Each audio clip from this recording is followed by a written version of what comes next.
National Congress my perspective on the Union budget presented by the Honourable Finance Minister, whom I'm glad to see in the chamber. Last year, when I was standing in this very place, I had remarked that the 2025 Finance Bill reminded me of the garage mechanic who said, "I couldn't fix your brakes, so I made the horn louder." Looking at the budget this year, I'm saddened to observe that though the horn has been muted, that there hasn't been enough movement. For this budget too appears to be a squandered opportunity, equivalent to rearranging the airbags on a crashing car while assuring the passengers that the chassis is sturdy and they will feel better afterwards. This budget is praised for prudence, but prudence without vision or fairness is hollow. It ignores unemployment, it ignores rising living costs, and it ignores inequality, offering little to address the real struggles and aspirations of the Aam Aadmi. The government speaks endlessly of welfare, but its spending tells a very different story. Behind flashy announcements like chronic underutilization and administrative failure. Media reports show that of over 5 lakh crore budgeted for 53 major welfare and infrastructure schemes last year, barely 41% was spent in the first 9 months of the fiscal year. Take the Jal Jeevan Mission, allotted 67,000 crores, it managed to spend an astonishingly low 31 crores in 9 months.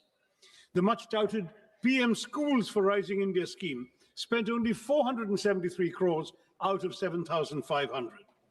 More shocking of all, the Pradhan Mantri Anusuchit Jati Abhyudaya Yojana, meant for the socio-economic upliftment of scheduled castes, utilized out of 2,140 crores, merely 40 crores.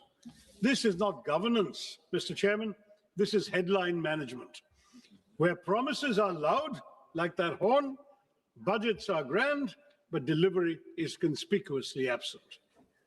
The budget this year has landed with a thud, not because of what it contains, but because of what it omits. Behind claims of fiscal prudence lie a more uncomfortable reality. The Indian state is shrinking, not by design, but by compulsion. Government expenditure as a share of GDP has declined over the past decade, briefly rising during the pandemic before reverting close to the 2016 levels, driven by stagnant revenue mobilization. Tax receipts have remained flat relative to GDP.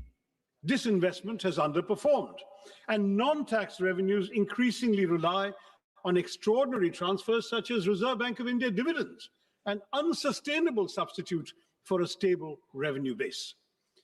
More troubling is the shift in the tax burden towards individuals, bearing a greater share of the tax burden than corporations, despite sharp post-pandemic profit growth. To elaborate further, in fiscal year 2017, corporate taxes were 3.2% of GDP, personal income tax was 2.3% of GDP. In fiscal year 27, that is 10 years later, they are projected to be 3.1% for corporates and 3.7% for personal income tax of individuals. So your revenue is coming disproportionately from the individual taxpayers. Fiscal consolidation since COVID has been achieved largely through expenditure compression, presenting necessity as virtue and compulsion as choice. Within these constraints, the government has relied on low-cost measures such as tax simplification and targeted incentives, but the budget offers no credible medium-term framework linking spending to employment and productivity. Capital expenditure is emphasized, yet weak demand, stagnant wages, high youth unemployment, compressed welfare spending, and inadequate devolution to states all persist, leaving India fiscally disciplined but developmentally constrained, without the revenue capacity or strategic clarity to deliver real economic security for the Aam Aadmi. This is why, Mr. Chairman, this is what I call an underwhelming budget. Now let me look at specific sectors. M.S. Swaminathan had famously said, if agriculture goes wrong, nothing else will have a chance to go right. This, I believe, is as good a starting point as any. Mr. Chairman, it's high time we stop treating agriculture as some issue that will sort itself out, because 46.1% of India's workforce and 60% of our population depend on agriculture and allied activities. Despite agriculture contributing 16 to 17% of GDP, it receives only 3% of this union budget, 1.62 lakh crore, which is a 5.1% cut from last year's 1.71 lakh crore. Now, this underinvestment is all the more alarming, Mr. Chairman, given the existential threats facing Indian agriculture today. This sector, vital as it is increasingly threatened by climate change and misaligned farming practices. Nearly 2/3 of the country are prone to drought, and the toll of weather-related disasters has been severe. Yet the Fasal Bima Yojana, meant to protect farmers, has failed. Flawed assessments and opaque settlements have reduced compensation to token amounts, 1 rupee, 3 rupees, 21 rupees, as your minister himself has acknowledged, turning protection into systemic injustice. Matters are worsened by cuts that leave the scheme at its lowest budget allocation in 8 years, fueling fears that new initiatives will repeat a familiar cycle of announcement without commitment, as seen last year when Gradley announced missions on cotton technology, pulses, vegetables, fruits, and hybrid seeds, all quietly faded with zero funding in the revised estimates. These announcements are like modern courtships. Promises without commitment. That's what this government does to us. At a time when farm distress is deepening, the budget silence on revising the PM Kisan Nidhi disbursement speaks louder than any promise made elsewhere. हमारे किसानों की आय दोगुनी करने का वादा तो आपसे पूरा हो नहीं पाया। कम से कम उनकी सम्मान निधि ही बढ़ा दीजिए। पिछले 6 सालों से ये सिर्फ 6,000 रुपए पर ही अटकी हुई है। While there is an imperative need for breakthroughs in research and development and AI-driven agricultural technologies, paradoxically, funding allocations for agricultural research and education have dipped by 4.8% from the previous year's 10,466 crore, that's now to 9,967 crore, decreasing precisely when the finance minister is announcing new AI schemes. And frankly, madam, touting a new AI app when the majority of our farmers can't afford fertilizers, harvesters, or tractors seems rather detached from reality, except of the virtual kind. Now, this budget speaks at length about crops from cashews to coconuts, yet ignores one of agriculture's most persistent concerns, pepper. Once hailed as black gold, the sector is now in distress in my state. In Kerala, which is one of the country's leading producers of pepper, output has fallen from 40,000 plus tons to 30,000 tons and is projected to decline by a further 28.7% in the foreseeable future. The uncomfortable truth, Mr. Chairman, is that our spice market faces such deep challenges today that if history repeated itself, the British might not even bother looting us for it. Next to unemployment. This House has had this conversation far too many times. We recite the same statistics, express the same concerns, and then move on, while unemployment quietly worsens. The data at the end of 2025 makes one thing unmistakably clear. Rural unemployment has stagnated at 3.9%, while urban unemployment continues to rise, ending at 6.7% in December. The crisis is now starting to concentrate where aspirations and frustrations are colliding in our cities. And yet even the centre's flagship responses have failed to rise to the moment. Under the Pradhan Mantri Kaushal Vikas Yojana, barely 41% of certified candidates secured placements. More than half of those jobs were concentrated in just 5 sectors. And of the 1,380 crores released, 278 crores remained unutilized. The Prime Minister Internship Scheme tells a similar story. Allocation, 10,831 crores. Ministry spends 526 crores in the first 9 months. This pattern is recurrent, sir. In fiscal year 25, allocations were cut after large unspent balances, with actual spending at just 680 crores. So much for creating employment when we can't even spend the money allocated for the job of creating employment. And what of gig workers, the backbone of our new economy? There is no mention of them in the budget. Their welfare has been deprioritized at a time when unrest grows over the absence of clearly defined benefits, time-bound claims and appeals mechanisms, and mandatory disclosure of work hours, earnings, and deductions. This silence further weakens the gig workers' access to social security in practice. Any discourse about the workers of our country stands incomplete without a discussion about Manrega, now replaced by the ambitious VB-G Act. It increased guaranteed workdays from 100 to 125, introduced weekly wage payments, but at the same time it hollowed out the legal employment guarantee. While Manrega was demand-driven, fully centrally funded for unskilled wages, and rooted in decentralized planning, the new Act caps central funding through state-wise normative allocations, shifts 40% of the costs, the wage costs, to most states, and allows the scheme to be paused for up to 60 days during the peak agricultural seasons, shrinking the real window of guaranteed work. Once a state's allocation is exhausted, workers' statutory right to employment effectively ends.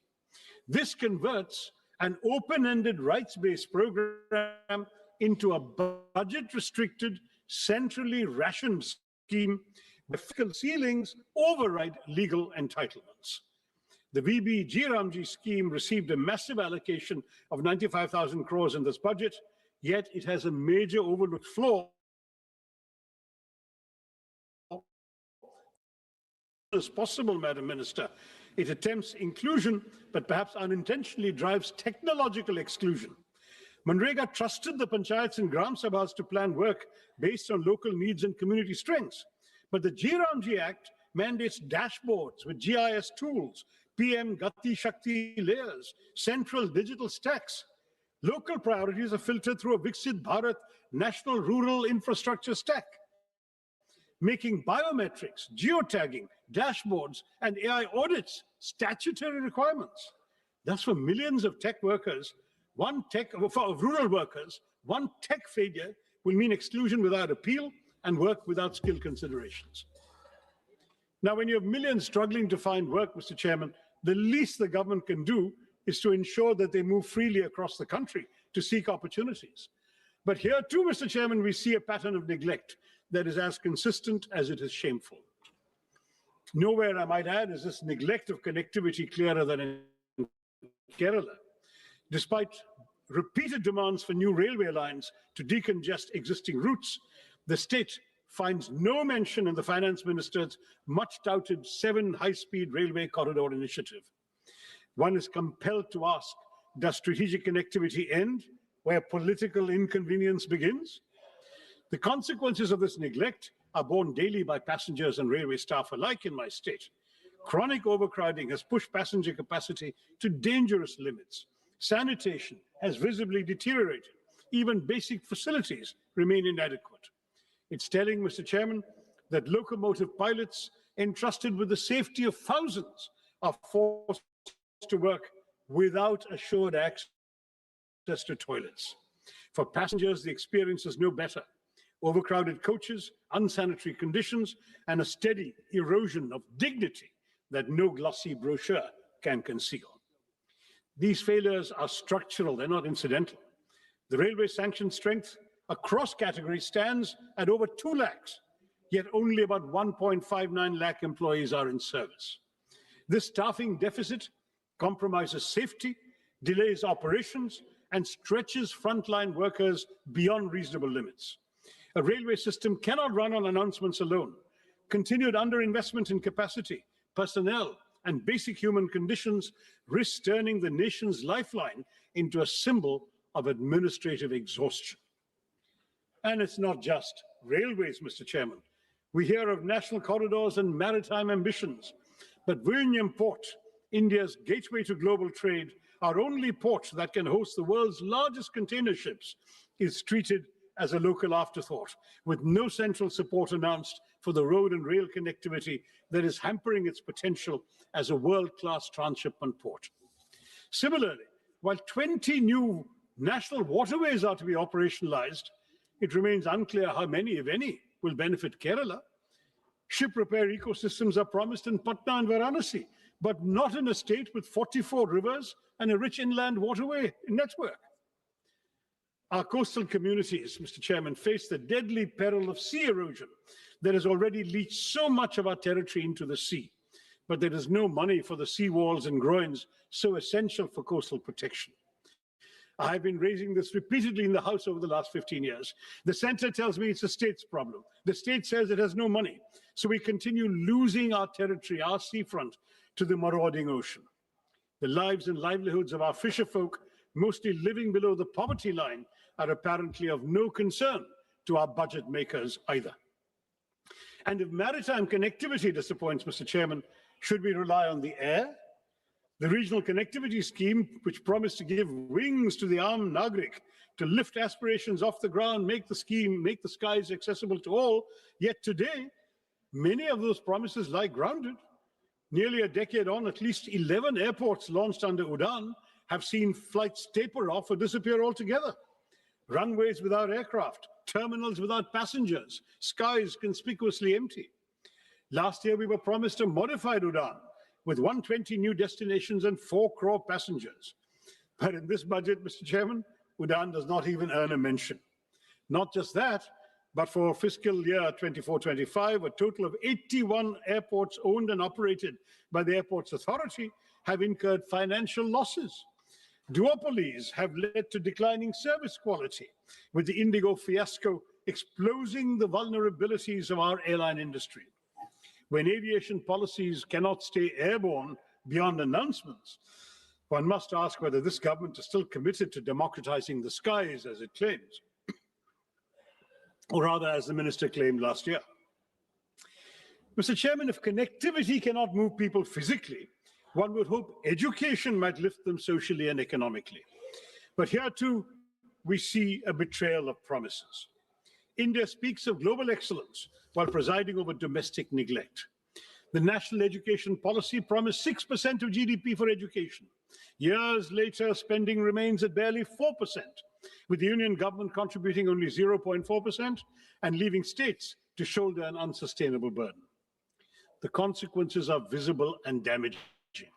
Over 1.5 lakh schools lack electricity, thousands lack toilets, ramps, or basic facilities for children with disabilities, and the foundations of learning continue to crumble even as we advertise world-class universities. This neglect hits the most vulnerable the hardest. For scheduled castes, enrollment falls from 99% at the preparatory stage to 70% at the secondary level. For scheduled tribes, from 99% to just 67%. These numbers reveal a system where poverty pushes students out of classrooms and into premature work. We are told artificial intelligence will shape our future, yet only 52% of government schools have functional computers, just 58% have internet access. Where is artificial intelligence going to come to these schools? Technology without access is not transformation, Madam Minister. It is exclusion by design. Continued underfunding paired with grand promises will not uplift our children. It will mortgage India's future at a discount. Mr. Chairman, if education is one pillar of development the government should care about, health is surely the other. Budgets may speak in numbers, but nations are built in flesh and blood. And any budget serious about India's economic potential must invest in human capital, because healthcare is not charity, it is foresight.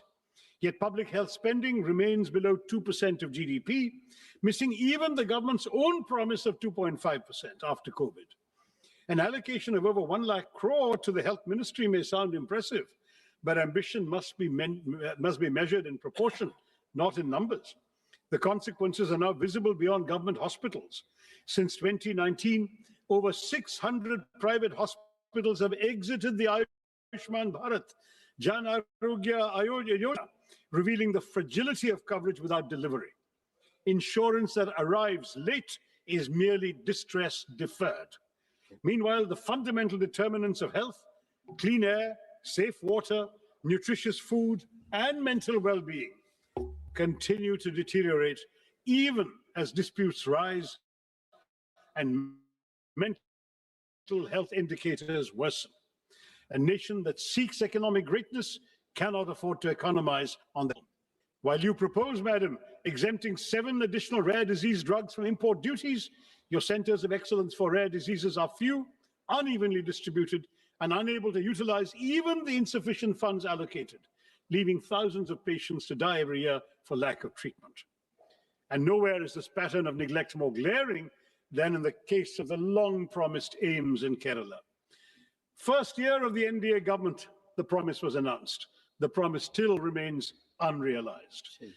A state with one of the strongest public health records in the country continues to wait, while this budget, like its predecessors, offers neither clarity, nor timelines, nor urgency. 22 AIMS have been sanctioned across India, Mr. Chairman, but when it comes to Kerala, the silence is deafening. And AIMS that is not even a dot on a map is not institution building, it is institutional disregard. Kerala does not lack need, capacity, or credibility. What it lacks, it seems, is visibility in this government's priorities. Why, Mr. Chairman, is Kerala invisible to this government? I'd like to know. Equally telling is the silence on air pollution. After months of public outrage and choking headlines, the finance minister's speech found space for everything except the air we breathe. The National Clean Air Program still runs on 2009 standards, weaker than the WHO's PM 2.5 norms, even as pollution control funding has been cut from 1,300 crores to 1,091 crores this year. A budget that saves on rupees but ignores the air its citizens breathe reduces development to bad arithmetic, not good progress.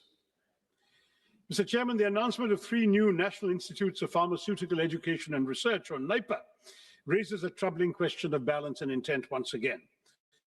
I'm sorry to return to my state, but Kerala, despite one of the country's strongest public health ecosystems and a proven record in healthcare delivery, once again went unaddressed, even as NIPAs are concentrated and clustered in northern and eastern India, and a institute in Hyderabad is expected to serve the entire south. This imbalance is not new. I flagged it 2 years ago when I was chairman of the Standing Committee on Chemicals and Fertilizers. At a time when over 60% of India's 8,500 MSME drug units lack support to adopt even good manufacturing practices, such skewed institutional allocation risks shrinking rather than strengthening our manufacturing base. It also does little to reduce our dependence on China for nearly 2/3 of key active pharmaceutical ingredients, or to correct India's anemic R&D investment of just 0.64% of GDP, with even large pharma firms spending under 1% of net sales on their research. The result is predictable: limited innovation, continued reliance on low-cost biosimilars, priced public health spending remains so much below the GDP target of 2.5%. Without correcting regional imbalance and backing institutions with serious R&D support, this NIPER initiative risks sounding visionary while delivering exclusion. Now, all of these shortcomings in the sectors I've surveyed, in infrastructure, education, healthcare, might have been bearable if at least the economic burden were distributed equitably. But as per the UNDP Inequality Adjusted Human Development Index, India ranks the lowest of all BRICS countries at 130. The silent shock absorbers of this economy are the middle class. They are now cracking under the strain. The symbols of success we see today, smartphones, cars, lifestyle assets, are only sustained by EMIs, Mr. Chairman, for the middle class, leaving the Aam Aadmi little room for health insurance, for savings, or medical emergencies. Credit cards are once a luxury or a convenience. They've now become a lifeline. Defaults rose 28% last year to 6,742 crore rupees, not because Indian households are reckless, but because they're running out of room to breathe. With 2.9 lakh crore rupees in outstanding dues and 10.5 crore cards in circulation, borrowing has become the price of staying afloat. Even as households struggle, the tax burden has quietly shifted onto them. Personal income tax now contributes over half of all direct taxes, while the corporate share declines, as I mentioned earlier. And while last year's budget at least acknowledged middle-class interest through the Swami Fund, this budget offers only silence. Inflation may look subdued on paper, but for citizens, the cost of living has merely been shifted. When the state fails to provide clean air, safe water, and uncontaminated food, households are forced to buy privately what should be public goods: air purifiers, water filters, basic safeguards. This burden is unequal, Mr. Chairman. The privileged can protect themselves, while the poor remain exposed. A nation cannot grow by exhausting the very people who sustain it. The Aam Aadmi who are financing this government are being sent deeply troubling signals on taxation. A one-time concession allowing special economic zone manufacturing units to sell domestically at reduced duties is little more than tokenism when the SEZ ecosystem itself is collapsing, with hundreds of zones shut and employment in free fall. More disturbing still is the withdrawal of income tax exemption on disability pensions for defense personnel. This move weakens social protection for disabled veterans who risk their lives for our country and draws an indefensible line between service-related disabilities and abdication of the state's moral duty to those who have made such sacrifices for the nation. Now, I'd like to acknowledge that amid this disaster and disorder, there has been some measure of fiscal discipline. The fiscal deficit has edged down from 4.5% to 4.4%. Minister speaks of a further reduction to 4.3%, and that sounds reassuring on paper. But I've been in this House long enough, Mr. Chairman, to remember when her predecessor, the late Arun Jaitley, as finance minister, set a target of 3.5%. We're nowhere near that benchmark today, yet we seem eager to applaud for settling at a much higher number. Perspective matters, sir, and without it, these figures lose their meaning, especially when they fail the only test that truly counts: whether the Aam Aadmi has more money in his pocket, whether he has wages that keep pace with prices, whether he or she has a life that is becoming easier. Fiscal prudence cannot be celebrated in isolation when household budgets remain under strain and economic security is elusive for millions. In this budget, the Union government has once again doubled down on an infrastructure-led growth strategy, raising capital expenditure to 12.2 lakh crores on the assumption that public capex will crowd in private investment and generate jobs. But this promise is yet to materialize. In fact, it hasn't materialized at all during this government's tenure. Private investment has throughout remained sluggish. Labor-intensive sectors are crowded out by capital-heavy projects.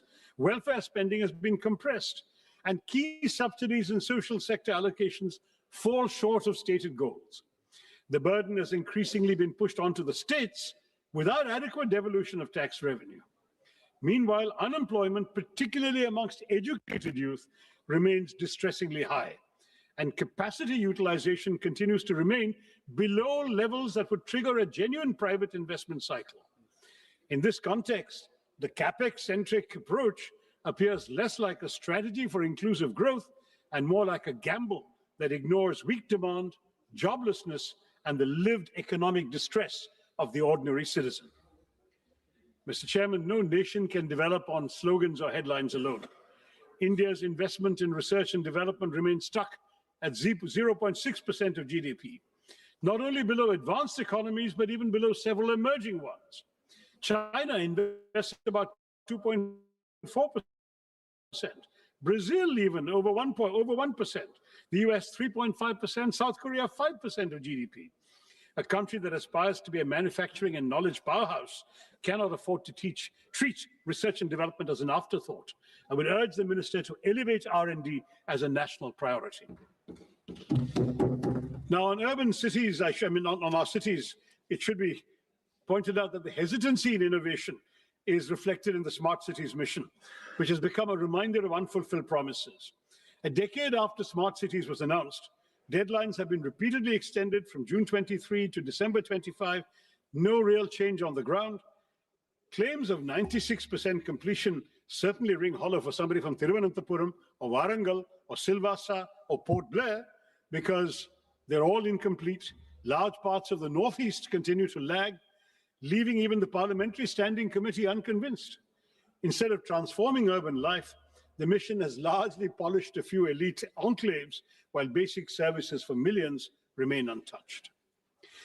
I can't not mention the new interim trade agreement with the United States, sir, because that has just come out after the minister's speech. It looks less like a free trade agreement than a pre-committed purchase agreement that overturns every principle of reciprocity. How can we speak of a reciprocal tariff of 18% on one side and 0% on the other? At a time when India's total bilateral trade with the US stands at roughly 130 billion US dollars, and we have a trade surplus of only 45 billion US dollars, we have surprisingly promised to buy $500 billion worth of American goods over 5 years. This effectively converts a surplus into a long-term deficit by executive assurance rather than by market demand. No major economy has ever neutralized its own trade leverage in this manner.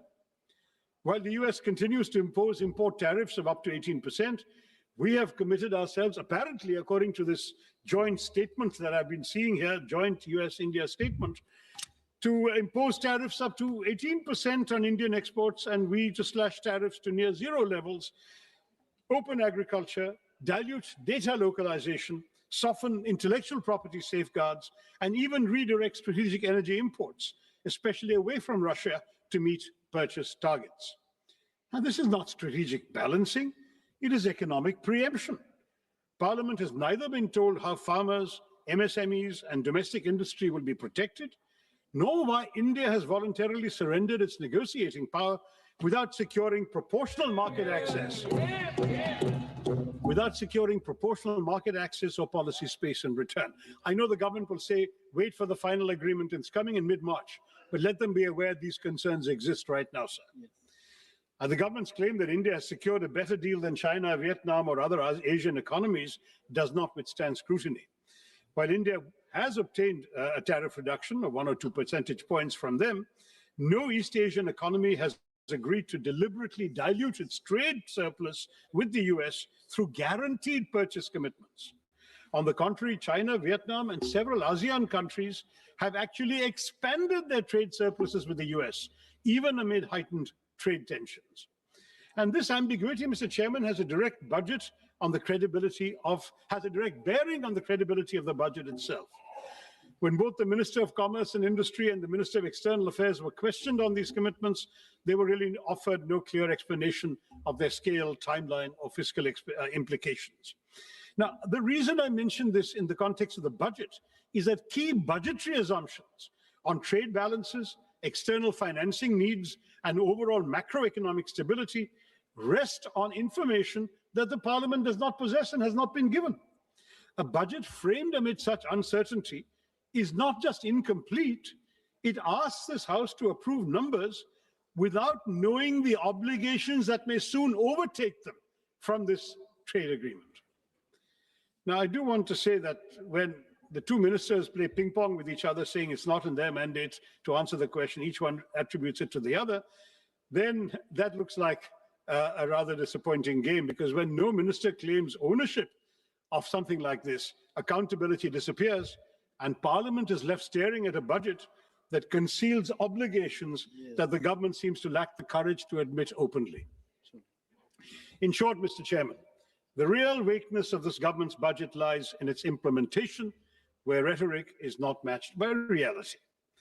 Let me quote that famous verse once again by Mirza Ghalib, which I think perfectly captures our reality today as reflected in this budget and its aspirations. हमको मालूम है जन्नत की हकीकत, हमें मालूम है जन्नत की हकीकत, लेकिन दिल बहलाने के लिए गालिब ये ख्याल अच्छा है. That seems to be what we have had inflicted upon us. We know the reality behind these claims, these tall promises, these narratives of model governance, but they're not policies grounded in outcomes. They're carefully curated illusions. Glossy schemes, utopian projections, they might soothe the imagination, dil to behlata hai. But everyday life for the ordinary citizen of India has remained unchanged. Hope is repeatedly sold, but delivery remains perpetually deferred. Viksit Bharat by 2047 is an admirable ambition, safely more than 2 decades away. This budget offers no credible pathway to reach it. Instead of narrowing the gap, it widens it. Unemployment continues to rise. Poverty hardens. Jobs remain scarce. Wages remain stagnant. Small businesses, already gasping for relief, are smothered under layers of compliance, while informal workers, gig workers who sustain our economy with their labor are pushed further into invisibility and insecurity. Government promises railways, yet stations crumble. They speak of flight, yet Udan has flown away. Our pepper, once celebrated as black gold, withers under neglect. Our long coastline stretches endlessly, but is ignored when it comes to protecting it. Education is curtailed precisely when it should be expanded, while the rhetoric of world-class technology and AI grows louder. 1.5 lakh schools still function without electricity, yet Viksit Bharat is spoken of as if the lights are already on. When vision is severed from reality, it ceases to be aspiration and becomes merely an illusion. A truly Viksit Bharat will not be built on slogans, Mr. Chairman, not built on speeches or symbolism, but on delivery that reaches the last citizen of India. Turning promises into outcomes is not a favor. It is not a choice. It is our kartavya. It is your kartavya, may I say to the government. Thank you, Mr. Chairman, and Jai Hind. माननीय श्रीमती अपराजिता सारंगी जी।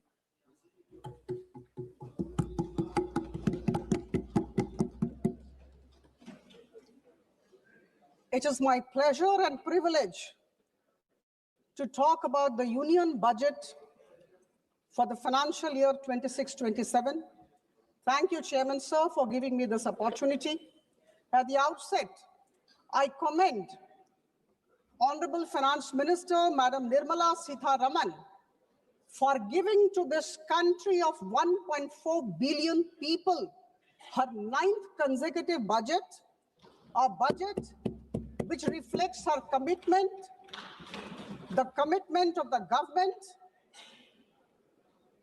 the conviction of the government, and the consistency of the government. As I stand here to speak, I'm reminded of a few words from Rigveda, the oldest of our Vedas.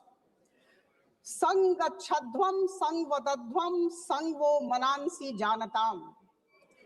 हम साथ बोले, हम साथ चलें, हमारी भावना और हमारी सोच एक दिशा में हो. My dear colleagues, we are all moving towards one and only one goal in the country, and the goal is to make India Viksit Bharat by 2047.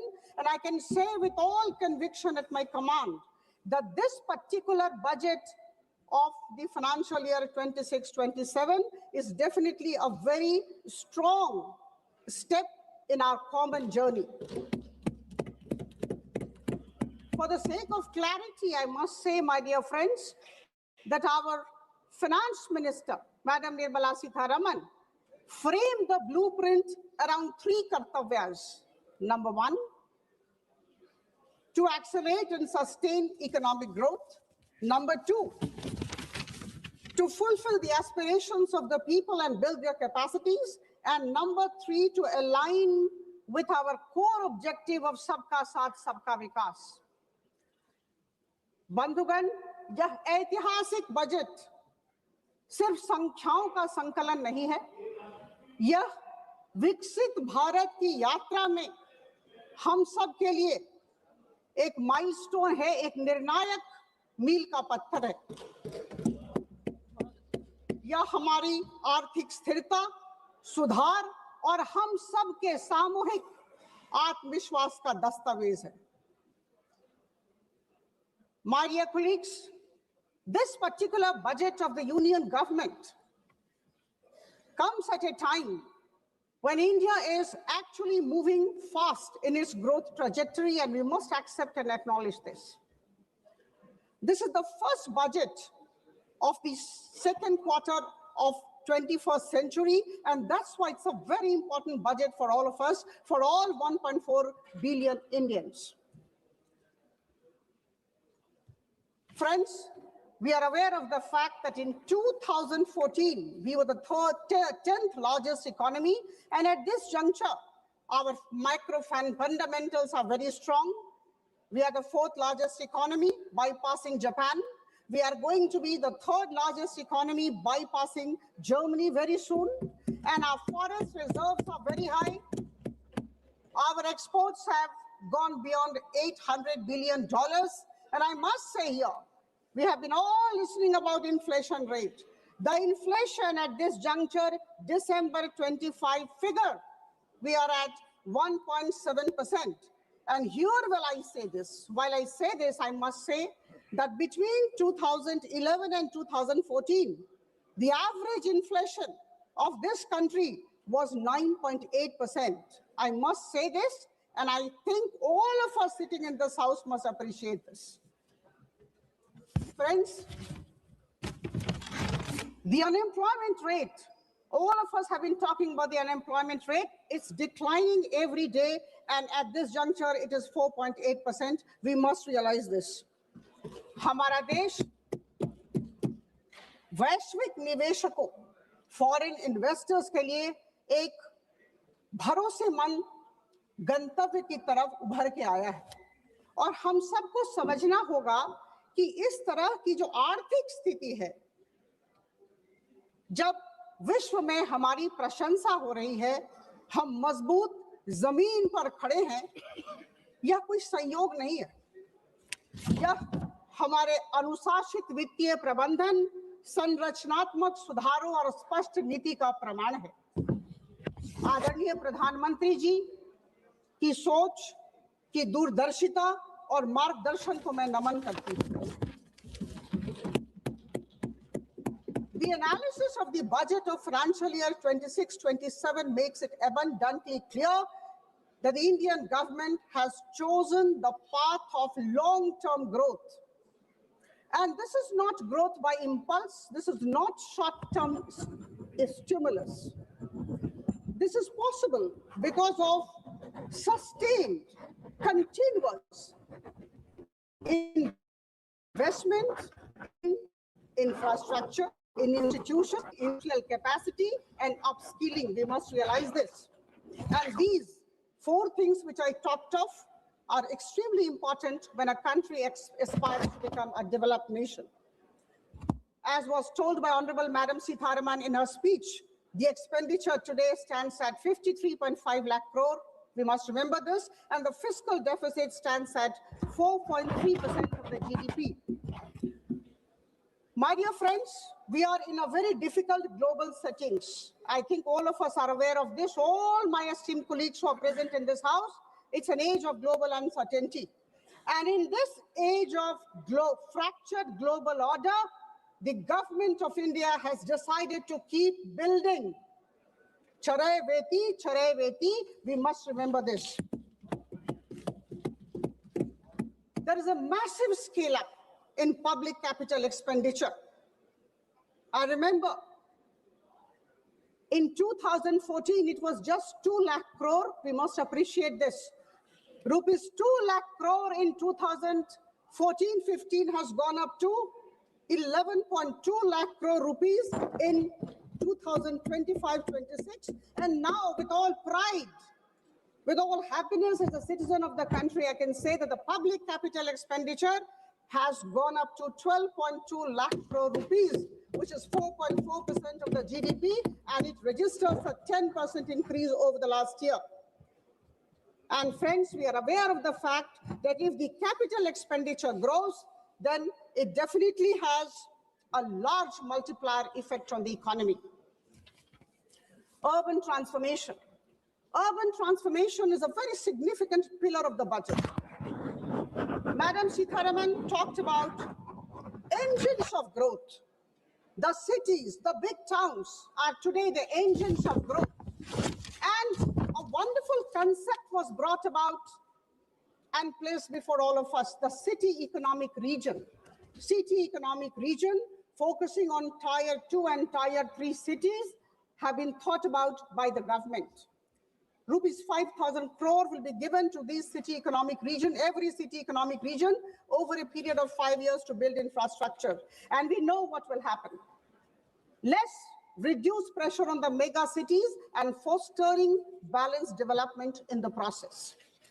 All of us know that no country ever can actually become a developed nation without having manufacturing competitiveness, and our government has tried to give a substantial push to the manufacturing competitiveness idea.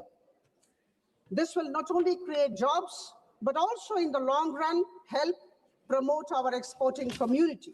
The allocation of rupees 10,000 crore to the biopharma sector will not only help our people take care of their healthcare needs, but also lead to huge exports. Similarly, there was mention of many important areas which I think we must be talking about wherever we are. India has really advanced forward. The focus of semiconductor mission to nuclear sector, rare earth corridors, data centers, and electronics components mission with a whopping 40,000 crore as the allocation. And I'm sure these investments will lead to less import dependency and make India future ready. I think these are things that we are thinking about our country, and I underscore the fact that we are intending to become Viksit Bharat by 2047, and that is why we have to be future ready. The provision of 4,000 e-buses is definitely going to enhance regional connectivity.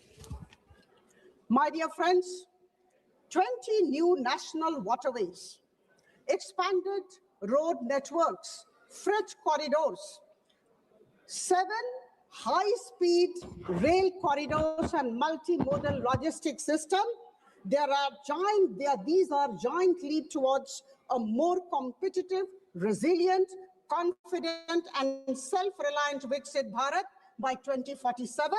We may like it, we may not like it, but we need to accept it. My dear friends, I take this opportunity to convey our immense gratefulness to our Honorable Prime Minister for going for almost 9 free trade agreements and trade deal with a couple of countries in the last couple of years. Again, there would be critics, there would be naysayers, but I know to every action of Prime Minister Modi, there is an equal and opposite negative reaction from my right side. Free trade agreements and trade deal have been signed with New Zealand, UK, Oman, Australia, European Union consisting of 27 nations, and very recently with the US. And this is an indication of a particular thing which I think we need to appreciate. This is an indication of the fact that the government of India under the leadership of our Prime Minister knows how to navigate in a difficult world order. I talked about difficult global settings. We are aware of that. And in this difficult world order, the government of India for the past couple of years, about 10, 12 years, have acquired the ability, the capability, the talent to navigate successfully. In this budget, a number of customs duties and import duties have been withdrawn. And this is for good. This is to help the exporting community. Friends, I would like to give certain examples which I think all of us need to appreciate. We have allowed duty-free import of ingredients by seafood exporters, allowing 3% of freight on board value of exports to be imported duty-free by textile and leather goods, and allowing SEZ units to sell in domestic tariff area at concessional duty. And these are extremely progressive and pragmatic ways of strengthening our exporting community. My dear friends, our Prime Minister and our Finance Minister have been talking all the while about the micro, small, and medium enterprises. I would say they are the backbone of Indian economy, extremely important, and they contribute 35.4% of the manufacturing out. About 49% of India's total exports and around 31% of the national GDP. Now it's 7.47 crore MSMEs in the country, employing around 33 crore people. MSME has emerged as the second largest employer after agriculture. And our government, under the visionary leadership of our Honorable Prime Minister, recognizes this. And that is why rupees 10,000 crore have been allocated as SME Growth Fund. And there is a great concept, and the concept is nurturing the champion MSMEs. I think this is something very interesting, very innovative, and we all need to stand together and appreciate. Friends, a healthy India is a prosperous India. And here I must like to inform all of you, or rather help you recall, that Madam Nirmala Sitharaman allocated rupees 1.06 lakh crore for the Ministry of Health and Family Welfare in this budget. And this is a staggering 194% increase over the 2014-15 levels. In order to make our healthcare affordable and even accessible to many people, you know, the customs duties, the import duties have been withdrawn from 17 cancer drugs and drugs of many diseases which are rare by nature. I think this is something for which our government, Prime Minister Modi's government, needs to be commended and complimented. Now, my dear friends, could anybody think about AVGC, animation, visual effects, gaming and comics? This government is planning to raise about 2 million professionals by 2030 in AVGC sector. Absolutely out of the box idea, you may like it or not, but this is highly innovative and out of the box idea of our government. Now here, the government will be supporting the Institute of Creative Technology in Mumbai professionals and to actually establish content creator labs in about 15,000 secondary schools and 500 colleges. It is very easy for me to read out, as my dear friend just did. When you are convinced about what your government is doing, you know, you need not read out from the papers. I know what our government is doing and how my government is ensuring that India moves forward. I don't have to look into papers for data and statistics. We are convinced that the government is moving forward, and this confidence is coming out when we speak about the government's good works. Friends, there is a very interesting thing. Ma'am, kindly, ensure... kindly address the chair. Yeah, thank you. To ensure sustained economic growth and also at the same time to keep fiscal deficit in check is an interesting phenomenon. It's a challenge. And I'm extremely happy to inform the House that we recognize, we appreciate that this government has been doing that. Our growth momentum has been sustained, and at the same time, fiscal deficit is low, 4.3%, as I told earlier. This is a challenge which has been taken on by the government. The budget of financial year 26-27 is definitely pragmatic, pro-people, and balanced in nature. हमें सशक्त, आत्मनिर्भर और विकसित भारत बनाना है. बंधुगण, आदरणीय प्रधानमंत्री जी की सोच, उनके दिग्दर्शन, उनकी सकारात्मकता के सामने हम सब नतमस्तक हैं. मैं नमन करती हूं और उनके लिए दो पंक्तियां. मैं सोच भी बदलता हूं, मैं नजरिया भी बदलता हूं, मंजिल जाने तक का जरिया भी बदलता हूं. और अगर बदलता नहीं कुछ तो सिर्फ अपना लक्ष्य नहीं बदलता हूं, अपना पक्ष नहीं बदलता हूं। आप सबको बहुत बहुत धन्यवाद। कहना आसान है, करना कठिन, लेकिन हमारी सरकार आदरणीय प्रधानमंत्री जी के बलिष्ठ नेतृत्व में आगे बढ़ती जा रही है। आइए हम सब संग गच्छध्वं संग वदध्वं संग वो मनांसी जानताम, हम साथ चले, हम साथ बोले और हम सब की सोच और भावना एक दिशा में हो। बहुत बहुत धन्यवाद। माननीय श्री अखिलेश यादव जी।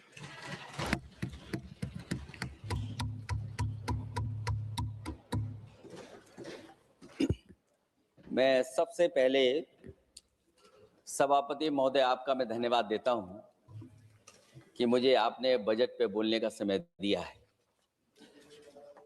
मैं तीसरा सदस्य इस पे बोल रहा हूं। मैं भी में से पूर्व कांग्रेस पार्टी के नेता माननीय शशि थरूर जी जो बात कह रहे थे, उन्होंने बहुत सारे आंकड़े दिए हैं। सभापति महोदय, वही मिलते जुलते आंकड़े हमारे पास भी हैं।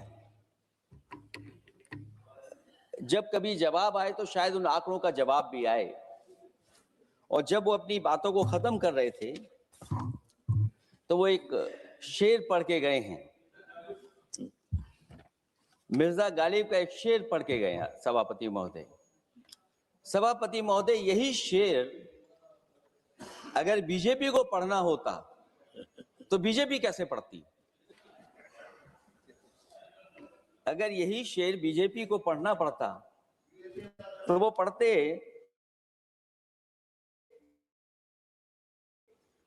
कि हमको मालूम है स्वर्ग की सच्चाई, लेकिन दिल को बहलाने के का गालिब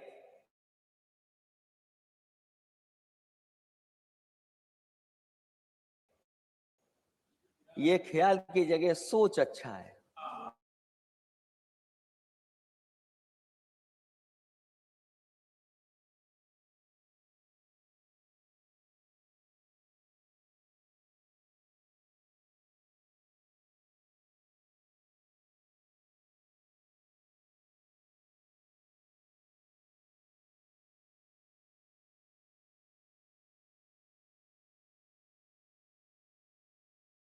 मैं जब बजट को देख रहा था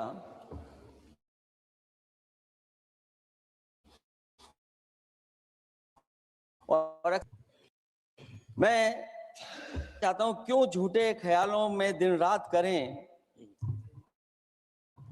जो बनाते हैं हवा में बातों के महल, आओ उनसे कुछ जमीन करें। सभापति महोदय, बजट आने से पहले और बजट आने के बाद पूरा देश और पूरे देश में ये बहस चल रही थी कि अमेरिका को लेकर के डील होने जा रही है। सभापति महोदय, मुझसे पहले अभी जो भारतीय जनता पार्टी की माननीय सदस्य बोल रही थी, और भारतीय जनता पार्टी का ये पक्ष है कि हम लोगों ने दुनिया में बहुत सारे देशों से फ्री ट्रेड एग्रीमेंट कर लिया है। सभापति महोदय, मैं भारतीय जनता पार्टी की सरकार से जानना चाहूंगा, अभी कितने देश और बचे हैं जिससे आप फ्री ट्रेड एग्रीमेंट नहीं कर पाए हैं? कुछ ऐसे भी देश बचे होंगे शायद जिनसे आपकी इच्छा होगी कि हम फ्री ट्रेड एग्रीमेंट कर लें।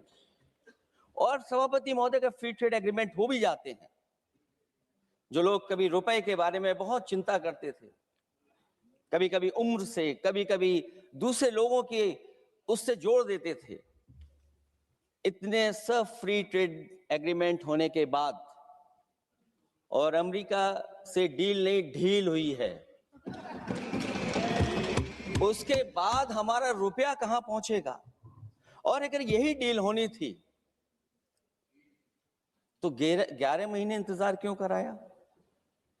अगर यही डील होनी थी सभापति महोदय, तो 11 महीने किस बात का इंतजार था? हमारे कारोबारियों को या हमारे जितने भी उद्योग से जुड़े लोग हैं, उनके साथ ये परेशानी क्यों? बजट पर सबसे पहला सवाल यही है कि डील पहले बनी है बजट।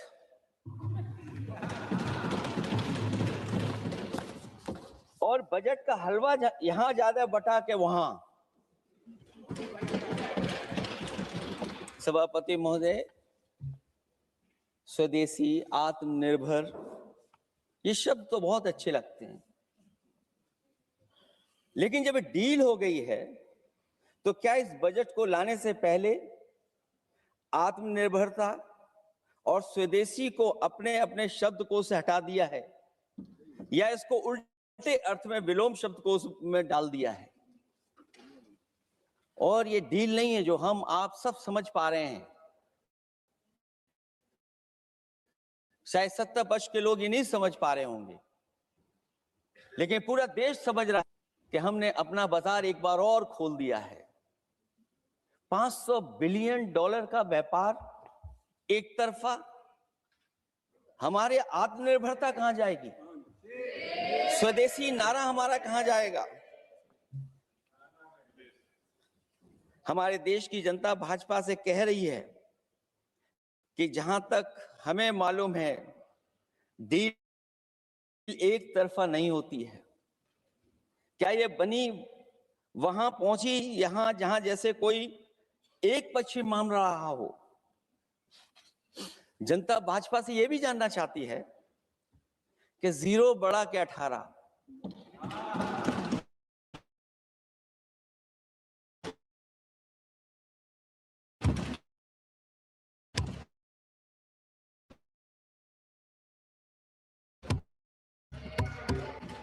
गणित क्या यह है कि 18 0 के बराबर है? क्या 18 हमारा 0 के बराबर है?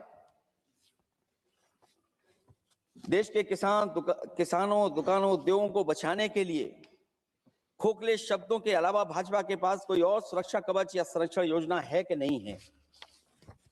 इसलिए मैं सभापति महोदय कहना चाहता हूं, ये बजट दिशाहीन है। इस बजट में कोई विजन नहीं है कि 2047 तक हमारा देश विकसित भारत बन जाएगा। और हम जैसे लोगों को, समाजवादियों को तो सरकार से पहले ही उम्मीद नहीं थी, और जिस सरकार से उम्मीद ना हो उसकी बजट से क्या उम्मीद होगी? इस बजट में पीडीए के लिए कुछ भी नहीं है। कोई योजना दलित, पिछड़ा, महिला, गरीब, अल्पसंख्यक या नवयुवक के विकास के लिए नहीं लाई गई है। ऐसा लग रहा है कि सरकार ने इनके बारे में सोचना ही छोड़ दिया है।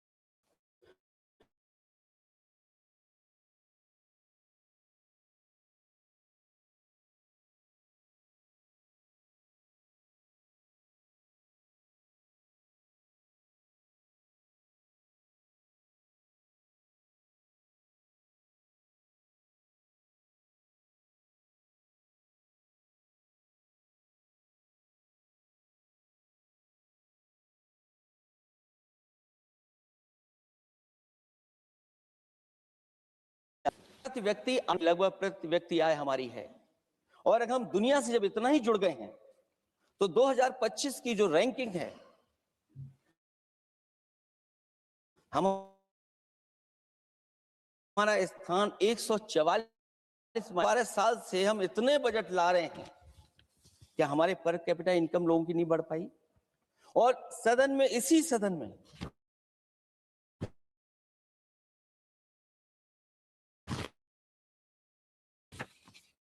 कई बार ये प्राप्त कर रहे हैं, गरीबी रेखा से नीचे हैं, कम से कम उनकी पर कैपिटा इनकम क्या है, ये तो बताना ही चाहिए सरकार को।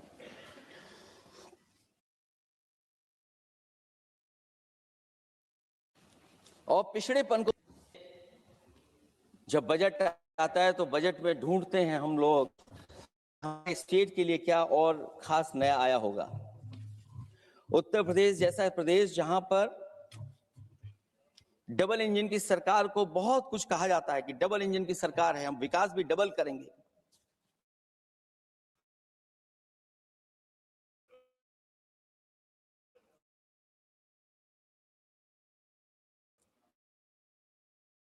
लेकिन मैं देखता हूं आई है,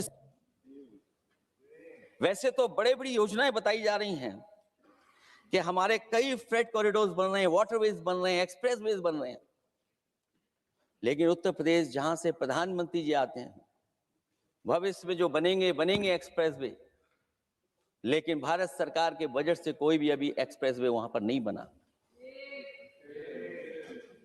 अगर कोई बना हो, नया बन रहा हो, बड़ा बन रहा हो तो बताएं। और जो बने भी हैं वो उस मानक, उस क्वालिटी के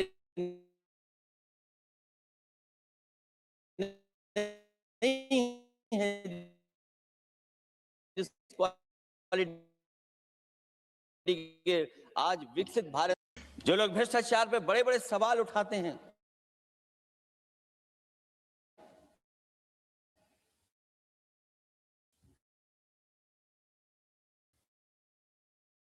उन्होंने खर्च करने के बाद इनके सबसे पहले प्रधानमंत्री अटल बिहारी वाजपेयी जी, उनके नाम से कोई एक्सप्रेसवे बन रहा था।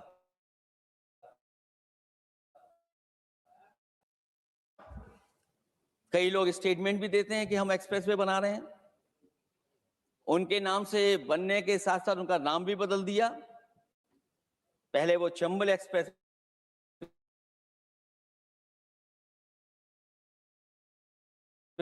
बन रहा था, वो जमीन पर नहीं उतरा, वो केवल कागजों पे बन रहा था। तो ये तो एक्सप्रेसवे की बात हुई। सबसे बड़ा सवाल ये है कि किसान को लेकर के इन्होंने कहा कि किसान की हम आय दोगुनी कर देंगे।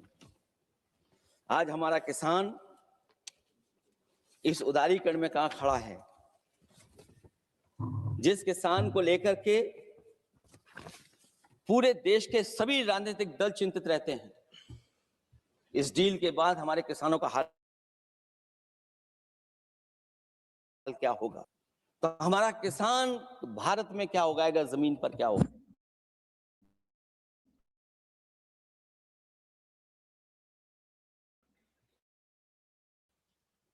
और क्या भी महोदय सरकार ने बड़ा बड़ा बजट पेश किया, कहा कि हम एग्रीकल्चर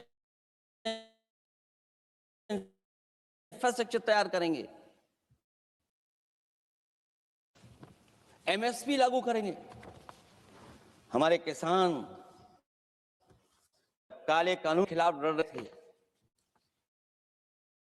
बड़ी संख्या में कहीं पीछे हटी और उन्होंने काले कानून वापस लिए। लेकिन आज भी किसानों को जो कानूनी गारंटी मिलनी चाहिए वो अभी तक एमएसपी की कानूनी गारंटी सरकार नहीं दे पाई है। और जो तेज क्रॉप और हॉर्टिकल्चर क्रॉप और दूध को लेकर के सरकार दावा करती है कि हम सब्जियां इतना, हॉर्टिकल्चर क्रॉप्स हमारी इतनी ग्रो कर गई हैं, हम दुनिया में इतना पैदा कर रहे हैं। दूध के जब आंकड़े बताते हैं कि दुनिया में हम दूध का उत्पादन इतना कर रहे हैं, और अगर आपका बजट ही विकसित भारत का बजट है, तो हमारे हॉर्टिकल्चर क्रॉप्स और जो हमारा किसान दूध का उत्पादन कर रहा है, दूध का उत्पादन हो रहा है, उसके लिए एमएसपी की गारंटी कब देंगे आप लोग? और गारंटी हम लोग इसलिए मांग रहे हैं क्योंकि उसको घर कैसे बनाएगा, घर कैसे चलाएगा, अगर उसको लाभ नहीं मिलेगा, बच्चों को कैसे पढ़ाएगा, अपनी बेटियों को हंसी खुशी विदा कैसे कर पाएगा? और इधर तो जहां फसल की कीमत नहीं मिल पा रही है, सभापति महोदय, सोने के भाव कहां पहुंच गए हैं?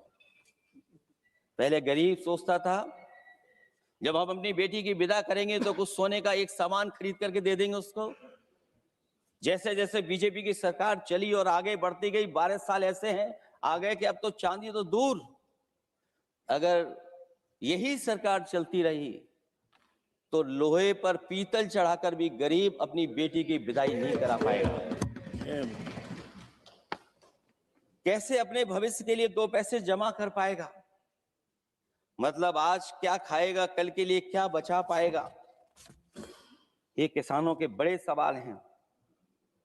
भाजपाई किसानों को लाभ नहीं पहुंचाना चाहते हैं।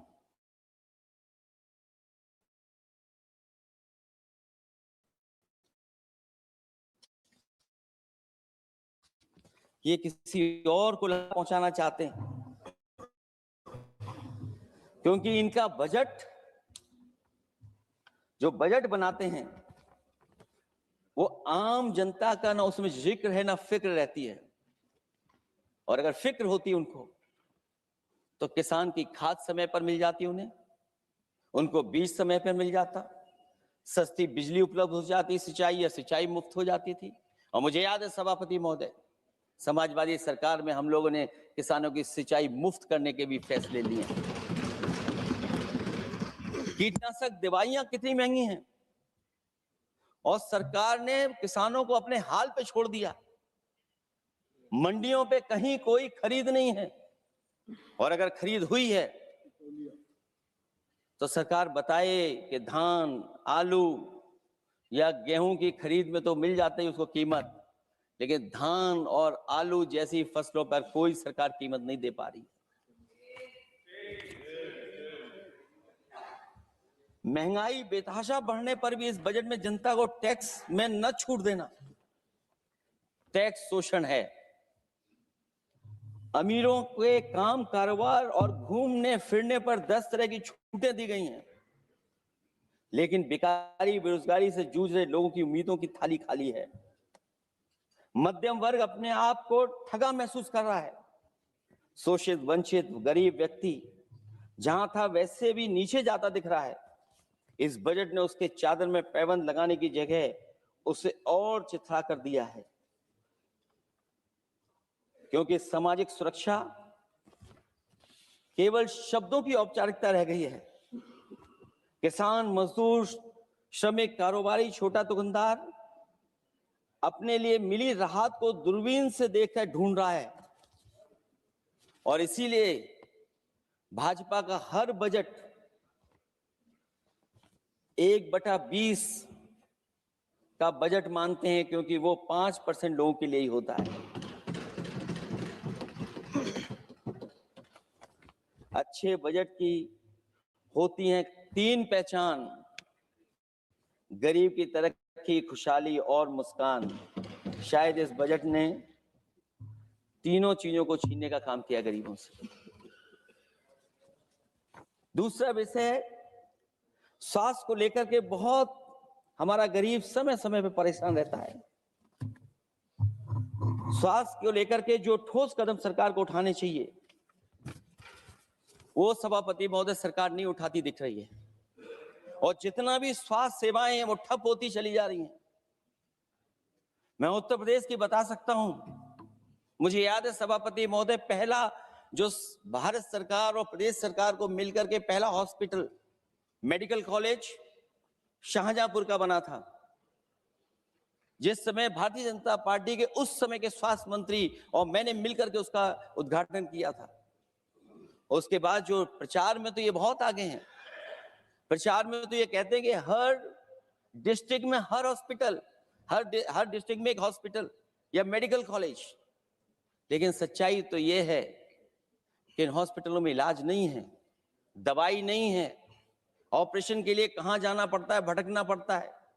और जिस तरीके से अभी जिन लोगों ने इंश्योरेंस या LIC में किस्त दी होगी, वो जानते होंगे कि महंगाई कम नहीं हुई है, महंगाई बढ़ी है, किस्तें बढ़ गई हैं।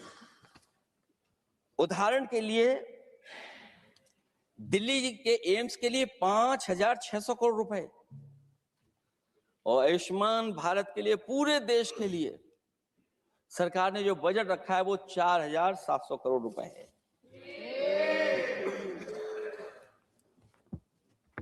सुनते हैं पहले उपवन में हर ऋतु में बहार गाती थी, कलियों का तो कहना ही क्या, मिट्टी में खुशबू आती थी। ये भी ज्ञात हमें उपवन में कुछ ऐसे भौरे आए थे, सारा चमन कर दिया मरघट, अपने साथ जहर लाए थे। लेकिन अगर चमन वाले ही भौरों के रंग ढंग अपनाएं, माली तुम ही फैसला कर दो, हम किसको दोषी ठहराएं। सभापति महोदय, मैं उत्तर प्रदेश से आता हूं,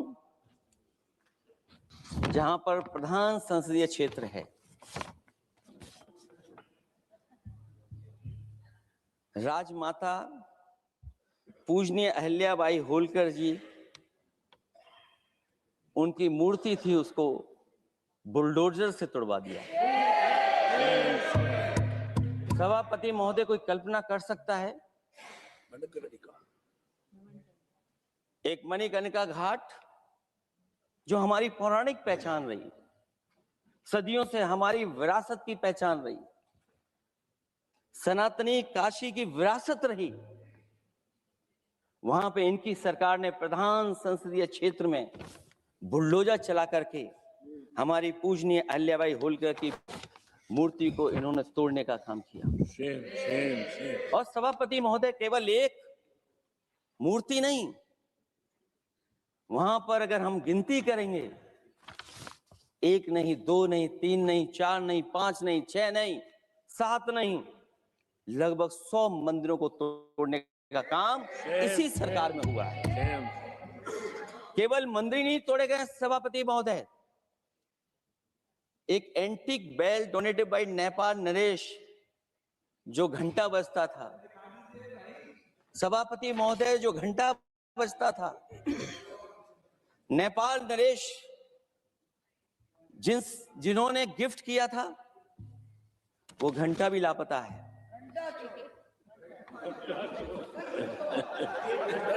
केवल घंटा ही लापता नहीं है,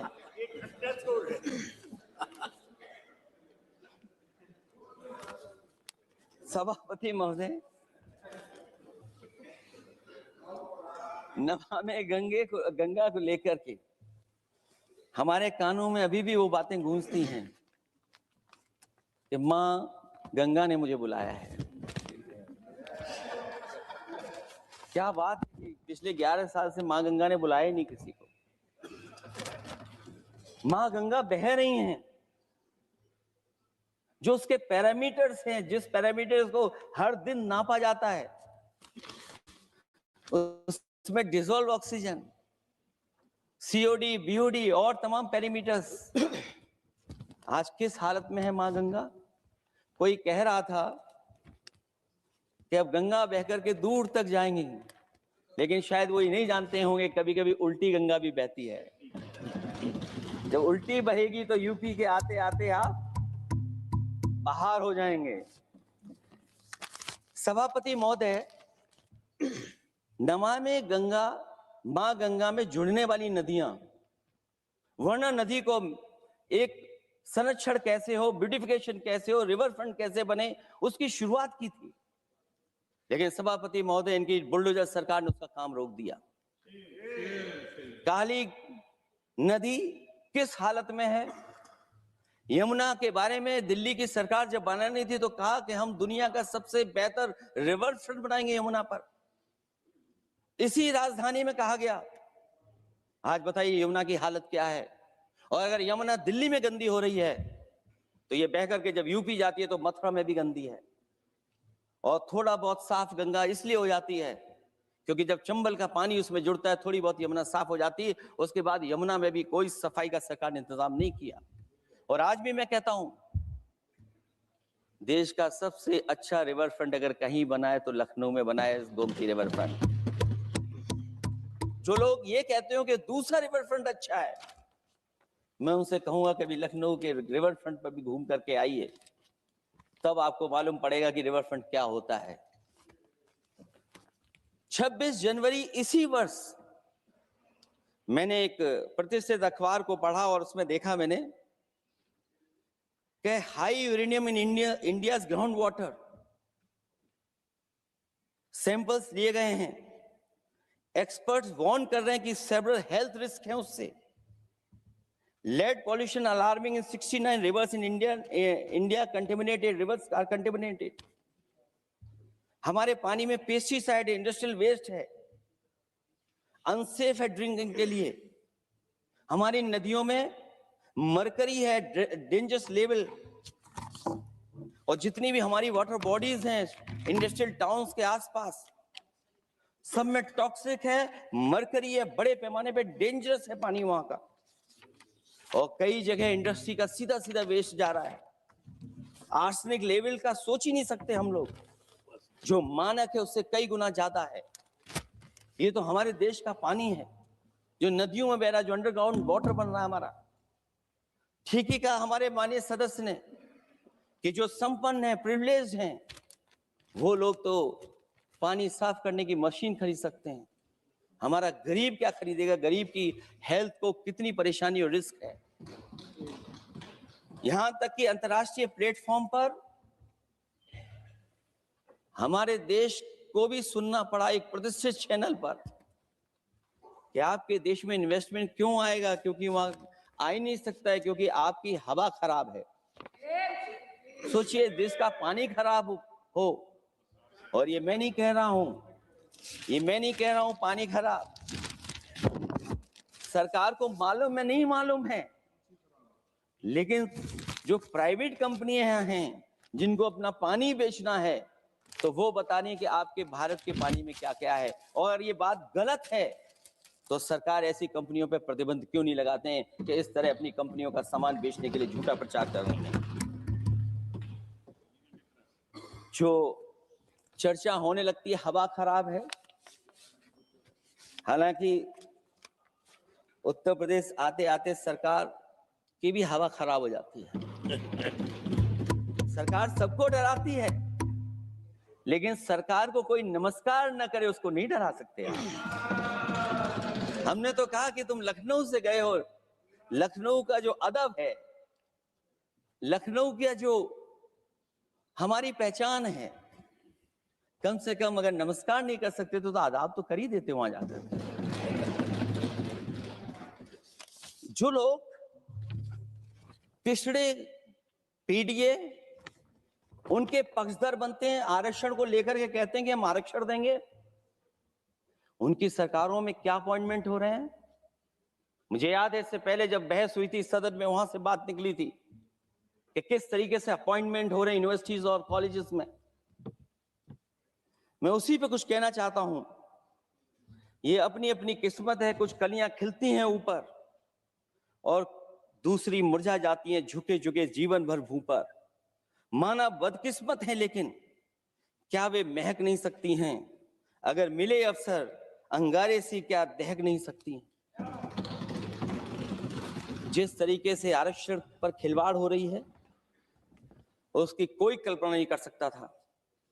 विकसित भारत तभी विकसित भारत माना जाएगा जब हमारे पिछड़े, दलित, आदिवासी, अल्पसंख्यक मुसलमान भाई को बराबर का हक मिलेगा। और जब तक हक नहीं मिल रहा उनको, तब तक शायद विकसित भारत का देखने का सपना आधा अधूरा है। अभी अभी सुप्रीम कोर्ट ने कहा है माइग्रेशन को लेकर के, सुप्रीम कोर्ट ने 16 जनवरी को एक फैसला पलट दिया। हाई कोर्ट के फैसले को पलटते हुए फैसला सुनाया कि यदि आरक्षित वर्ग का कोई उम्मीदवार बिना किसी छूट का लाभ लिए अगर अनारक्षित वर्ग से ज्यादा नंबर प्राप्त करे तो उसे अनारक्षित वर्ग में सेलेक्ट किया जाएगा। क्या सुप्रीम कोर्ट भी कह रहा है? हमारे सरकार की भी नियत है कि सबको आरक्षण मिलना चाहिए जिनका हक हो। हमारे प्रधानमंत्री जी भी कहते हैं हम पिछड़े हैं। हमारे दूसरे नंबर के नेता, क्योंकि उन्हें सनातनी बनना था, अपना धर्म बदल के दूसरा धर्म लिख लिया उन्होंने। तो कम से कम पिछड़ों का तो ख्याल करिए आप। जब पिछड़ों का ख्याल करोगे तभी आपका देश विकसित बनेगा, भारत विकसित बनेगा। अगर आप पिछड़ों को छोड़ देंगे, दलितों को, छुआसियों को देंगे, तो आप कैसे विकसित भारत बनाएंगे? एक आर्थिक बराबरी है, दूसरी सामाजिक बराबरी है। और मुझे लगता है बजट से ना आर्थिक गैर बराबरी दूर हो रही है, ना सामाजिक गैर बराबरी दूर हो रही है। और इनकी सरकार में कितना भेदभाव है। सभापति महोदय, केवल चुनाव जीतने के लिए सोचिए, एक 72 साल के बुजुर्ग पर मोईद खान साहब, आप जानते होंगे आपके क्षेत्र में, टाउन एरिया। सभापति महोदय, बीजेपी का लक्ष्य केवल चुनाव जीतना, इन आंकड़ों से क्या मतलब? और आंकड़ों के अगर ये ठीक आंकड़े होते सभापति महोदय, तो इन्होंने कहा था कि बुलेट ट्रेन हम 1 लाख करोड़ की बनाएंगे, आज बुलेट ट्रेन 2 लाख करोड़ की कैसे हो गई? सभापति महोदय कहा कि हम 1 लाख करोड़ में बनाएंगे बुलेट ट्रेन, और बुलेट ट्रेन केवल संपन्न स्टेटों में क्यों, हमारे बंगाल, बिहार और यूपी में क्यों नहीं? और अगर आप हाई स्पीड बुलेट ट्रेन लाना चाहते हैं तो 1 लाख करोड़ का बजट दिया था, 2 लाख करोड़ बजट हो गया। यूपी में जब बनेगा तो पता नहीं कब बनेगा, कौन जानता है कब बनेगा। चुनाव जीतने के लिए इनकी सरकार के लोगों ने झूठा फंसाया, ये सब जुमला है, जुमला। झूठा फंसाया, और इसलिए फंसाया कि वो मुस्लिम है, इसलिए फंसाया। 72 वर्ष के बुजुर्ग को 19 महीने जेल में रखा गया, समाजवादी पार्टी को बदनाम किया गया, और केवल इसलिए कि चुनाव जीत जाए आप, अयोध्या का चुनाव जीत जाए, क्योंकि अयोध्या का चुनाव हारे थे आप लोग। मैं अयोध्या की महान जनता का धन्यवाद देता हूं कि उन्होंने कम्युनल पॉलिटिक्स का समापन किया है, वो विकास के रास्ते पे जाना चाहते हो। मैंने पहले भी कहा, फिर कहता हूं, आपका विकास अयोध्या का तो मैं जानता हूं कैसा है, क्योंकि लोगों ने काशी को क्यूटिव बनते नहीं देख पाए। अगर हम सब सदस्य हैं और हमारे प्रधान सांसद के संसदीय क्षेत्र को अगर हम क्यूटिव न बना पाए, आप विरासत मिटा रहे हैं। वहां पर कई सौ पुरानी दाल मंडी, जिसमें केवल वोट नहीं मिलता, इसलिए दाल मंडी को आप डिमोलिश कर देंगे आप। बनारस। और इसको अयोध्या को जीतने के लिए 72 वर्ष के एक व्यक्ति को झूठा केस लगाया, झूठा फंसाया, जेल भेज दिया, और न केवल उसको जेल भेजा बल्कि उसकी दुकानें और उसकी बेकरी पर भी बुलडोजर चला दिया आपने। क्या डेमोक्रेसी में हमारे बुलडोजर का कोई स्थान है क्या? हाई कोर्ट कहता है कि आप फैसला सुना सकते हैं क्या? कोर्ट कहता है कि आप कौन हो गए फैसला सुनाने वाले लोग? और फिर आप लोग कहते हैं कि हर घर जल और नल। सभापति महोदय, इन्हीं के विधायक ने मंत्री जी को घेर लिया, इन्हीं के विधायक ने मंत्री जी का अपहरण कर लिया, और ये कहते हैं कि हम तो, हमारे कोई अराजकता नहीं है। ये कहते हैं इन्वेस्टमेंट लाएंगे, हम एमओयू साइन करेंगे। सभापति महोदय, देश के प्रधानमंत्री, देश के सबसे बड़े उद्योगपति उत्तर प्रदेश पहुंचे थे, एमओयू साइन किए गए, लाखों करोड़ के एमओयू साइन हुए, और एमओयू साइन होने के बाद जमीन पर कितना उतरा ये बताए सरकार। एमओयू के बाद सरकार बताए कितना जमीन पर उतरा है। इन्होंने जब कश्मीर का 370 हटा रहे थे सभापति महोदय, हाँ ना, बजट ही है ये एमओयू में, क्योंकि इंसेंटिव अगर नहीं देंगे तो कौन आपका इन्वेस्टमेंट लाएगा? ये राज्य का विषय नहीं है सभापति, राज्य से प्रधानमंत्री आते हैं, और आपने ये कहा कि प्रधानमंत्री के क्षेत्र में हमने देश में कहा कि हमने 1000 किलोमीटर मेट्रो बिछाई है। आपने देश के प्रधानमंत्री के क्षेत्र में क्यों नहीं मेट्रो बिछाई? क्यों नहीं बिछाई आपने? आपने देश के प्रधानमंत्री के क्षेत्र को एक्सप्रेस से क्यों नहीं जोड़ा आपने? क्योंकि आपके पास बजट नहीं है। अटल बिहारी वाजपेयी जी के आपने नाम से एक्सप्रेस वे क्यों नहीं बनाया, बताइए आप? ये बजट नहीं है आपके पास।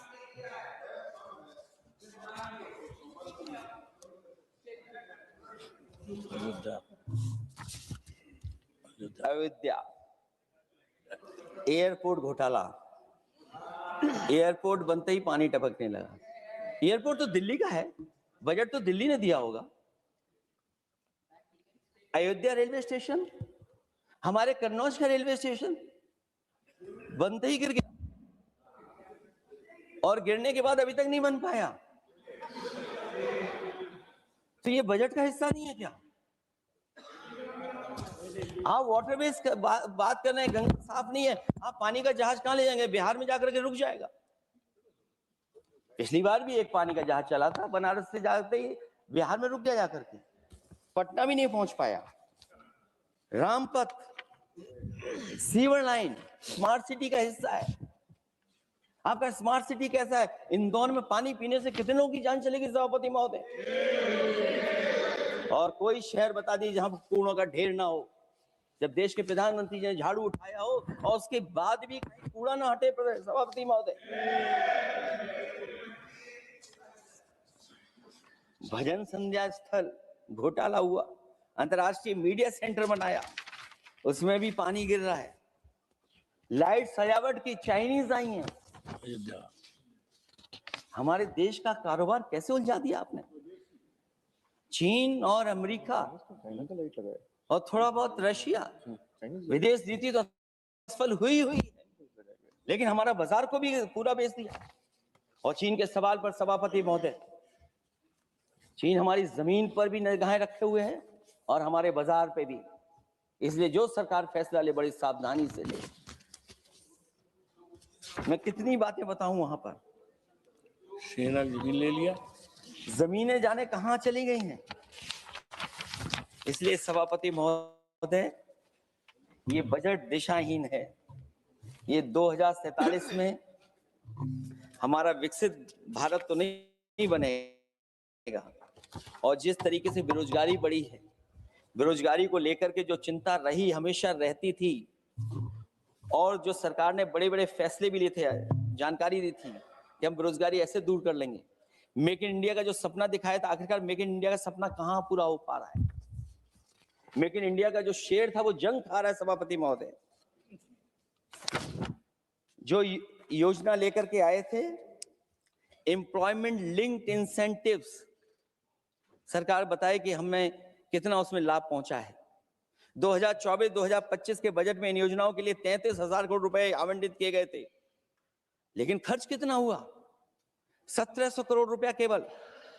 एक आपने पिछली बार सपना दिखाया था कि इंटर्नशिप की योजना, इंटर्नशिप वाली योजना जो घोषित की, जिसके लिए 10,000 करोड़ रुपए आवंटित किए थे आपने, लेकिन उसमें खर्च कितना हुआ है? 500 करोड़ रुपया।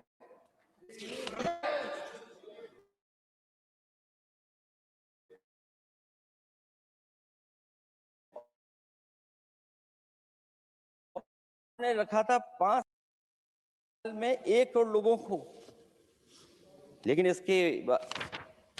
इसमें आए कितने? 1,65,000 लोगों ने फॉर्म भरा, ऑफर दिया उन्होंने, लेकिन फाइनली जिसमें ऑफर जिसका सिलेक्ट है वो केवल 16,000 लोगों को काम पहुंचा है। सोचिए, हमारा देश इतना बड़ा, जहां करोड़ों को आप इस योजना से जोड़ना चाहते थे, केवल 16,000 लोग जाएंगे उसमें।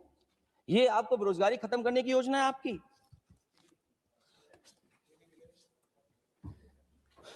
माननीय वित्त मंत्री जी के सदन के सामने स्थिति स्पष्ट करनी चाहिए कि मनरेगा एक महत्वपूर्ण योजना थी जिसमें गरीबों को ग्राम स्तर पर रोजगार मिलता था, राइट टू वर्क के अनुसार थी। इस योजना को समाप्त करते हुए आपने क्या नाम रखा है? बीबी राम जी। और हमारे राम जी कहां बैठे हैं? कहां है हमारे राम जी? पीछे बैठे, जिन्हें बचपन से हम देखते आए राम जी। ये हमारी खुशकिस्मती है कि राम जी सदन में बैठे हैं, लेकिन आप राम जी का अपमान कर रहे हैं। आपको उनको यहां नहीं बैठा सकते, आपको यहां बैठाना चाहिए नंबर 2 पर। अगर आप सच्चे मायने में सभापति महोदय, बीपी राम जी, आप कृपया, देखिए वित्त मंत्री राम जी को ही नहीं जानती हैं। अखिलेश जी, हे भगवान, हम क्या करें अब? अखिलेश जी, आप कृपया बजट पे आ जाइए। आप कृपया बजट पे आ जाइए अखिलेश जी। सभापति महोदय, बजट पे आइए, बजट पे आइए। एक मिनट, क्या बोले? फिर बोलना दोबारा। नहीं, आप बजट क्या बोलिए? नहीं, सभापति जी बोलिए। नहीं, सभापति महोदय, नहीं, जिन्होंने गोली चलाई वो आपका राम मंदिर बना रहे हैं। सभापति महोदय, जिन्होंने गोली चलवाई वो राम मंदिर बनवा रहे हैं। अगर कुछ पता ना हो तो जाकर के पूछ लेना, पता कर लेना। आधी अधूरी जानकारी के साथ मत आया करो यहाँ पर। अब आप बताइए सभापति महोदय, बीवी राम जी नाम बदल दिया आपने। यूपी जैसा बड़ा स्टेट, उसको क्या मिलेगा अब, जहां पर 1,000 ग्राम सभाएं अर्बन हो गई हैं। जब 1,000 ग्राम सभाएं अर्बन हो गई हैं और 40% व्यय प्रदेश सरकारों पर डाल दिया गया है। ये स्कीम कैसे चलेगी आपकी? मैंने पहले ही कहा था कि एमएसपी की लीगल गारंटी मिलनी चाहिए, और जिस तरीके से किसान आत्महत्या कर रहा है, एनसीआरबी के आंकड़े सरकार के पास होंगे कि किसान कितनी आत्महत्या कर रहा है। जिन्होंने ये कहा कि 2022 तक हम दोगुनी आय कर देंगे, हाँ बताइए, आलू की पैदावार की क्या आय दोगुनी हो गई? धान की पैदावार करने वाले की आय दोगुनी हो गई? आपको गाय से बहुत प्रेम है। हमारे क्षेत्र में खुद एक काऊ मिल्क प्लांट बना, यूपी का पहला काऊ मिल्क प्लांट। आपकी सरकार ने उसको बंद कर दिया। आप कहते गाय की सेवा करो, लेकिन पहला यूपी का काऊ मिल्क प्लांट वो आपसे बंद हो गया। अगर शायद हम ऊंट के मिल्क की चॉकलेट बना रहे होते उस प्लांट से, तो वो प्लांट चलता रहता। आय दोगुनी कितनी हुई है बताएं सरकार? मत्स्य पालन और पशुधन विकास की तरफ सरकार का कोई ध्यान नहीं है। सरकार का कहना है कि वित्त अच्छी हुई है, लेकिन क्या कारण है कि एफडीआई में लगातार कमी आ रही है? विदेशी इन्वेस्टर्स क्यों बाहर ले जा रहे हैं? भारत में इन्वेस्ट करने के लिए क्यों नहीं इच्छुक हैं? और शेयर मार्केट क्यों इतनी जल्दी गिर जाता है? रुपए के मूल्य में डॉलर के विरुद्ध निरंतर गिरावट आ रही है, और इसके बाद सभापति महोदय, इस डील और ढील के बाद हमारा रुपया कहां होगा, ये सरकार जरूर बताए हमें। मैन्युफैक्चरिंग में कोई सुधार नहीं हो रहा है। अभी भी हम जीडीपी के 15% पर मैन्युफैक्चरिंग पर निर्भर हैं, जबकि मैन्युफैक्चरिंग के शेयर मेक इंडिया के अनुसार अभी तक 25% होना चाहिए था। इससे स्पष्ट लगता है कि मेक इन इंडिया, आत्मनिर्भर भारत और पीएलआई योजना सफल नहीं हो पाई है, और उसी का परिणाम है कि आज हमारे नौजवानों को रोजगार और नौकरी नहीं मिल पा रही है। सरकार उद्योगपतियों के साथ खड़ी है। सरकार द्वारा लेबर कोड्स लाए गए हैं, जिन लेबर रिफॉर्म्स के रूप में दर्शाया जा रहा है वो लेबर कोड एम्प्लॉयर के हित में है, लेबर के पक्ष में नहीं है और मजदूरों के नहीं है। अब अधिकांश उद्योगों द्वारा लेबर को कोई भी नौकरी से निकाला जा सकता है। इतना तानाशाही होगी कि जब चाहेंगे तब निकाल देंगे। उनके 8 घंटे से अधिक काम कराया जा सकता है। परमानेंट एम्प्लॉयमेंट की बजाय कॉन्ट्रैक्चुअल एम्प्लॉयमेंट की व्यवस्था की है सरकार ने। सोचिए, यही सरकार है कि सबका साथ सबका विकास। एयर पॉल्यूशन को लेकर के मैं पहले ही कह चुका हूं, और शहरी विकास तो इनका मैंने क्यूटो को मैं देखा है, इसलिए उस क्यूटो के बारे में मैं ज्यादा नहीं कहना चाहता हूं। अंत में मैं इतना ही कहूंगा कि स्वास्थ्य और शिक्षा के केवल 10% और 14.2% बजट बढ़ाया गया है, जबकि पिछले वर्ष का पूरा बजट इन दोनों मदों में खर्च ही नहीं किया गया है। आखिरकार सरकार बताएगी खर्च क्यों नहीं हुआ, आखिरकार क्या कारण है, किसकी वजह से खर्च नहीं हुआ है। जल जीवन मिशन में 50,000 करोड़ रुपए खर्च नहीं हो पाए हैं, और प्रधानमंत्री आवास योजना में 40,000 करोड़ रुपए, और हमारे देश के प्रधानमंत्री ने गांव गोद लिया था। वो लगता है उस गांव को अनाथ छोड़ दिया है प्रधानमंत्री जी ने। वो गांव ही अनाथ छोड़ दिया है। आरबीआई के डेटा के अनुसार इनकम में जो नीचे 80% हैं, उनकी इनकम का शेयर 36% से घट करके 32% हो गया है, और हर वर्ष में रियल वेजेस 2% कम हो रही हैं। आखिरकार इसका कारण क्या है? मुझे उम्मीद है सरकार बताएगी कि इसका कारण क्या है कि जिसकी वजह से लगातार गिरावट होती जा रही है। मैं रैंकिंग में नहीं जाना चाहता हूं कि हमारी रैंकिंग कहां है, गैर बराबरी की रैंकिंग में हम कहां पहुंच गए हैं, हम कितना नीचे पहुंच गए हैं। जो तरह तरह की रैंकिंग समय समय पर आती हैं, उन रैंकिंग के बारे में सरकार को जरूर पता होगा कि हम एजुकेशन इंडेक्स में कहां हैं दुनिया में, हम हेल्थ इंडेक्स में कहां हैं दुनिया में, और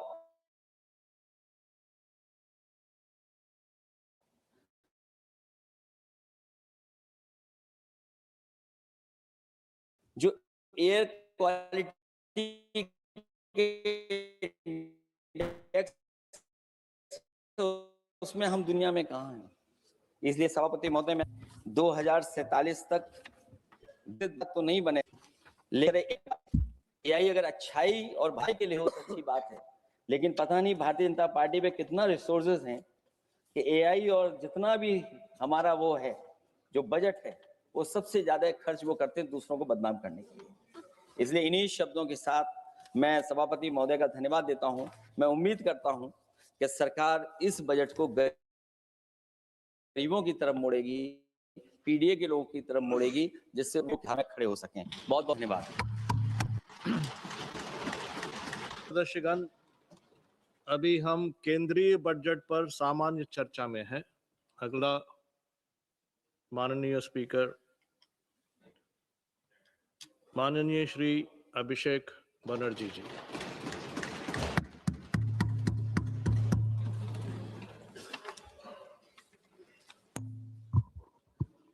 Thank you, sir, for giving me the opportunity to speak on the general budget. Sir, I rise here today not merely just a member of the opposition, but as a voice of billion Indians who were promised Achhe Din and who today struggle to survive under the weight of soaring costs.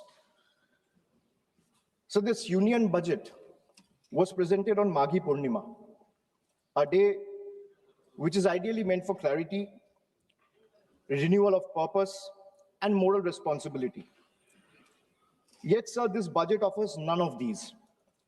It does not heal the economy. Rather, this budget curates headlines.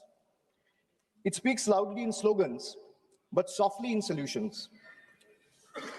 So this is a budget that rewards those who can avoid taxes through privilege and punishes those who pay them honestly through compulsion. With all due respect to the Honorable Finance Minister, I think the Honorable Finance Minister is appearing to practice the Robin Hood model in reverse. She drains the poor through taxation and inflation while rewarding the rich with concessions and privileges. Sir, even a cup of tea today comes with GST, but relief for the common man comes with condition, clauses, terms, and regulation. This is not a simple tax regime. It's a maze where only the powerful knows the exit and the honest taxpayer keeps paying the entry fee. Sir, Akhilesh ji was speaking before me. He was saying, UP के लिए क्या मिला है मैं इस budget में देखना चाह रहा था. Sir, 85 minutes का finance minister का speech था. Bengal was not even mentioned once. Even the freight corridor from Dankuni, referenced in this very budget, was originally announced by the then railway minister in 2009, which was Mamata Banerjee, who is now the chief minister of West Bengal. The constitution promises equality among states, but this government practices preference. Allies are funded while opponents are starved. So this is not a model of cooperative federalism. This is a model of subscription-based federalism. So the budget and the manner in which the government chooses to function forces us to confront a truth that we as citizens have been avoiding for too long. So in November 2021, on a stage thousands of miles away at the Kennedy Center, Veer Das, a young stand-up comedian from India, spoke of two Indias. Many laughed, some were offended, few paused to listen. But what he offered was not comedy. It was a warning, a prophecy, a mirror held up to a nation standing at the edge of its own contradictions. Because I too, sir, come from two India. And I come from an India which proclaims Ek Bharat, Shresth Bharat. And I also come from an India where mother tongue becomes a marker of suspicion, where speaking Bengali makes you a Bangladeshi and eating fish makes you a Mughal. Sir, I come from a part of India that gave birth to revolutionaries and wrote courage in blood. And I also represent an India where you and brand you are labeled Ghuspetia. Sir, I come from an India that thunders Sabka Saath, Sabka Vikas from every podium. And I come from an India where West Bengal's rightful dues to the tune of 1,96,000 crores are frozen in cold bureaucratic silence. Sir, what is withheld is not just money. What is withheld is dignity. What is withheld is constitutional promise that every Indian, every state stands equal before the union. This is not governance or federalism, sir. This is a message that you stand in line or you'll be made to pay the price. And that is the tragedy of our time. India has two faces, but that one India is being asked to kneel before the other is the truth that we all are facing today. Sir, I come from an India where the finance minister proudly declares with absolute confidence that India is the fastest growing economy in the world. And I come from another India where Bengal, after contributing 6.5 lakh crores in taxes in just last 7 years, is systematically denied its rightful share. So despite repeated requests and appeals, we have been denied employment under Manrega, housing under PM Awas Yojana, road connectivity under Gram Sadak Yojana, even basic drinking water under Jal Jeevan Mission is being stopped. So I come from an India that boasts of maximum governance, minimum government. And I also come from an India where governance means abandonment, where the poorest are forced to fight for roti kapra makan, where wages are held hostage, where houses are sanctioned on paper but erased in practice, where even drinking water becomes a bargaining chip in a political vendetta. I come from an India where farmers are stopped at the national capital with nail embedded in the roads with concrete barricades. And I also come from an India where terrorists can enter the national capital and carry out blasts killing 15 innocent people. I come from an India where we are told, and I quote, India's borders are safe and they cannot be violated. A promise that is made from the highest office. And I also come from an India where that promise lies in ruins.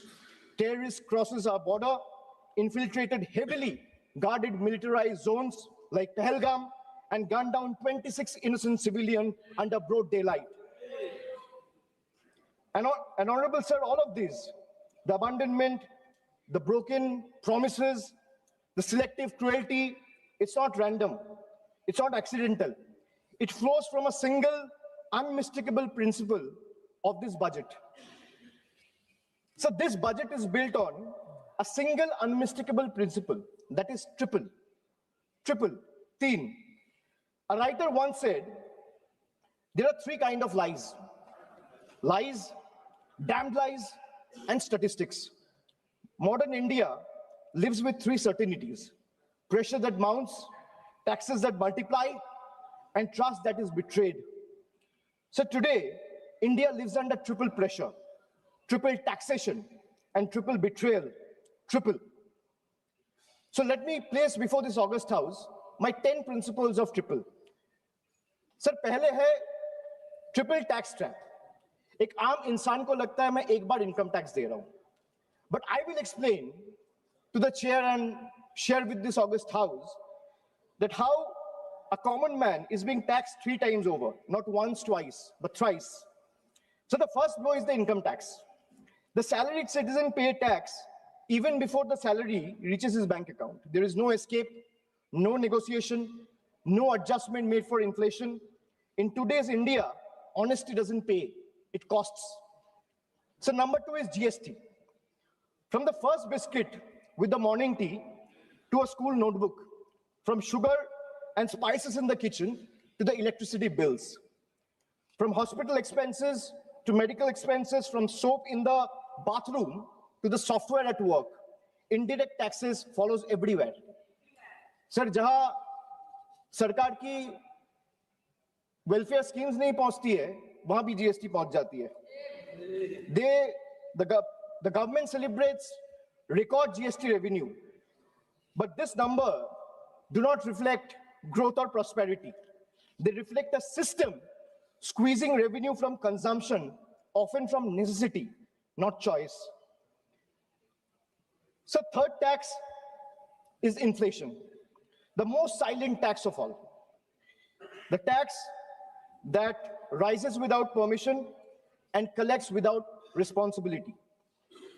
It's a slow leak in the common man's wallet.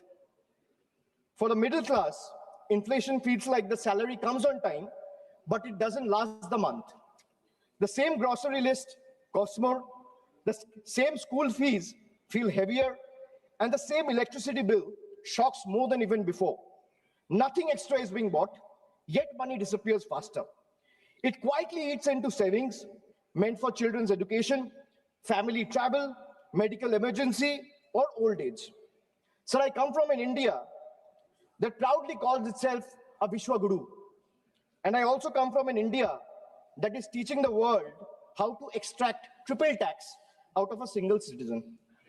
So my triple number 2, triple pain of proving your existence. So let us be honest. Voting today is no longer considered enough. Having one's name on the electoral rolls for decades is no longer enough. Even service to the nation is no longer enough. You may be a decorated soldier, a Nobel laureate, a sitting high justice, or even a member of this august house, and still you have been asked to prove that you belong. This strikes the heart of Article 326 of the Constitution, which guarantees adult citizens the right to vote. So in Bengal alone, 150 lives have been lost in the last couple of months, and nearly 1 crore people are today being treated as suspects. If electoral rolls are so unreliable that every citizen must continually reprove their legitimacy, then by that same logic, sir, the legitimacy of this very house formed on the basis of this very electoral rolls is itself questionable. Yes. So my triple number 3, and I'll talk of 3 betrayal.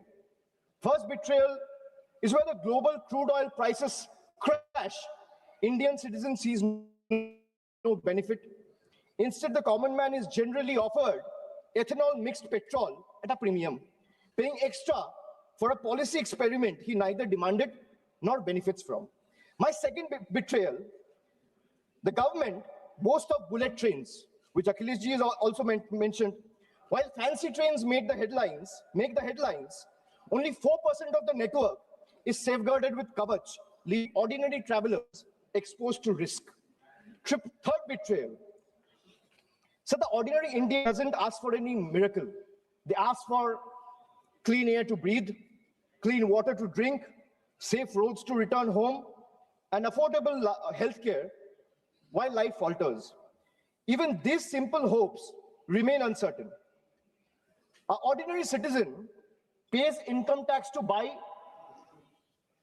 a vehicle. Or for example, an ordinary citizen pays income tax to earn, a road tax to buy a vehicle, and toll tax to drive it on the road, often broken, unsafe, and unfinished. So 3 payments on one journey. अगर एक इंसान income tax दे रहा है, तो एक गाड़ी को सड़क पे चलाने के लिए सर उसको 3 बार टैक्स देना पड़ता है. एक है इनकम टैक्स, दूसरा है रोड टैक्स, तीसरा है toll tax. That is why I say 3 betrayals. So now I'll come to triple bonanzas for the rich. So this budget reveals a clear pattern. First, a triple bonanza for the elites and a triple lock on the poor. So top 10% of this country now corner 57% of nation's income and 65% of its wealth, while the bottom half survives on just 6.4%. In this economy, money earns money, but survival earns nothing. Second, so if you look at taxation and support, foreign cloud giants are handed tax holidays, while Indian MSME, the very backbone of employment, are left empty-handed. Sir, relief exists on paper, but in actual distress exists on the ground. Third, corporate India gets red carpet, easier property rules, wider equity access for NRIs and massive infrastructure promises. But the result of these government policies is not competition, it is concentration. Oligopolies flourish, Entry barriers rise, and ordinary entrepreneurs are kept outside the gate, watching cronies grow richer with the union support. Sir, I come from an India where wealth is applauded as a virtue. And I also come from an India where survival itself is treated as ambition. I come from an India where policy quietly opens the gates for the powerful. And I also come from an India that stand outside those gates with hands folded, backs bent, hearts heavy, and eyes raised, hoping that one day these gates will open for them too. Now my 555, farmers. So the budget completes a cycle of betrayal. Every day, nearly 30 farmers dies by suicide. Not because they failed, but because policy failed them.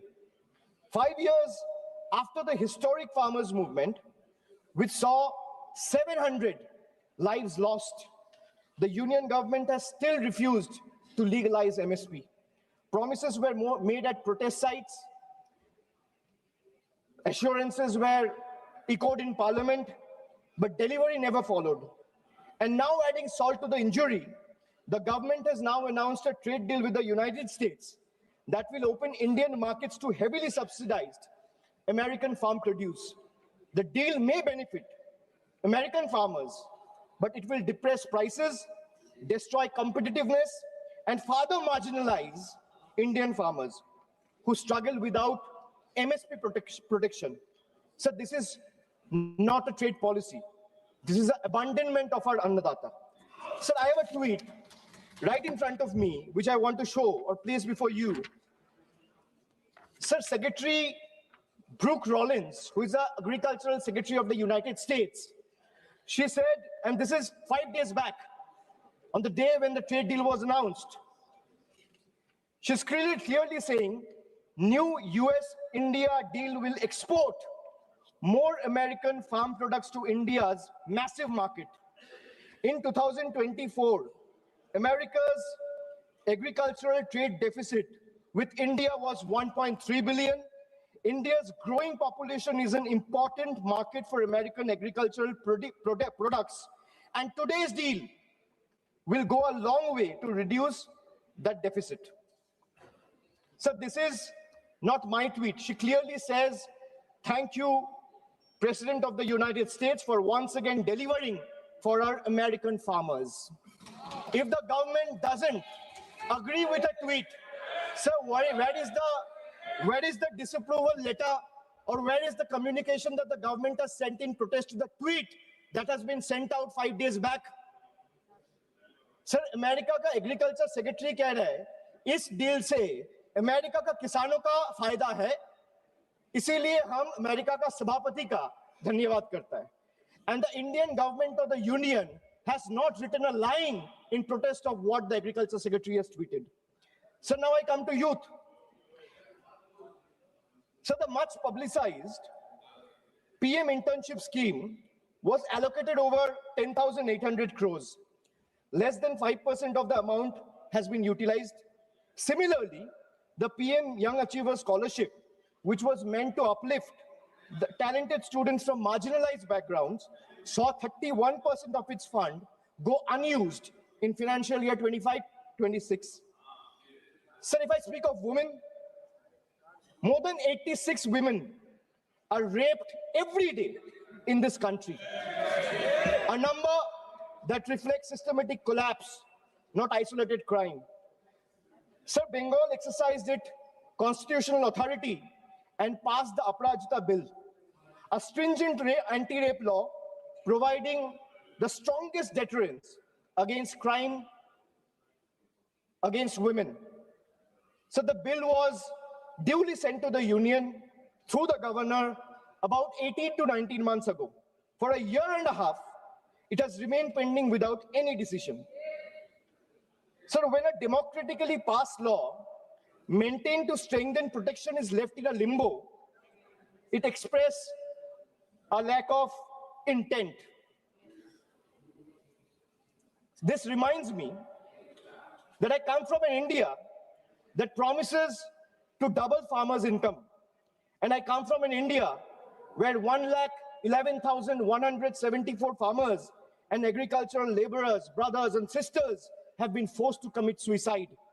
I come from an India which launched Beti Bachao, Beti Padhao, and I come from another India where every 16 minutes a rape or a crime against women is being reported. So now I come to 3 cracks in the Constitution. Number 1, so hatred has now been normalized. It has moved from margin to the mainstream. So if I talk about cases registered for promoting enmity between religious and social groups, the number of cases has doubled between 2021 and 2023. And this rise didn't happen in silence. It happened alongside political speeches, public rallies, and calculated dog whistles. When hate goes unpunished, it spreads. When it spreads, minorities pay the price. Second, hate is no longer whispered. It has become a broadcast. So our country has documented more than 1,300 hate speeches in a single year. When such volume of hate fills public space, the government refuses to act decisively, swiftly, then the message is clear, sir. Intimidation is tolerated and silence is the union's policy. Third, so the education empowerment scheme under the Ministry of Minority Affairs has just used 8% of its total funds, while the 35% of the ministry's allocation, 27% under tribal affairs, and 28% under scheduled tribes remain unutilized. So even schemes like a scholarship like Maulana Azad National Fellowship, pre-matric scholarship, and Paro Pradesh have been hollowed out. So now I come to 777, which is the triple power grab. Over the last decade, the government has treated institutions as the government's own personal property. So the parliament is silenced, debates are curtailed, scrutiny is abandoned, and even the deputy speaker's post is kept vacant because dissent is inconvenient. So investigating agencies no longer investigate, they intimidate, chasing the opposition with raids and arrests. While convictions become negligible, as independent institutions weaken, public institutions are put on the auction block. Air India, BPCL, the shipping corporation, built by generation with public money, are being sold like distressed assets hastily without any sort of accountability. So this is described as reform, but it is actually a managed handover. When institutions are bent to serve power and national assets are reduced to headlines and handover, the constitution is not broken in protest, it's torn apart. So I come from an India where the Honorable Prime Minister says, na khaunga, na khane dunga. And I also come from an India where questioning the washing machine that gave reprieve to 23 of the 25 leaders who joined the BJP makes you the most corrupt one. So now I come to triple jumla on finances. Agriculture. So the budget waxes eloquent about coconut, cocoa, cashew, sandalwood, fisheries, and AI advisories, but remains silent on MSP assurances, procurement expansion. There is no price stabilization fund, no diesel support, no fertilizer relief, and no electrical subsidy. This is diversification without security, and it leaves the majority of Indian farmers trapped in distress. So even the PM Kisan scheme has been stuck at 6,000 rupees since December 2018. Despite soaring input costs and record diesel prices, so in actual, if we see real terms, farmers are earning less each year. A rupee in 2018 is not a rupee in 2026. So if I speak of healthcare, the government spends less than 0.26% of the GDP. And they might have questions on my source of information. If the need be, I will place all the sources before the table by 8 p.m. tonight. The government spends 0.26% of GDP on public health even today. The national health policy promised 2.5% of GDP. What we get instead is postponement, excuses, and under allocation. In a country where illness is still the fastest road to poverty, this budget chooses flyover over first aid, optics over oxygen, and announcement over actual care. So if I speak of infrastructure, the smart city mission promised transformation in 100 cities with over 2 lakh crore. Yet a decade later, what we have is half-dug roads and half-built homes. Instead of finishing the job, this budget announces new economic regions. Sir, under the Jal Jeevan mission, funds were cut by 74%, forcing states to pick up the bill. In higher education, 55,000 crore is spent on management, but 2.68 crore on infrastructure, not even enough to build a world-class lab. So now I come to my 999, the triple truth trap. And what I mean by truth is, the accountability on the government, sir, primarily rests on 3 pillars. One is the RTI Act. But when I speak of transparency, it diluted the RTI Act by expanding personal information as a ground for refusal. Sir, if you speak of PM cares, the PMO claims it lies outside the purview of RTI because it's a private fund. A fund that is created by public authority in a public office with the money of the people is being claimed as a private fund. There's no accountability. Sir, NFHS and NCRB data has been frozen because welfare still runs on census 2011. Sir, if I am to summarize the budget from the perspective of 3 stalwarts, B.R. Ambedkar warned us. What is the moral verdict of the budget? If we were to look at it from the perspective of Dr. Ambedkar, Gandhi ji, or Swami Vivekananda, Dr. Ambedkar warned us that democracy is not just institutions. It is a constitutional morality. Gandhi ji taught us economics divorced from ethics is violence. Swami Vivekananda reminded us that a nation cannot rise by crushing the weakest. Well, this budget violates all 3. In today's India, sir, tax does not follow income. Tax follows life. आज के भारत में tax कमाई के पीछे नहीं, जिंदगी के पीछे है, चलता है sir.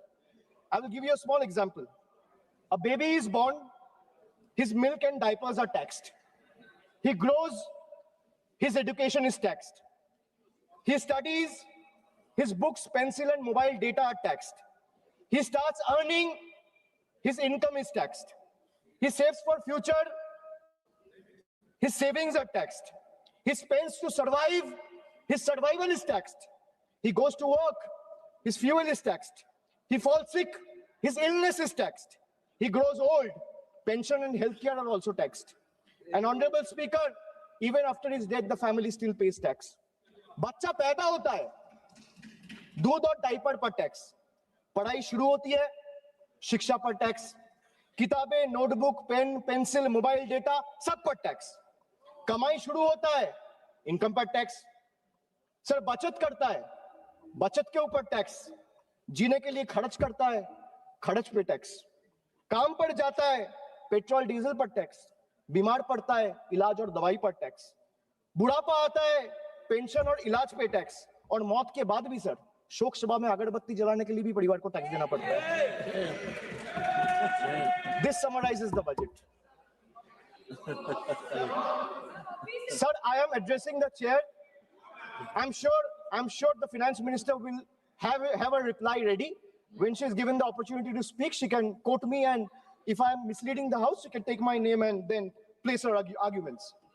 Sir, from a baby's first milk to a citizen's final farewell, this government taxes life at every step.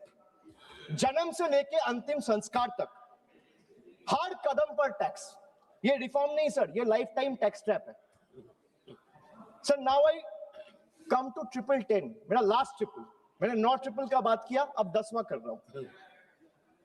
Sir, I will and with 3 dates, 3 moments of history: 2016, 2021, and 2024.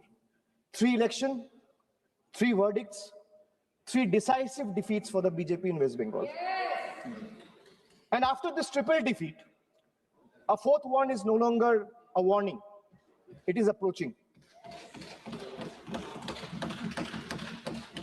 Sir, मैं ज़्यादा घुमाऊंगा नहीं. Let me come straight. So the government want to punish Bengal.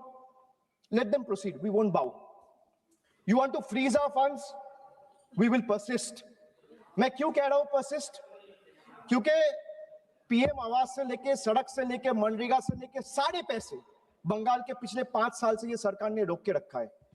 प्रधानमंत्री ने आत्मनिर्भर भारत की बात किया है. हम स्वनिर्भर बंगाल क्या होता है काम करके दिखाया है. So you want to punish Bengal? Proceed. We won't bow. You want to freeze our funds? We will persist. You want to profile and persecute our youth? We will protect them. You want to starve our schemes? We will sustain our people. Bengal's spine was not ever bent by surrender, nor softened by sermons of hate. It is forged in struggle, tempered in sacrifice, and is not for sale. Go ahead, send your audits. We will answer them. Unleash your agencies. We will confront them. Delay our clearances. We will chronicle every day stolen, every stolen day. But remember this, files can be frozen, funds can be stalled, voices can be suppressed, but memories can't be erased. And when the people rise and the ballot breaks the silence, we will settle the final account. You will wear the mask of the union, we will raise the mirror of the people. And when truth looks back, power will bend and we'll have to blink first. So this reminds me again that I come from an India that celebrates labor as a backbone of the economy, the hands that build our highways, factories, ports, cities, this parliament. But I also represent an India where that very labor, when it travels from Bengal, is no longer seen as a labor, he's seen as a suspect. Punished for the language he speaks. I come from an India where Northeast is proudly called Ashtalakshmi. And I also come from an India where Manipur bled for 864 days and the Prime Minister found no time to visit. I come from an India that derives its vocabulary from Ishwar Chandra Vidyasagar. And I also come from an India where Vidyasagar's bust was vandalized by ruling party at the center. I come from an India where we worship Ma Durga as Supreme Shakti. And I also come from an India where Ma Durga's ancestry is questioned by BJP leaders. Sir, I really come from two India. And honestly, I'm tired of explaining this house which India I belong to. Because the truth are, they both exist. And until and unless we acknowledge the second one exists, we will never be able to be the first one we claim to be. So budgets can divide, politics can polarize, power can pretend, but there's something deeper than budgets, older than governments, and stronger than fear, which is the moral imagination of the people. When institutions weaken and language loses its faith, it is our literature, our culture, our shared memory that rises to remind the nation of who it is and who it must never cease to be. So I finally return to the Constitution. When you open the Constitution, it opens with the words, "We, the people of India." It's not a ceremonial phrase. It's a declaration of sovereignty. It's a reminder that power flows upward from the people, not the other way down. That governments may rule, but people remain the supreme. That sentence is not meant to be recited. It is meant to be lived. And as long as people remember it, no fear can last, no injustice can endure, and no republic can ever truly be taken away. And thus today, I do not end with slogans.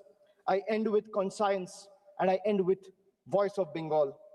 এই মৃত্যু উপত্যকা আমার দেশ না, এই জল্লাদের উল্লাস মঞ্চ আমার দেশ না, এই বিস্তীর্ণ শ্মশান আমার দেশ না, এই রক্তস্নাত কসাইখানা আমার দেশ না।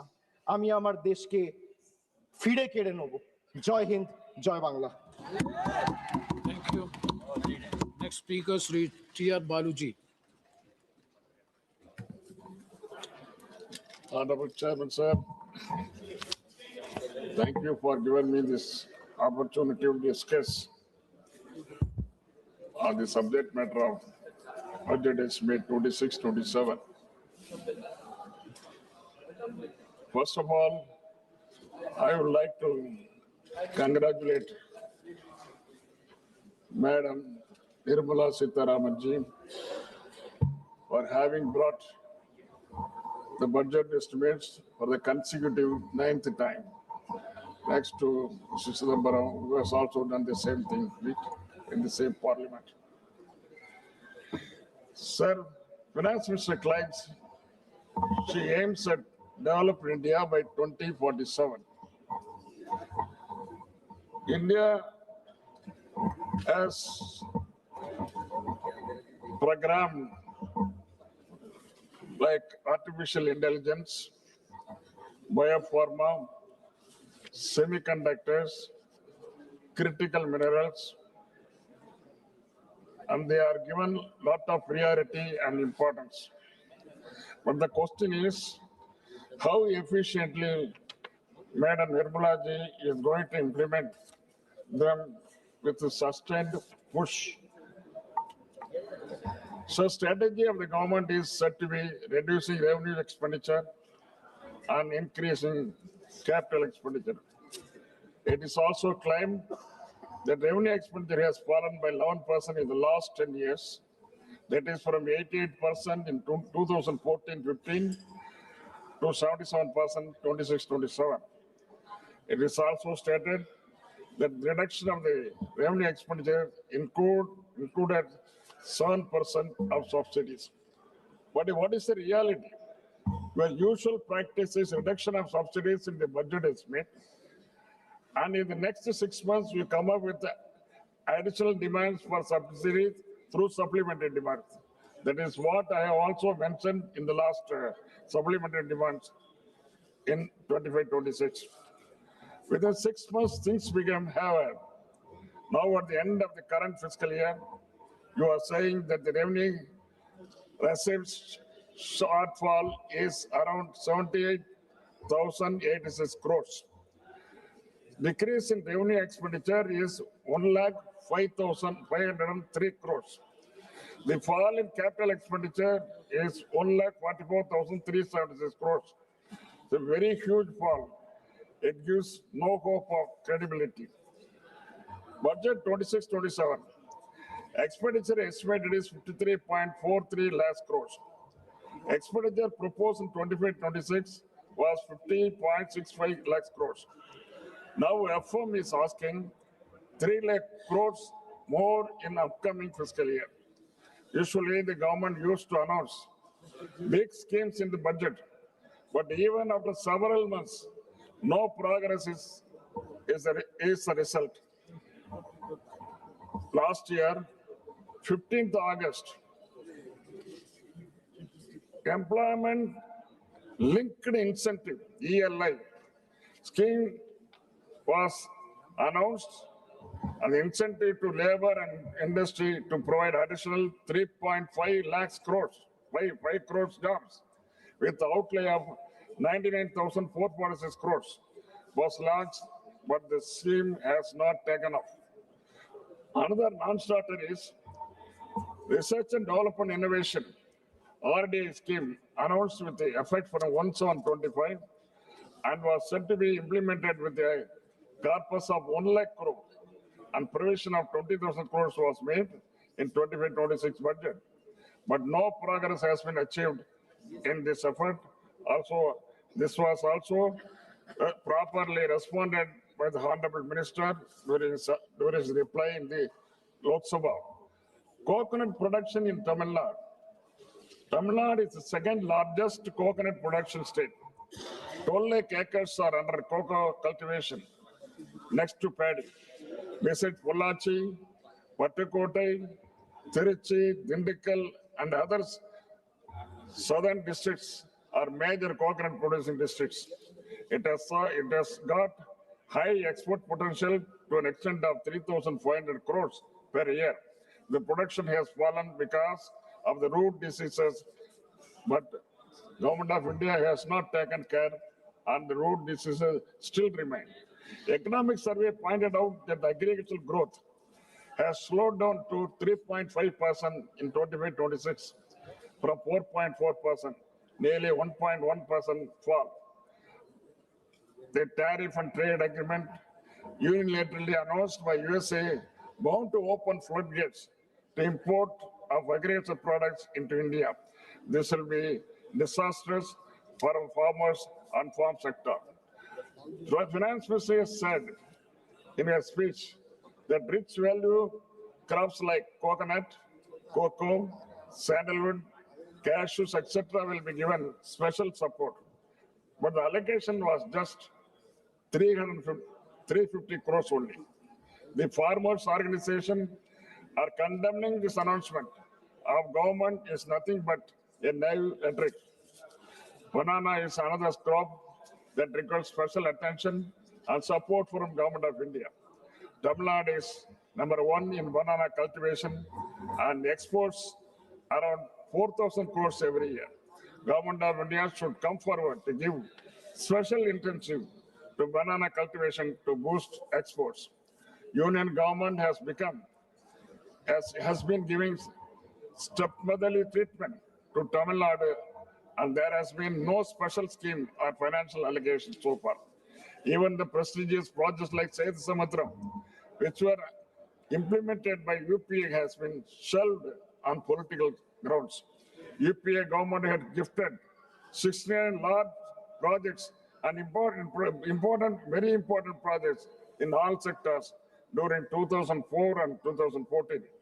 The last of the schemes included the Tamil as Samori, Chennai port as to Madurai elevated bridge of 21 kilometers, abolition of Sanwar to protect textile industry, new railway station, new Norway division at Salem, Thiruvarur Central University, IEM at Trichy, Indian Maritime University at Chennai, etc. On the contrary, it lasts 12 years. For the past 12 years, one project has come, that is Ames Madurai. Not yet taken up. Ames Madurai is still under the ground. It has not yet been taken up. Tamil Nadu CM had also stated during UPA, Tamil Nadu was allotted 11% of plan expenditure, and now Tamil Nadu is given 0 only. Government of India is not funding Metro Rail Project #2, Samagra Shiksha Fund to the tune of 3,548 crores, not yet released. Madurai and Coimbatore Metro which has been provided 21,000 crores, and project submitted to the Central Union government has not given approval. But at the same time, small towns like Agra, Bhubaneswar, Navi Mumbai, and Indore have been permitted. Jal Jeevan Fund, rupees 3,112 crores have not been released. Railway schemes, 289.73 crores to Thiruvananthapuram, Kanyakumari, not released so far for the land acquisition. Further, to purchase 931 hectares of land, funds have not been provided. CM Tamil Nadu has also urged that the devolution from the divisible pool from taxes should be increased to 50%, but it has fallen on deaf ears of the union government, and at present 41% is retained. I also urge Government of India that cess and other taxes which are not being shared with the state should be abolished immediately, or they should be brought under the divisible pool. Such anti-federal attitude and exploitation must be ended. What happened to the promises made by the Honorable Prime Minister of India? 2 lakhs jobs per year. What has happened? 15 lakhs per family. What has happened? Nobody, it's all dumbfounded. For this question, always for the past 10 years, Government of India, the people of Government of India representing the Government of India, they are keeping lukewarm position only. Much talked about MSP not implemented. Double the agriculture income not implemented. And Dr. Swaminathan's recommendations have become only slogans to every election. People of the industry, business, the middle class, and even the ordinary men on the street have expressed dissatisfaction and said your budget is nothing but rhetoric of a sloganeering government with little use to the common mass. Before I conclude, how are you going to arrest the jet speed depreciation of rupee against US dollar? It is already around 92 per dollar. Prime Minister has lauded this budget as a historic. There is proverb in Tamil, Kakaki Tanpunjam Pungunji. It means to a crow, its offspring is golden. Thank you very much. Thank you very much. Next speaker, Sri B. Nagaraj.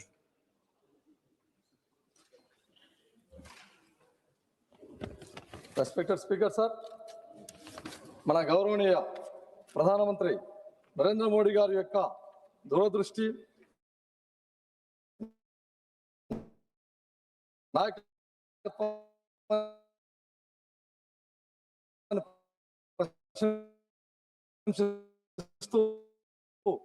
2026 మరియు కేంద్ర budget ను సమర్పించినటువంటి గౌరవనీయ ఆర్థిక మంత్రి నిర్మలా సీతారామన్ గారిని అభినందిస్తూ వికసిత్ భారత్ లక్ష్యంగా ఈ ఆర్థిక సంవత్సరపు బడ్జెట్ ను 3 కర్తవ్యాల ఆధారంగా రూపుదిద్దుకున్న అధ్యక్ష. అందులో భాగంగా మొదటి అంశం వచ్చేసి ఆర్థిక వృద్ధిని వేగవంతం చేయడం, రెండవ అంశం వచ్చేసి సామర్థ్యాన్ని పెంపొందించడం, మూడవ అంశం సమగ్రాభివృద్ధిని నిర్ధారించడం. ఈ 3 అంశాల ఆధారంగా ఇది స్పష్టమైన మ్యాక్రో ఆర్థిక దిశను నిర్దేశిస్తా ఉంది అధ్యక్ష. ఇకపోతే ఈ బడ్జెట్ లో ముఖ్యంగా అధ్యక్ష నాన్ డెబిట్ రిసిప్ట్స్ కోసం 36.5 లక్షల కోట్ల రూపాయలను మరియు మొత్తం వ్యయంను 53.5 lakhs కోట్లను అంచనా వేయబడింది అధ్యక్ష. మూలధన వ్యయం వచ్చేసి 12.2 లక్షల కోట్లకు పెంచబడింది అధ్యక్ష, ఎన్నడూ లేని విధంగా. అంతేగాక ఇది వచ్చేసి ముఖ్యంగా ఈ బడ్జెట్ లో మౌలిక వసతుల మరియు ఆధారిత వృద్ధికి ప్రభుత్వం యొక్క కట్టుబాటును చూపిస్తా ఉంది అధ్యక్ష. ఇకపోతే ఆర్థిక లోటు వచ్చేసి జీడిపిలో 4.3% తగ్గించబడింది. రుణం మరియు జీడిపి నిష్పత్తి 55.6% కి తగ్గేలా అంచనా వేయబడింది అధ్యక్ష. ఈ సంఖ్యలన్నవి అభివృద్ధి మరియు ఆర్థిక క్రమశిక్షణ మధ్య సమతుల్యతను ప్రతిబింబిస్తా ఉన్నాయి అధ్యక్ష. ఇకపోతే అధ్యక్ష ప్రతిపక్షాలు ఇంతసేపు వారి యొక్క స్పీచ్ లో ఇంతసేపు ఉన్నా కూడా గవర్నమెంట్ మీద నిందలు మోపుతూ బడ్జెట్ మీద ఇది చేస్తాం, ఇది సరికాదు అధ్యక్ష. ఎందుకంటే భారత్ అనేది తయారీ రంగంలో మేక్ ఇన్ ఇండియాలో ఎస్పెషల్లీ వ్యూహాత్మక రంగాలకు పెద్దపీట వేయబడింది అధ్యక్ష. అందులో భాగంగా బయోఫార్మా శక్తి కోసం 10,000 కోట్ల రూపాయలను మరియు ఎలక్ట్రానిక్స్ భాగాల తయారీకి 40,000 కోట్ల రూపాయలను, కార్బన్ క్యాప్చర్ సాంకేతికలకు 20,000 కోట్ల రూపాయలను మరియు ఛాంపియన్ ఎస్ఎంఈల కింద 10,000 కోట్ల రూపాయల నిధిని ఈ బడ్జెట్ లో ఏర్పాటు చేశారు అధ్యక్ష. ఇకపోతే అధ్యక్ష ఇప్పుడున్నటువంటి ఆధునిక యుగంలో పాశ్చాత్య దేశాలతో పోటీ పడుతూ టెక్నాలజీని ఇప్పుడున్నటువంటి ప్రజలకు అవసరాల కోసం ఏ రోజుకి ఆ రోజు పోటీ పడుతూ ఈ బడ్జెట్ లో 7 హైస్పీడ్ రైలు కారిడార్లను ప్రతిపాదించబడ్డాయి అధ్యక్ష. అంతేగాక 20 జాతీయ జల మార్గాలు అభివృద్ధి చేయబడుతున్నాయి అధ్యక్ష, ఉపయోగిస్తా ఉన్నారు అధ్యక్ష. ఇకపోతే ఇది సాధ్యత కాదు అధ్యక్ష, ఇది నిర్మాణాత్మక సంస్కరణల బడ్జెట్ గా భావిస్తున్నాను అధ్యక్ష. సరఫరా గొలుసులను మరియు బలోపేతం చేయడమే కాకుండా ఎగుమతులను పెంపొందించడం మరియు సూక్ష్మ మరియు మధ్య తరహా పరిశ్రమలను ప్రోత్సహించడంలో భాగంగా రైతులకు మద్దతు ధర ఇవ్వడంలో మరియు భారతదేశాన్ని గ్లోబల్ పోటీలో ముందుకు తీసుకెళ్లడంలో భాగంగా ముఖ్య ఉద్దేశంగా ఈ బడ్జెట్ ను రూపొందించారని తెలియజేస్తా ఉన్నాను అధ్యక్ష. అధ్యక్ష ఇప్పుడు ముఖ్యంగా మా ఆంధ్ర రాష్ట్రానికి ఈ బడ్జెట్ ఆంధ్ర రాష్ట్రానికి ఎలా ప్రయోజనం చేకూర్చిందో ప్రత్యేకంగా 2 విషయాల్లో ప్రస్తావించదలుచుకున్నాను అధ్యక్ష. 16వ ఆర్థిక సంఘం సిఫార్సుల మేరకు ఆంధ్రప్రదేశ్ రాష్ట్రానికి 64,320 కోట్ల రూపాయలను కేటాయించబడ్డాయి అధ్యక్ష. విభజిత ఆంధ్రప్రదేశ్ లో రాష్ట్ర వాటా 4.21% గా పెరిగింది. ఇది రాష్ట్ర అభివృద్ధి అవసరాలను గుర్తించిన నిర్ణయంగా భావిస్తున్నాం అధ్యక్ష. ఎందుకంటే ఈ విషయంలో మేము గౌరవ నిర్మలా సీతారామన్ మేడం గారికి మరొకసారి ధన్యవాదాలు తెలియజేస్తున్నాం అధ్యక్ష. ఎందుకంటే ఈ విషయంలో dedicated rare earth permanent magnet కారిడార్ల ప్రకటన మరియు ఆంధ్రప్రదేశ్ కు చారిత్రాత్మక అవకాశం కల్పించినటువంటి అవకాశం మరియు ఖనిజ సంపద ఉన్నటువంటి రాష్ట్రంగా మేము తవ్వకాల దశను దాటి విలువ ఆధారిత పరిశ్రమల వైపు అడుగులు వేస్తూ ప్రాసెసింగ్ మరియు పరిశోధన ఆధునిక తయారీ వైపు ముందుకు సాగుతున్న విధంగా పనిచేస్తా ఉంది అధ్యక్ష ఈ బడ్జెట్ అన్నది. ఏపీలో వచ్చేసి అధ్యక్ష మాకు తీర ప్రాంతంలో సుదీర్ఘంగా ఉంది అధ్యక్ష. అందులో భాగంగా మత్స్య మరియు ఎగుమతులకు క్లస్టర్లకు మద్దతు ఎంతో ప్రయోజనం చేకూర్చే విధంగా ఈ బడ్జెట్ రూపొందించారు అధ్యక్ష. అంతేగాక డ్యూటీ ఫ్రీ దిగుమతుల పరిమితిని 1% నుంచి 3% పెంచడం వలన వ్యయం భారం తగ్గుతుంది అధ్యక్ష. అందులో భాగంగా భారతదేశ ఈజెడ్లో చేపల వేటకు ఇచ్చినటువంటి మద్దతు మా మత్స్యకారులకు ఆదాయం పెంపుకు దోహదపడుతూ ఉంది అధ్యక్ష. ఇకపోతే అధ్యక్ష ట్రైబల్ ఏరియాలో భాగంగా అరకులోయలో సస్టైనబుల్ మౌంటైన్ ట్రైల్స్ ను మరియు పులికాట్ సరస్సు యొక్క పరిసరాల్లో ఈ పక్షి వీక్షణ మార్గాలను ఆంధ్రప్రదేశ్ కు పర్యావరణ పరంగా పర్యాటక పరంగా కేంద్రంగా నిలబడుతున్నాయి అధ్యక్ష. ఇవి కాక ఉపాధి అవకాశాలను పెంచడమే కాకుండా గిరిజన ప్రాంతాలకు మద్దతు ఇస్తూ ఉన్నట్టుగా ఈ బడ్జెట్ లో కేటాయించారు అధ్యక్ష. ఇకపోతే ముఖ్యంగా అధ్యక్ష 600 కోట్లతో నైపుణ్య మరియు రూపాంతర పైలట్ కార్యక్రమంలో భాగంగా ఆంధ్రప్రదేశ్ ఎంపిక చేయడం చాలా గర్వంగా ఉంది అధ్యక్ష. ఎందుకంటే యువతకు పెద్ద అవకాశంగా మారుతా ఉంది అధ్యక్ష. ఇది మా యువత ఉద్యోగార్థులనే కాకుండా ఉద్యోగ సృష్టికర్తలుగా మార్చే దిశగా ఇది సహాయపడుతుందని తెలియజేస్తా ఉన్నాను అధ్యక్ష.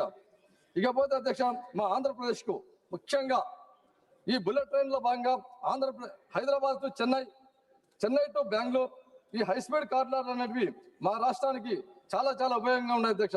ఎందుకంటే ఈ హైదరాబాద్ టు చెన్నై అనే కార్యక్రమంలో భాగంగా మా అమరావతి అనేది టచ్ అవుతుంది అధ్యక్ష. ముఖ్యంగా ఈ బెంగళూరు టు హైదరాబాద్ అనే కార్యక్రమంలో మా సొంత పార్లమెంట్ అనేటువంటి కర్నూలు ముఖ్యంగా ఉంది కాబట్టి చాలా చాలా గర్వంగా ఉంది అధ్యక్ష. అంతేగాక ముఖ్యంగా ఈ బడ్జెట్ లో అధ్యక్ష మాకు ఆంధ్రప్రదేశ్ జీవనాధారమైనటువంటి పోలవరం జీవనాడు లాంటిది అధ్యక్ష. అది 2027 కల్లా కంప్లీట్ చేయాలనే కృతనిశ్చయంతో ఉన్నటువంటి ఆంధ్రప్రదేశ్ ప్రభుత్వానికి ఈ జలవనరుల శాఖకు ముఖ్యంగా అత్యధికంగా నిధులు కేటాయించేందుకు చాలా చాలా మరొకసారి ధన్యవాదాలు తెలియజేస్తా ఉన్నాను అధ్యక్ష. అంతేగాక అమరావతి నిర్మాణం అనేది మా స్టేట్ క్యాపిటల్ చాలా ఇంపార్టెంట్ అధ్యక్ష. ఆ స్టేట్ క్యాపిటల్ నిర్మాణంలో భాగంగా అర్బన్ డెవలప్మెంట్ అథారిటీకి పట్టణాభివృద్ధి శాఖ కూడా నిధులు పుష్కలంగా కేటాయించేందుకు నిర్మలా సీతారామన్ మేడం గారికి మరొకసారి ధన్యవాదాలు తెలియజేస్తా ఉన్నాను అధ్యక్ష. అంతేగాక ఈ బడ్జెట్ అనేది ఆంధ్రప్రదేశ్ ను భారతదేశ అభివృద్ధి ప్రయాణంలో వ్యూహాత్మక భాగస్వామిగా గుర్తించింది అధ్యక్ష మా స్టేట్ ను. ఇకపోతే అధ్యక్ష మా ఆంధ్రప్రదేశ్ ముఖ్యమంత్రి వర్యులైనటువంటి గౌరవనీయ నారా చంద్రబాబు నాయుడు గారి యొక్క దూరదృష్టి నాయకత్వంలో ఆంధ్రప్రదేశ్ కు ఈ కేటాయింపులు అన్నటివి వేగవంతమైన అభివృద్ధిగా మార్చగలవు. ఈ పెట్టుబడులను ముఖ్యంగా పరిశ్రమలకు మరియు ఏపీ యొక్క భవిష్యత్తును మార్చాలని చెప్పేసి భావిస్తున్నాం అధ్యక్ష. ఇకపోతే అధ్యక్ష ఫైనల్ గా ఇప్పుడు నా నియోజకవర్గం కర్నూలు పార్లమెంట్ గురించి 2 విషయాలు తెలియజేయాలని తెలుసు అధ్యక్ష. ముఖ్యంగా ఈ బడ్జెట్ లో నా కర్నూలు పార్లమెంట్ కు హైదరాబాద్ టు బెంగళూరు కారిడార్ లో భాగంగా కర్నూలు పార్లమెంట్ అనేది మధ్య ప్రాంతంలో వస్తుంది అధ్యక్ష. మాకు చాలా సునాయాసంగా 2 రాష్ట్రాల మధ్యన 2 మెట్రోపాలిటన్ సిటీస్ మధ్యన మా కర్నూలు పార్లమెంట్ కు ఈ బుల్లెట్ ట్రైన్ వస్తుంది చాలా చాలా గర్వంగా ఉంది అధ్యక్ష. అంతేగాక ఈ రోడ్ మినిస్ట్రీలో భాగంగా ఈ రోడ్ మినిస్ట్రీకి అత్యధికంగా డబ్బులు కేటాయింపులు జరిగినాయి అధ్యక్ష ఈ బడ్జెట్ లో. అందులో భాగంగా మా కర్నూలు బళ్ళారి నేషనల్ హైవే వేయాలని చెప్పేసి కోరుకుంటున్నాను అధ్యక్ష. అంతేగాక ముఖ్యంగా అధ్యక్ష గత బడ్జెట్ లో మా కర్నూలు ప్రాంతంలో ఓర్వకల్కు ఇండస్ట్రియల్ నోడ్ ఇచ్చినటువంటి ఘనత కూడా ఎన్డీఏ కూటమి అధ్యక్ష. అందులో భాగంగా మాకు పూర్వోదయ స్కీమ్ కింద ఆ ఓర్వకల్ హబ్ లో ఇంటిగ్రేటెడ్ స్టీల్ హబ్స్ ఏర్పాటు చేయాలని చెప్పేసి కోరుకుంటున్నాం అధ్యక్ష. ఎందుకంటే మా అంతా వెనకబడిన ప్రాంతం అధ్యక్ష. ఈ పూర్వోదయ స్కీమ్ లో భాగంగా మంత్రాలయం రైల్వే కనెక్టివిటీ కూడా వేయాలని చెప్పేసి ఆశిస్తున్నాం అధ్యక్ష. అంతేగాక ముఖ్యంగా అధ్యక్ష అటల్ భుజన్ యోజన కింద ఎందుకంటే మా రాయలసీమ ప్రాంతం అంతా చాలా డ్రాట్ ఏరియా, ఆ ప్రాంతంలో గ్రౌండ్ వాటర్ డెవలప్ చేయాలంటే అటల్ భుజన్ యోజన పథకం కింద సెలెక్టెడ్ కాబట్టి మా జిల్లాకు ప్రత్యేకంగా నిధులు కేటాయించాలని చెప్పేసి కోరుకుంటున్నాను అధ్యక్ష. రెస్పెక్టెడ్ స్పీకర్ సార్, చివరిగా ముఖ్యంగా మా గౌరవనీయ చంద్రబాబు నాయుడు గారు ఆంధ్రప్రదేశ్ ముఖ్యమంత్రి వర్యుల యొక్క నాయకత్వంలో ఆంధ్రప్రదేశ్ రాష్ట్రం పరిపాలనా సామర్థ్యం మరియు సాంకేతిక దృష్టి మరియు సంస్కరణాత్మక పాలనలో నిరంతరం ముందంజలో నిలిచి ఉంది అధ్యక్ష. అలాగే ప్రధానమంత్రి నరేంద్ర మోడీ గారి యొక్క నాయకత్వంలోని కేంద్ర ప్రభుత్వం మరియు రాష్ట్ర ప్రభుత్వాల మధ్య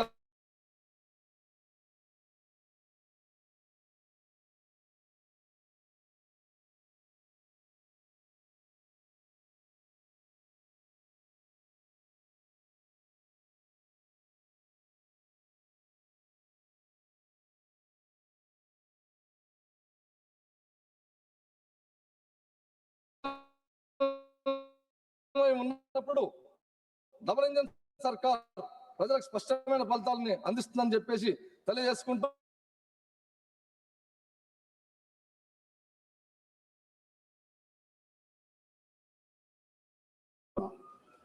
lot of expectations were there from the Indian population, common people, and all alike. Estimate of 53.47 lakh crore, that is 7.7% higher than revised estimates of 25-26 that was presented. In this, interest payments account for 26% of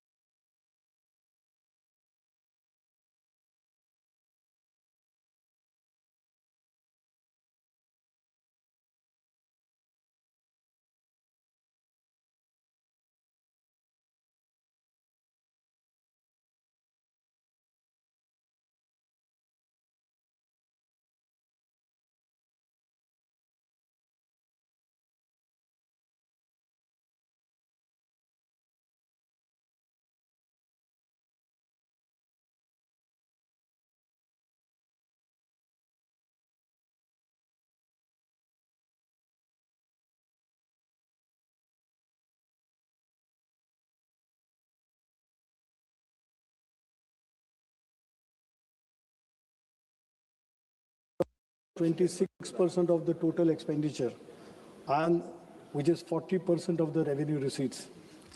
Whereas the total receipts other than borrowings are estimated to be 36.51 lakh crores, which is 7.2 higher than the revised estimates of 25-26. Revenue deficit in 26-27 is targeted at 1.5% of the GDP, which is the same like revised estimate of 25-26. It is unchanged. Fiscal deficit of 26-27 is targeted at 4.3% of the GDP, which is lower than the revised estimates of 4.4% of GDP of 25-26. So as far as debt is concerned, government aims to reduce its outstanding liabilities to around 50% of the GDP by 2031, that is in 5 years. In 26-27, outstanding liabilities are estimated to be around 55.6% of the GDP, 55.6% of the GDP. This budget 26-27 emphasized the need for fiscal consolidation, targeting a reduction of debt to GDP ratio to 50% plus or minus 1% by year 2030, that is in 5 years, which is now 55.6% of the GDP. So fiscal consolidation is being pursued by cutting total expenditure by 5%, but no significant growth momentum is expected, with only 10.9% of the growth in capital expenditure in terms of GDP. There is no corresponding increase in capital expenditure. So there is marginal increase in union government revenue expenditure, which shows at 39.44 lakh from 25-26 revised estimate to 41.25 lakh crores in 26-27. That is a growth of around 4.5%. There is only a marginal increase in transfer towards centrally sponsored schemes, rising from 5.42 lakh crore in 25-26 to 5.49 lakh crore in 26-27. That is just an increase of 1.28%. So it is to be noted that Finance Commission grants have declined from 1.32 lakh crore in 25-26 budget estimates to 1.29 lakh crore in 26-27 budget estimates. So as far as revenue receipts are concerned, only marginal increase is there in revenue receipts from 34.30 lakh crore in 25-26 to 35.33 lakh crores in 26-27. That is rise of around 2.90%. There is no estimate of GST compensation cess collection, and budget is silent about the future of GST compensation cess. I think I would request Honorable Finance Minister to shed some light on this aspect, because we would like to know how the compensation cess stands and what is the future course of it. The share of the states has fallen from 14.22 lakh crore in 25-26 to 14.22 lakh crore in 25-26 to 13.93 in 25-26 RA, which is decline of minus 2.07 for year 26-27.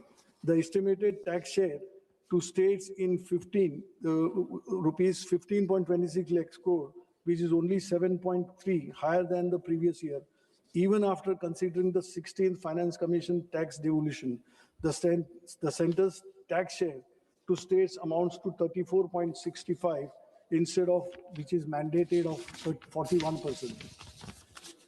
16 Finance Commission recommended state share in divisible pool at its present level of 41%. For horizontal devolution, there is a change in the criteria and weights from 15 Finance Commission. The major change is the criteria inclusion and inclusion of contribution to GDP, that is 10% weightage is given, and demographic performance by each state. With regard to revenue deficit grants, the 16 Finance Commission has not recommended that the same be granted to the states. When states fall of revenue deficit, they try to get revenue deficit from the something from the center to carry on with their projects like development or wherever it is needed. But this time around, Finance Commission has regretted, it has negatived the recommendation, which will put the stress on the states, because states are not able to generate any kind of significant revenue, as GST has already subsumed all taxes and there are hardly any avenues left for the center to generate a revenue of its kind. My state of Maharashtra contributes the maximum to the central exchequer.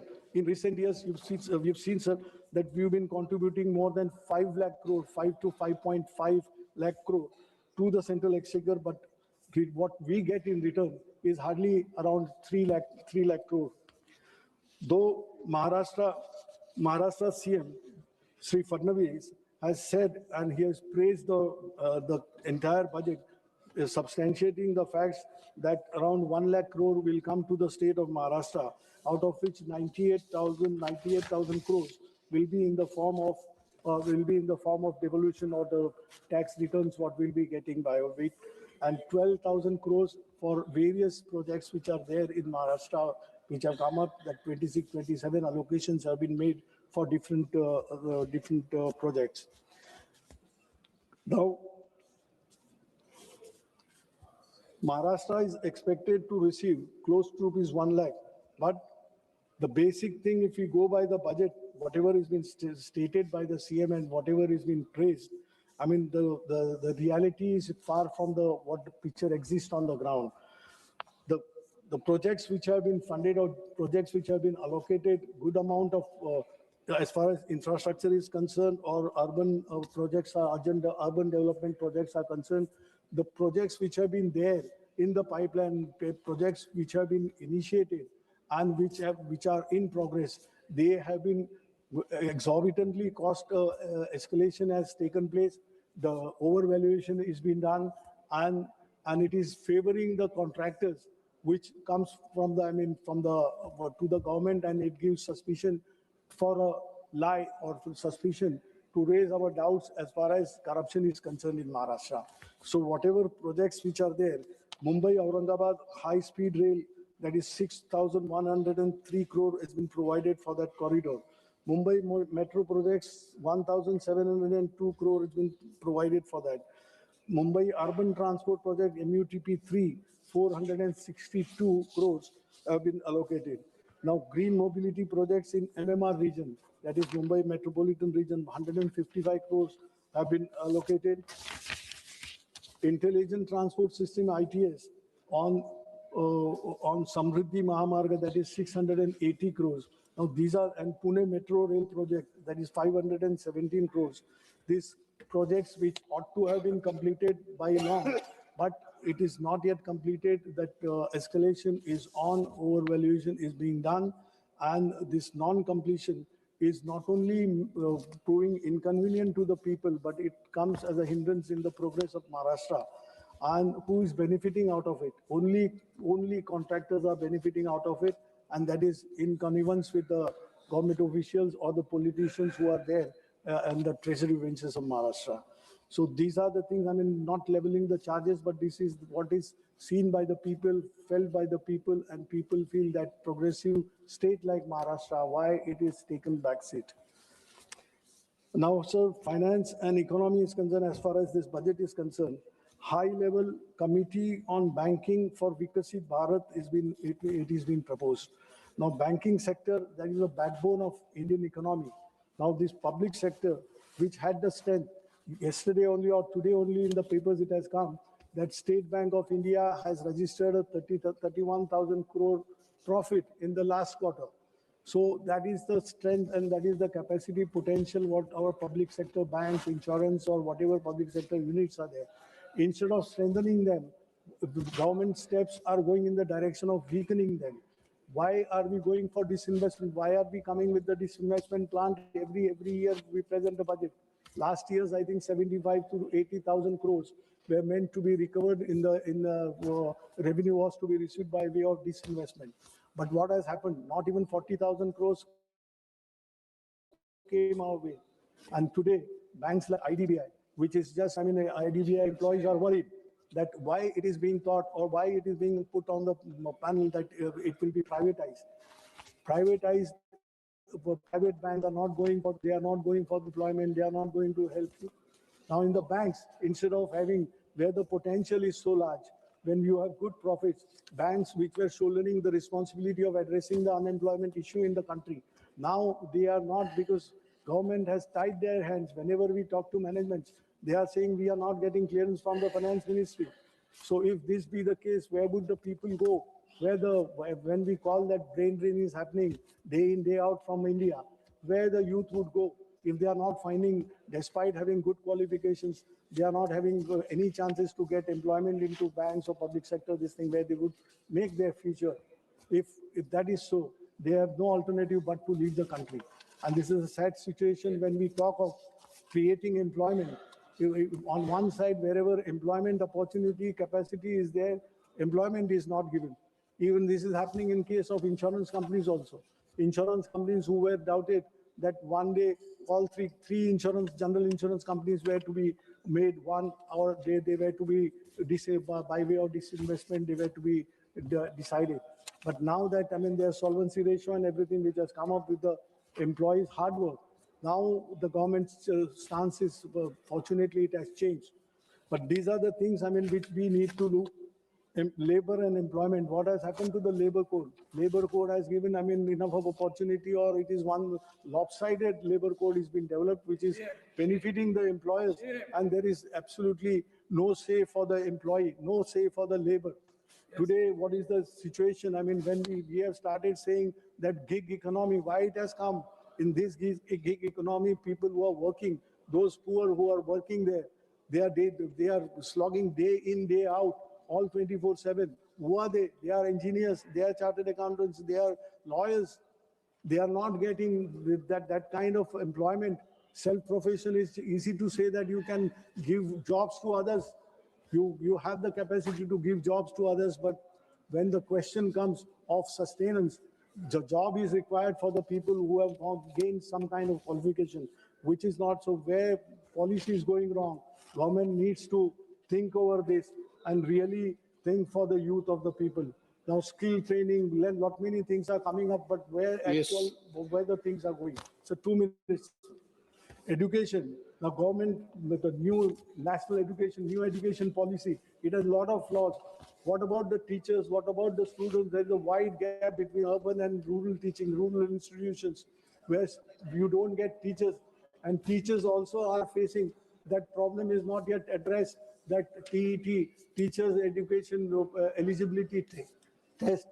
Those who joined as a teacher long back when this law wasn't there, even they are made to appear for that TET, Teachers Education Test. So this flaw should be removed so that a society is built, because teachers we look up to, that they educate the society. So as far as health is concerned, health, whatever provisions and allocations are there, they're not up to 2.5% as as declared by the government, not provision of 2.5% to the GDP. Now, what is the situation in the state, my state of Maharashtra? If you see the plight of the government hospitals, no one would dare to go, no doctors, there is no medicine. Patients are lying on there are no beds for patients to accommodate on the beds. They are lying on the corridors. And this kind of things which is happening not only in rural areas in the city like Mumbai also. Now, please try to conclude. Please. One.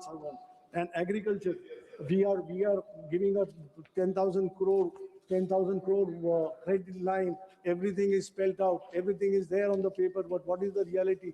The suicides which are becoming suicides has become a pattern. By the day, its numbers are increasing in the state of Maharashtra. What is happening? Why it is happening?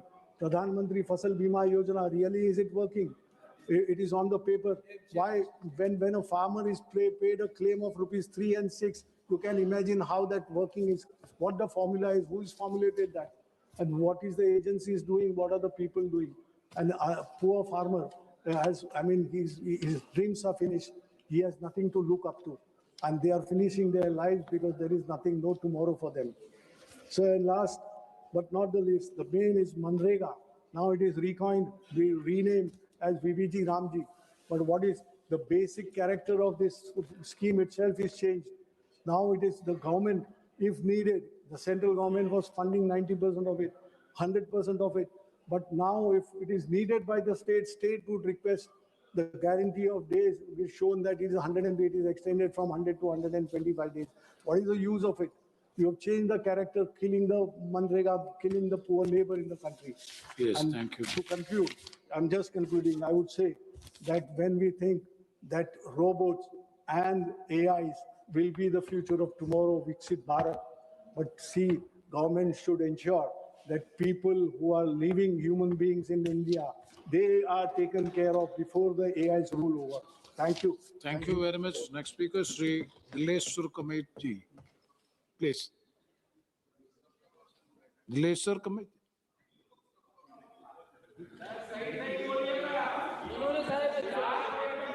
ये वर्ष 2026-27 के आम budget पर चर्चा में भाग लेने का अवसर दिया, इसके लिए आपका आभार प्रकट करता हूं।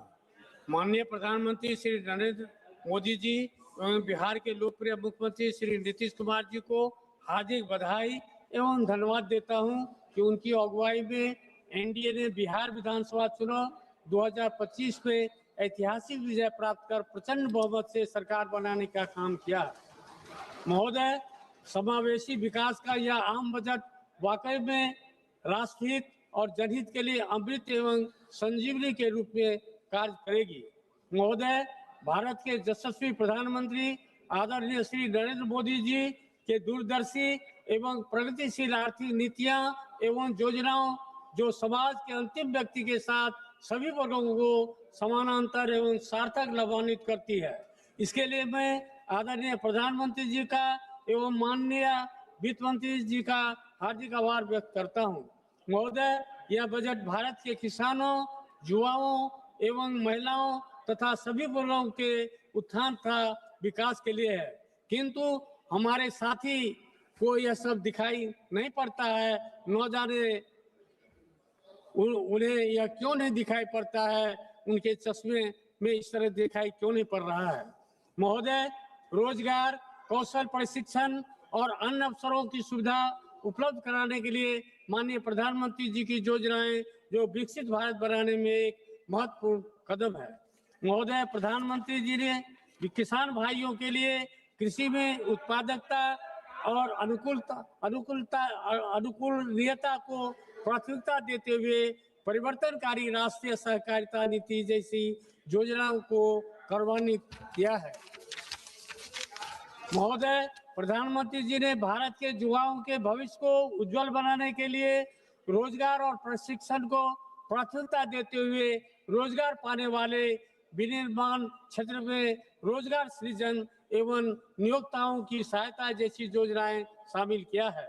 महोदय, भारतीय अर्थव्यवस्था की विकास यात्रा को विकसित भारत के लक्ष्य प्राप्त करने के लिए समावेशिता के मार्गदर्शन प्रेरणा से ईंधन के रूप में हमारे सुधार का उपयोग कर कृषि, एमएसएमई, निवेश और निर्यात जैसी 4 शक्तियां इंजन गति प्रदान कर रही है। यह बजट कृषि क्षेत्र समावेशी, संतुलित, उच्चतर समृद्धि और उत्पादकता की ओर अग्रसर है। युवाओं का सशक्तिकरण हमारी समृद्धि युवाओं को पर्याप्त रूप से साधन संपन्न करने और सशक्त बनाने पर निर्भर करती है।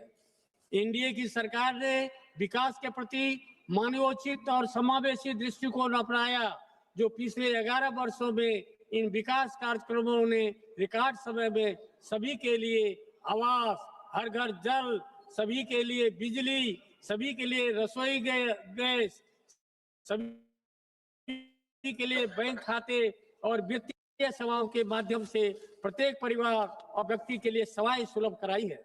वहीं करोड़ लोगों को मुफ्त राशन उपलब्ध कराकर गरीबी की चिंता समाप्त कर दी है।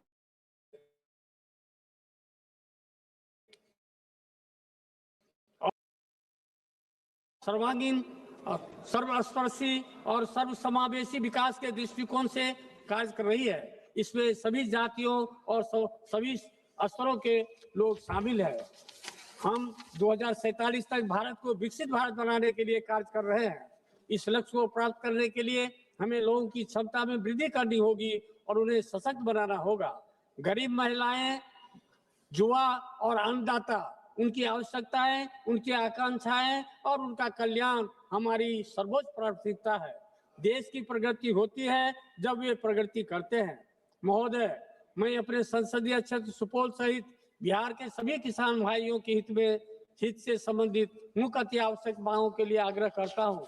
वर्ष 2008 के प्रलयकारी बाढ़ की तबाही के बाद कोसी क्षेत्र के किसान भाइयों ने बहुत ही कष्ट सहन कर मखाना के साथ मक्का एवं जूट की खेती करना शुरू किया। मैं माननीय प्रधानमंत्री जी का आभार व्यक्त करता हूं कि आपके द्वारा मखान बोर्ड की स्थापना की गई है। महोदय, मेरे संसदीय क्षेत्र सुपौल के साथ बिहार के सीमावर्ती कोसी एवं मिथिला क्षेत्र में देश के कोने कोने से मखाना के साथ मक्का एवं जूट की खरीदारी हेतु व्यापारियों का आना जाना लगा रहता है, जिसके लिए बड़े स्तर पर व्यापार केंद्र अति आवश्यक एवं अपेक्षित है, जिसमें चौड़ी सड़क, रेलवे का कंटेनर डिपो, देश के सभी महानगरों के साथ रेल कनेक्टिविटी, भारी वाहन पार्किंग, उच्च क्षमता का भंडार, कोल्ड स्टोरेज, राष्ट्रीयकृत बैंक, भोजनालय, शौचालय के साथ अतिथि गृह का निर्माण हो, जिससे किसानों एवं व्यापारियों के लिए मूलभूत सुविधाएं प्राप्त हो सके। महोदय, मेरे संसदीय क्षेत्र सुपौल एवं बिहार के कोसी मिथिला वासियों के लिए एक केंद्रीय कृषि अनुसंधान महाविद्यालय की स्थापना जनहित में अत्यंत ही आवश्यक एवं उपेक्षित है, जिसमें कृषि एवं किसान कल्याण संबंधी सभी विषयों का पठन पाठन हो सके। आग्रह है कि मेरे संसदीय क्षेत्र सुपौल में केंद्रीय कृषि अनुसंधान महाविद्यालय की स्थापना की जाए। रेलवे बनी बिहार के विकास की धुरी है। 2019 से 2014 रेलवे बजट में औसतम 1132 करोड़ बजट था, जबकि 2026-27 में रेलवे बजट बढ़कर 10,370 करोड़ हुआ। बढ़ा हुआ बजट सीधे सीधे परियोजनाओं, रोजगार और बेहतर सेवाओं में तब्दील होता दिख रहा है, जिसका सीधे लाभ बिहार को मिल रहा है। महोदय, अपने संसदीय क्षेत्र सुपौल में रेलवे संबंधी मुख्य अति आवश्यक समस्याओं का समाधान के लिए माननीय प्रधानमंत्री जी एवं माननीय रेल मंत्री से आग्रह करता हूं कि पूर्व मध्य रेलवे अंतर्गत सीतामढ़ी जयनगर भाया निर्मली तथा ललितग्राम वीरपुर नई रेल लाइन परियोजना का शिलान्यास कर यथाशीघ्र निर्माण कार्य शुभारंभ कर तथा रेल परिचालन करने की कृपा की जाए। गाड़ी संख्या 15949 और 15950 डिब्रूगढ़ गोमती नगर अमृत भारत एक्सप्रेस का परिचालन गलगलिया अररिया रेलखंड होकर फारबिसगंज सरायगढ़ दरभंगा के रास्ते करने की कृपा की जाए। डिब्रूगढ़ से नई दिल्ली भाया कटिहार, बरौनी एवं भाया कटिहार हाजीपुर होकर 3 राजधानी ट्रेन का परिचालन किया जाता है। उस तीनों में से किसी एक राजधानी ट्रेन को नवनिर्मित गलगलिया अररिया रेलखंड होते हुए फारबिसगंज राघोपुर तथा दरभंगा के रूट से परिचालन करने की कृपा की जाए, जिससे बंगाल, बिहार तथा उत्तर प्रदेश के सीमावर्ती क्षेत्रों की जनता को इसका लाभ मिल सके तथा समय एवं दूरी भी कम होगी। छात्रों, युवाओं, किसानों, व्यापारियों तथा शिक्षा, स्वास्थ्य, बाजार, कोर्ट कचहरी की सुविधा के लिए पूर्व मध्य रेलवे के त्रिवेणी अंश से पटना भाया सरायगढ़ दरभंगा होते एक मेल एक्सप्रेस ट्रेन का परिचालन रात्रि में दोनों तरफ से किया जाए। साथ ही सुपौल से सियालदह कलकत्ता के लिए एक नई ट्रेन चलाई जाए, जिसे क्षेत्र के व्यापारियों तथा उस क्षेत्र के सीमावर्ती क्षेत्र के जनता को इसका लाभ मिल सके। बिहार राज्य के सुपौल जिला अंतर्गत NH 327 सुपौल से बरिया मंच होते हुए भाया मरौना एवं मधेपुर होते हुए दरभंगा तक सड़क एवं उप सड़क के मध्य कोसी नदी में पुल का निर्माण करने की कृपा की जाए। अध्यक्ष महोदय, विकसित भारत के निर्माण के लिए देश के गरीब, युवा, नारी शक्ति और किसान सशक्त होंगे। सरकार इसके प्रति वचनबद्ध है। इन्हीं शुभकामनाओं के साथ मैं 2026-27 के आम बजट का समर्थन करते हुए बिहार के समस्त जनता एवं जनता दल यूनाइटेड की तरफ से धन्यवाद एवं आभार प्रकट करता हूं। धन्यवाद। धन्यवाद। श्री बजरंग सोनेवानी जी। मुझे आपने बोलने का मौका दे दिया। मैं एनसीपी शरद पवार पार्टी से हूं। आदरणीय शरद पवार साहब से कृपा से मैं ये सभागृह में हूं। मुझे बहुत खेदजनक बात ये बजट पे बात करते टाइम पे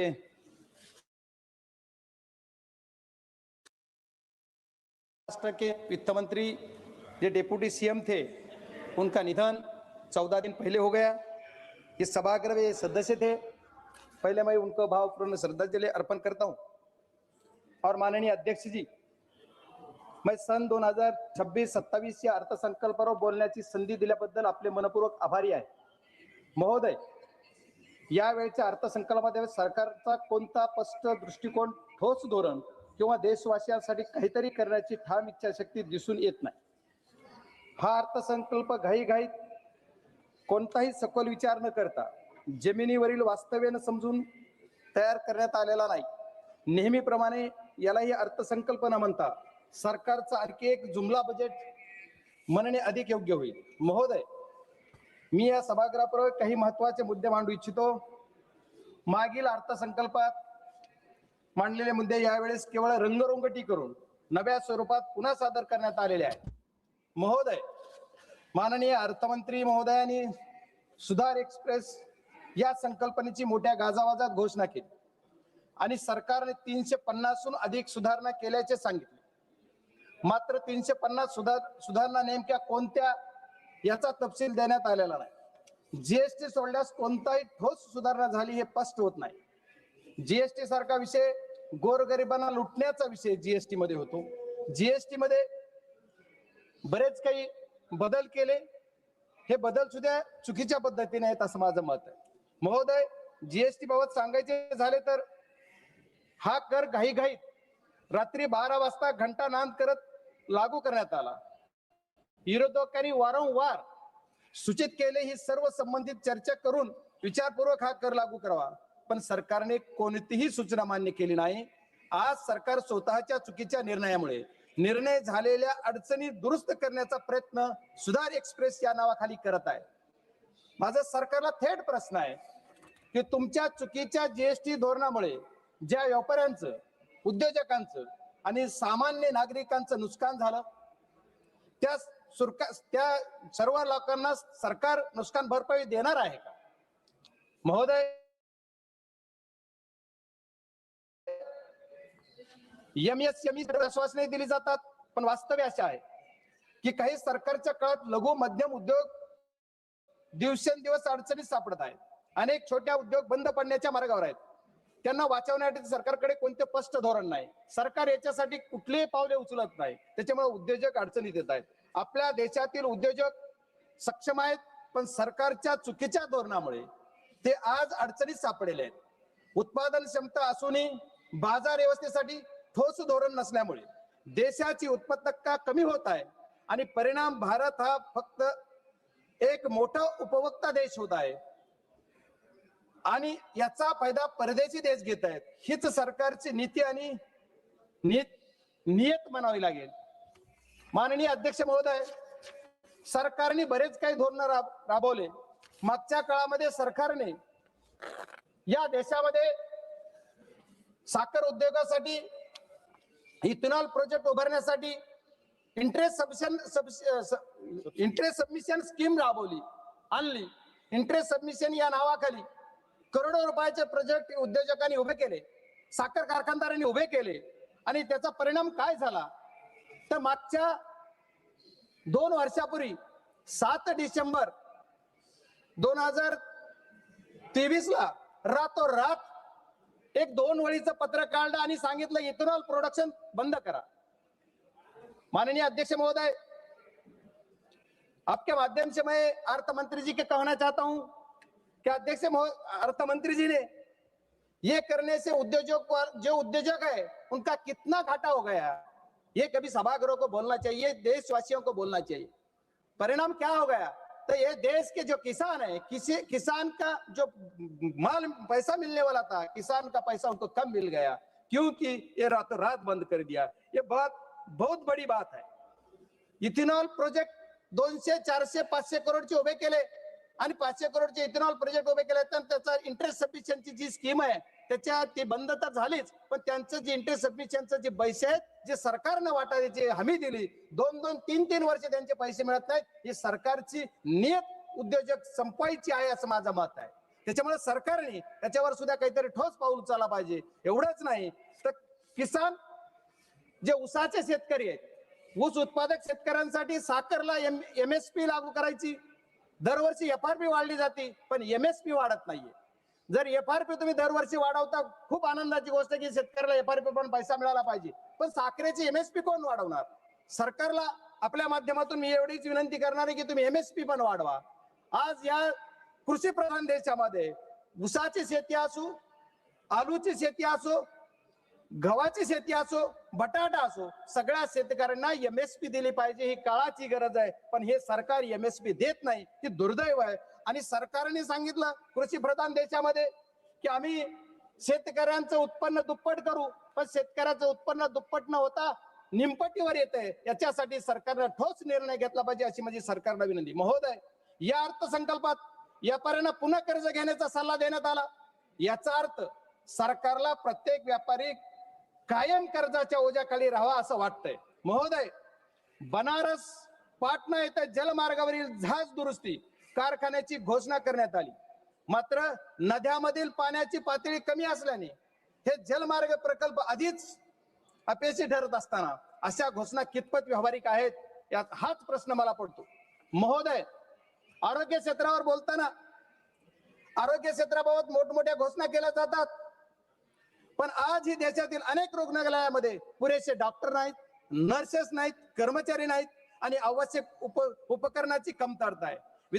विद्यमान आरोग्य पायाभूत सुविधाकडे सरकारचे लक्ष आहे असं वाटत नाही. कारण माझ्याच मतदारसंघातील बीड जिल्ह्यातील अंबाजोगाई येथे स्वामी रामानंद तीर्थ ग्रामीण रुग्णालय वैद्यकीय महाविद्यालय हे 5 ते 6 जिल्ह्यांमध्ये एकमेव आधार आहे. दररोज जिथं 2,500 ते 3,000 रुग्ण OPD साठी येतात, पण तिथे आजही डॉक्टर, स्टाफ, नर्सर, कर्मचारी यांची आवश्यकता असून व उपकरणे तीव्र कमतरता आहे. त्याच्यामुळे सरकारने नवीन घोषणा करण्याऐवजी आधी उपलब्ध असणाऱ्या पायाभूत सुविधा सक्षम कराव्यात अशी मागणी मी या सभागृहाच्या माध्यमातून माननीय अर्थमंत्र्यांच्या माध्यमातून सरकारला विनंती करतो की माझ्याकडं हे जे माझ्या जिल्ह्यामधलं रुग्णालय या वैद्यकीय महाविद्यालयामध्ये ज्या पूर्वी 50 विद्यार्थ्यांचा स्टाफ होता त्याची मर्यादा वाढवली, 50 चे 100 केले, 100 चे 150 झाले, पण स्टाफ मात्र जे नर्सेस डॉक्टर्स जे आहेत ते फक्त 50 प्रमाण आहेत. आज 150 संख्या जर झाली असली विद्यार्थ्यांची आणि OPD पहिली जिथं 500 होती तिथं आता 5,000 OPD झाली, पण तिथला तुमचा जो स्टाफ आहे ते वाढत नाही. त्याच्यामुळे औषधाची कमतरता आहे. त्या समितीचा अध्यक्ष पण मी जिल्ह्यात आहे, पण त्या समितीचा अध्यक्ष असताना सुद्धा मला तिथं सांगितलं जातं की औषध नाहीत. याच्यासाठी सुद्धा सरकारनं गांभीर्यानं बघितलं पाहिजे असं मी सरकारला विनंती करतो. या अर्थसंकल्पातील सर्वात हास्यास्पद बाब म्हणजे शहरी आर्थिक क्षेत्र क्रमांक 39 तब्बल 11 वर्षांनंतर सरकारला टियर 2 व टियर 3 शहरी देशाच्या प्रगतीत योगदान देऊ शकतात हे कळले.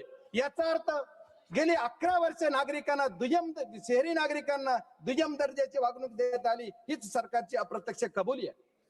महोदय, माझा जिल्हा तसा विचार केला किंवा मी ज्या जिल्ह्यातून येतो तो जिल्हा ग्रामीण भागात आहे. महोदय, माझ्याकडे माझी जी ओळख आहे कि किसान का बेटा बोल के मेरी पहचान है, इसलिए मैं रिक्वेस्ट करता हूं सर की शेतकऱ्यांना न्याय मिळाला पाहिजे. कृषी प्रधान देशामधल्या माझ्या शेतकऱ्यांना न्याय मिळाला पाहिजे ही माझी मागणी. काजू आणि चंदन अशा सर्व चर्चेला उल्लेख संकल्पात करण्यात आला.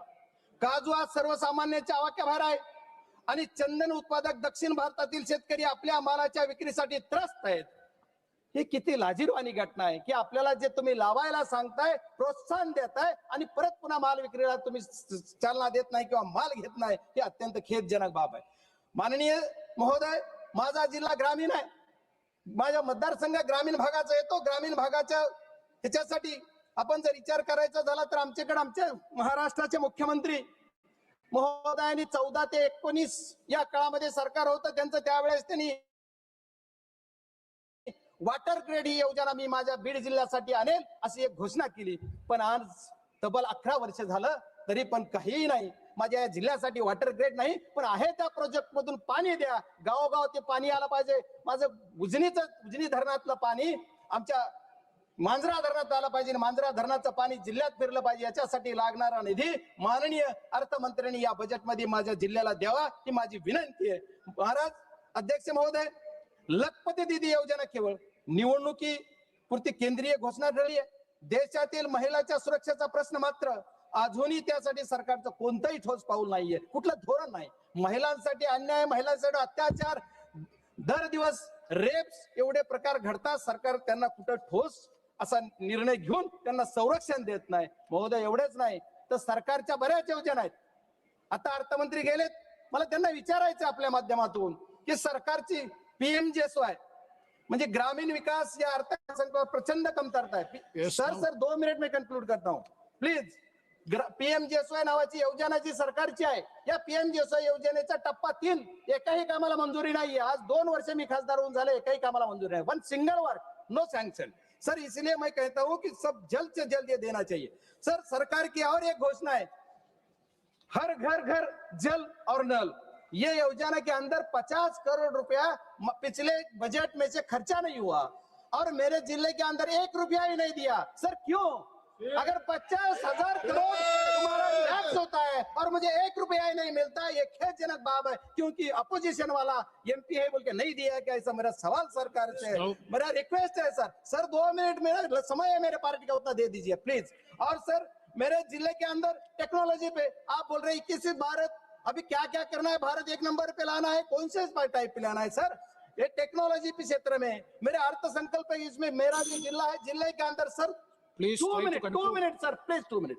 मैं जो मेरे 400 गांव खेड़े हैं वहां अभी भी BSNL का टावर नहीं है और दूसरे कौन से के कंपनी का टावर नहीं. मैं सरकार से रिक्वेस्ट करूंगा कि मेरे जिले के अंदर वो देना चाहिए. रेल के बारे में बहुत जिक्र किया सर, रेल बुलेट ट्रेन ले लिया. बुलेट ट्रेन 1,000 करोड़ 1 लाख करोड़ का बजट 2 लाख करोड़ कर दिया. क्यों? और मेरे इधर कुछ क्या किया है? हमारे महाराष्ट्र के अंदर खाली अर्बन के लिए सरकार चलती है, रूरल के लिए क्यों नहीं है? मेरे जिले के अंदर जो मेरा एक सेकंड, मेरे जिले के अंदर एक ही प्रोजेक्ट की मांग थी मेरी और सरकार से, अर्थमंत्री से मेरे रिक्वेस्ट है, मेरा जो धाराशिव से लेके बीड़ से लेकर संभाजीनगर का रेल मार्ग, इसी के लिए कुछ ना कुछ बजट की तरतूद होना चाहिए. और ये गरीब के किसान के बेटे के जो मतदार संघ है उसी के लिए अर्थमंत्री दे देंगे. सर लास्ट सर, ये अर्थसंकल्पात देशाचा मी लास्ट बोल रहा हूं. शेवटी एवढंच म्हणेन की या अर्थसंकल्पात देशातील जनतेला पूर्णपणे निराश करणारा आहे. जुन्या घोषणाचे मिश्रण करून घाईघाई तयार करण्यात आलेला आहे.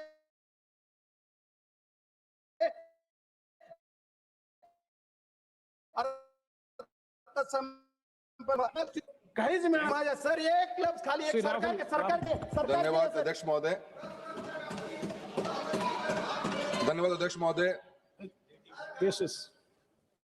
मैं आज आपका धन्यवाद देता हूं, आपने मुझे बजट पे बोलने का मौका दिया है. अध्यक्ष महोदय, तथ्यों के साथ खड़ा हुआ हूं, सुर्खियों के साथ नहीं. सरकार के अपने ऑडिट खाते, बजट, व्यक्तित्वों और संसदीय उत्तरकों के साथ जब इन्हें एक साथ पढ़ा जाता है तो एक पैटर्न साफ दिखता है कि घोषणाएं आगे दौड़ती हैं, नतीजे पीछे रह जाते हैं और जवाबदेही सदे हुए शब्दों की ओट में गायब हो जाती है। अध्यक्ष महोदय, यूनियन बजट 2025-26 में आकर समाप्त होते होते हम सरकार ने फ्लैगशिप स्कीमें, बड़ी-बड़ी हेडलाइंस एलोकेशन के जरिए बार-बार बेचने की कोशिश करी। पिछले कितने बजटों को चेक करेंगे तो हर बार कुछ न कुछ बजट में नया आता है, पर कोई कंपैरेटिव उसका कुछ चार्ट नए पार्लियामेंट में कभी छुप पाता है कि क्या स्कीमें लॉन्च हुई और उनका आज पब्लिक एट लार्ज में फील्ड में उनका क्या इम्पैक्ट रहा है। लेकिन मैं आपको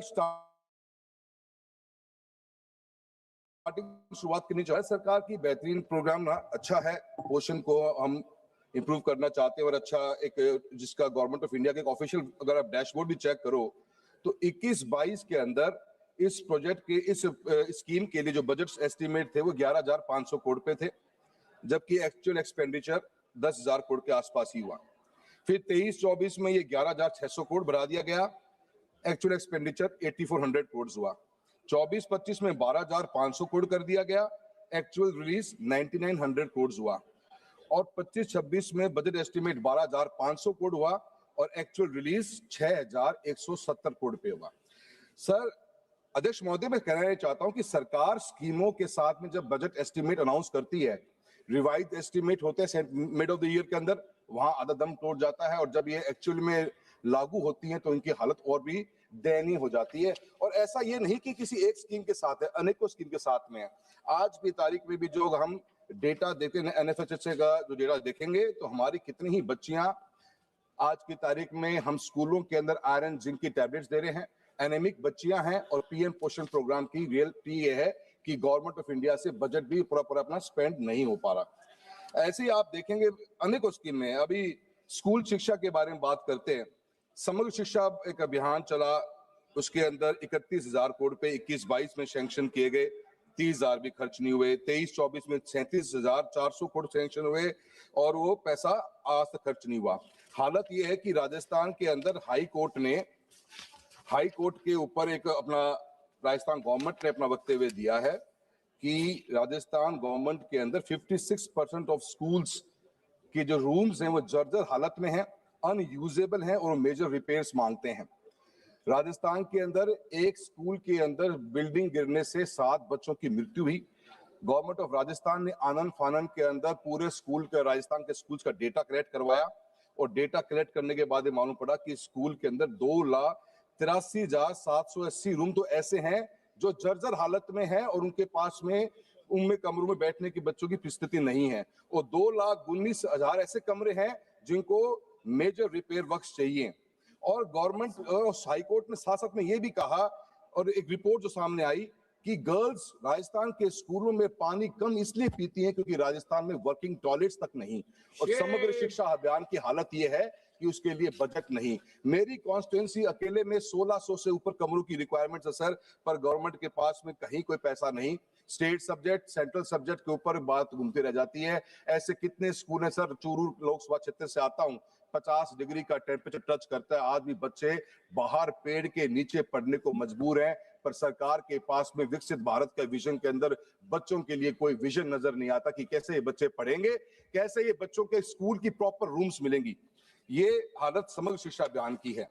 अभी सरकार ने बहुत अच्छा एक नया अनाउंसमेंट किया है, हर बार अनाउंसमेंट होता है। अभी इस बार के बजट में एवीजीसी कंटेंट क्रिएटर लैब्स खोली जाएंगी, animated visual effects, gaming and comics की लैब्स खोली जाएंगी, 15,000 लैब्स खोली जाएंगी। बड़ी अच्छी उम्मीद है, पर कहां से इनकी हम ट्रेनर्स कहां से लेके आएंगे, ट्रेनर्स को हम स्किलिंग कैसे देंगे, कैसे इनके इक्विपमेंट्स आएंगे, कौन रख रखाव करेगा।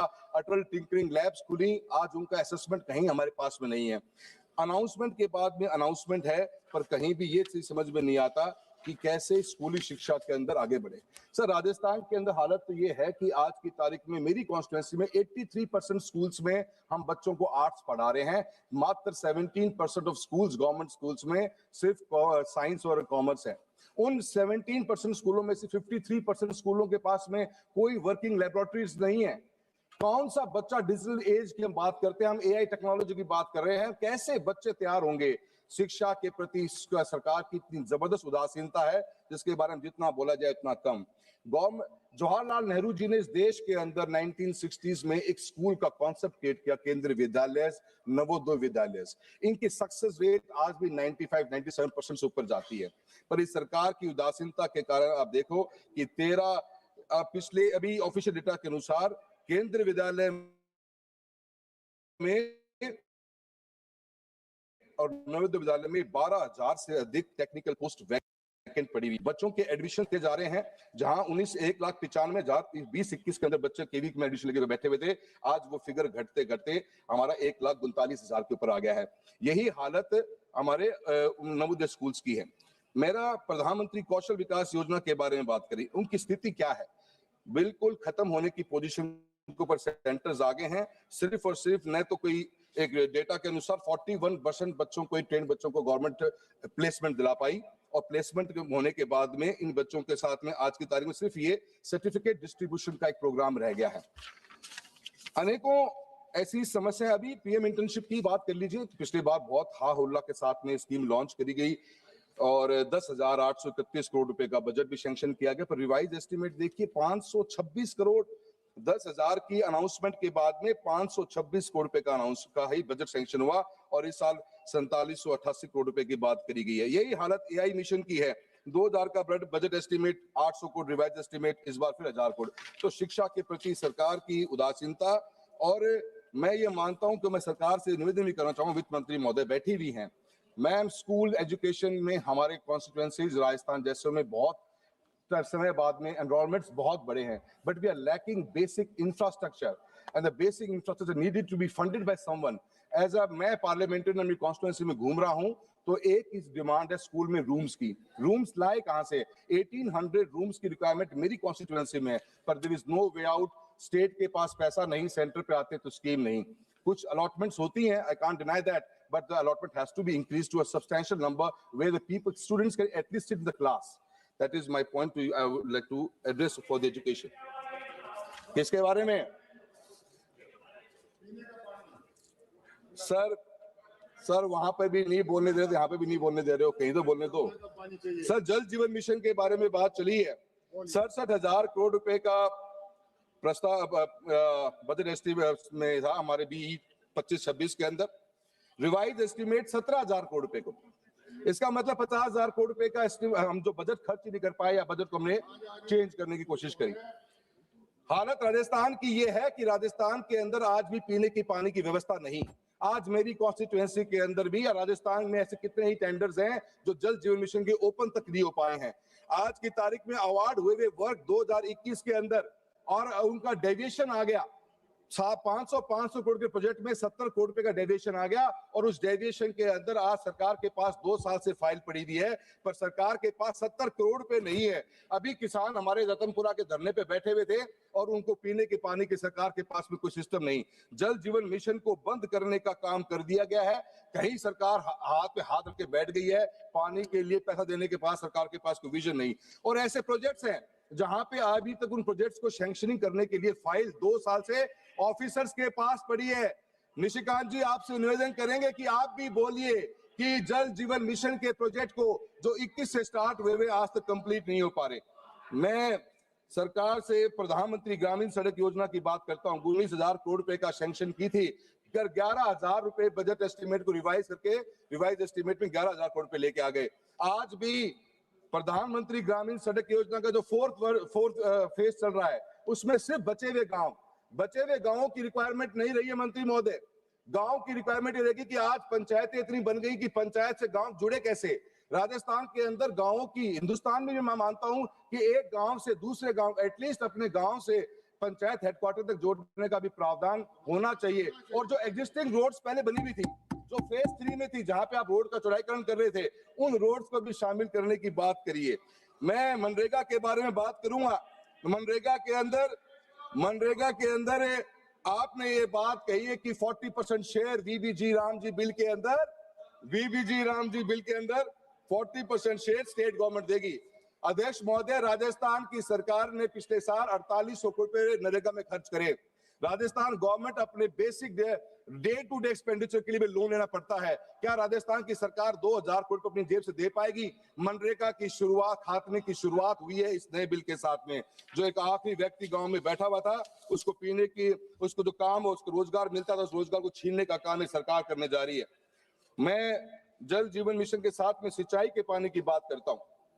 आज की तारीख में भी एक हाल ही में जो रिपोर्ट नहीं आई है, एनवायरमेंट एंड वाटर की एक इंडिपेंडेंट स्टडी के अनुसार इंडिया की treated water, waste water rescue capacity अभी बहुत कम है और सिर्फ 10 स्टेट्स के पास फॉर्मल रीयूज पॉलिसी है, जबकि ट्रीटेड वेस्ट वाटर 2050 तक दिल्ली के क्षेत्रफल के 26 गुना के बराबर की क्षेत्र की सिंचाई कर सकता है और वास्तविक आर्थिक मूल्य पैदा कर सकता है। फिर भी इस सदन का कोई नेशनल प्लान नहीं दिखाई गया, न टाइमलाइन, न बजट, न टारगेट्स, ताकि वेस्ट वाटर को भी कैसे रीयूज किया जाए, वाटर स्कैरिसिटी को केंद्रीय स्तंभ बनाया जा सके। क्यों नहीं हम वेस्ट वाटर जो सचमुच बहकर बर्बाद हो रहा है का उपयोग करें? क्यों नहीं कर सकते, जबकि वह खेतों की सिंचाई कर सकता है? Rahul ji, I was allotted 10 minutes, sir. Only 3 minutes, sir. Already 11 minutes over. Sir, another 2 minutes, sir. Sir, मेरा सरकार से ये कहना है, हम ईस्टर्न, हमारा जो पानी है, जो आज की तारीख में हरीके बराज से हमारी तीनों नदियों का पानी इंटरनेशनल बॉर्डर क्रॉस करता है, 2 MAF पानी, जिसकी कैपेसिटी 10 से 15 लाख हेक्टेयर जमीन को सिंचित करने की है, उसके ऊपर सरकार की कोई अनाउंसमेंट नहीं है। इरिगेशन के अंदर, इरिगेशन के ऊपर अनाउंसमेंट होती, हम एक तरफ 50 लाख टन दलहन और तिलहन विदेशों से इंपोर्ट कर रहे हैं और एक तरफ हमने इरिगेशन के लिए कोई भी बजट सैंक्शन नहीं किया है। मेरी सरकार से गुजारिश है कि राजस्थान, नॉर्थ वेस्ट राजस्थान, जहां पे हमारा नागौर, चूरू, झुंझुनू और बाड़मेर, बीकानेर जैसे क्षेत्र जहां पे इतना बड़ा लैंड मास पड़ा हुआ है, अगर इरिगेशन की फैसिलिटी मिलेगी तो उनके बहुत बड़ा उसका फायदा मिलेगा और इरिगेशन के ऊपर गवर्नमेंट का फोकस करना। सर लास्ट 2 पॉइंट करना चाहूंगा sir. Yes sir 2 minute sir, मैं वहीं से आ रहा हूं सर जहां से आप बोल रहे हो।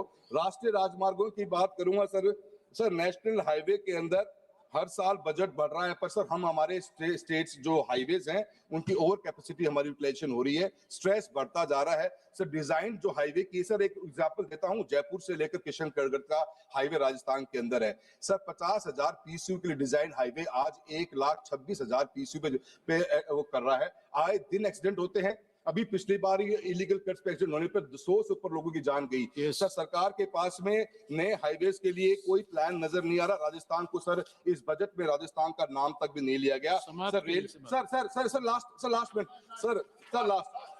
सर रेलवेज के लिए कहना चाहूंगा, न्यू रेलवे लाइंस के लिए बजट एस्टिमेट 32,000 करोड़ रुपए का था, 30,000 करोड़ खर्च करे। सर मेरी लोकसभा कॉन्स्टिट्यूएंसी चूरू के अंदर सर सीकर से नोखा, खाटू श्याम जी से करनी माता वाया मुकाम नोखा बिदासर होते हुए सरदार शहर से नौहर, सरदार शहर से मांगड़ और सादुलपुर तारानगर गजसिंहपुर की रेलवे की लाइन की डिमांड बहुत ज्यादा है। मैम हर बार जब हम सर्वे करवाते हैं ROI नेगेटिव आती है।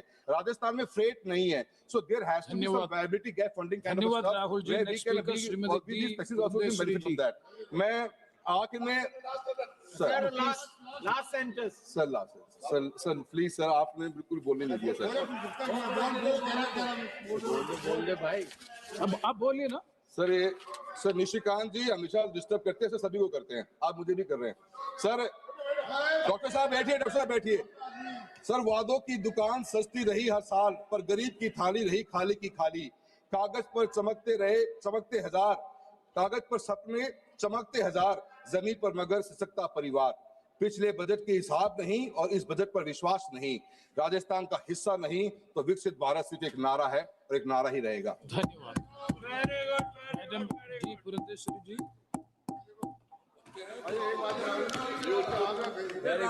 Thank you, Chair, for giving me the opportunity to participate in this very important discussion on the budget that was presented by the Honorable Finance Minister, Srimati Nirmala Sitharaman ji. Sir, I would first like to begin by congratulating her on her 9th consecutive budget that she had presented in the Parliament. Sir, the budget gives us a clear message about India's long-term priorities, and it also emphatically states, sir, where India intends to position herself in the unfurling global economic scenario. Sir, it also clearly states that the budget intends to balance growth and macro stability. So the challenge before the Honorable Finance Minister, as she was charting out the budget, was that she had to ensure momentum alongside building building resilience. Sir, we had a growth of around a GDP of around 7%, inflation being low, and a fiscal deficit in the right direction. This was the momentum that was there in the country, sir, but we needed to build our resilience against the global trade, which was in a flux. Sir, the fiscal deficit of 4.3%, which is marginally lower than the 4.4%, only emphasizes that the focus of the finance minister has been on continuity rather than ambition.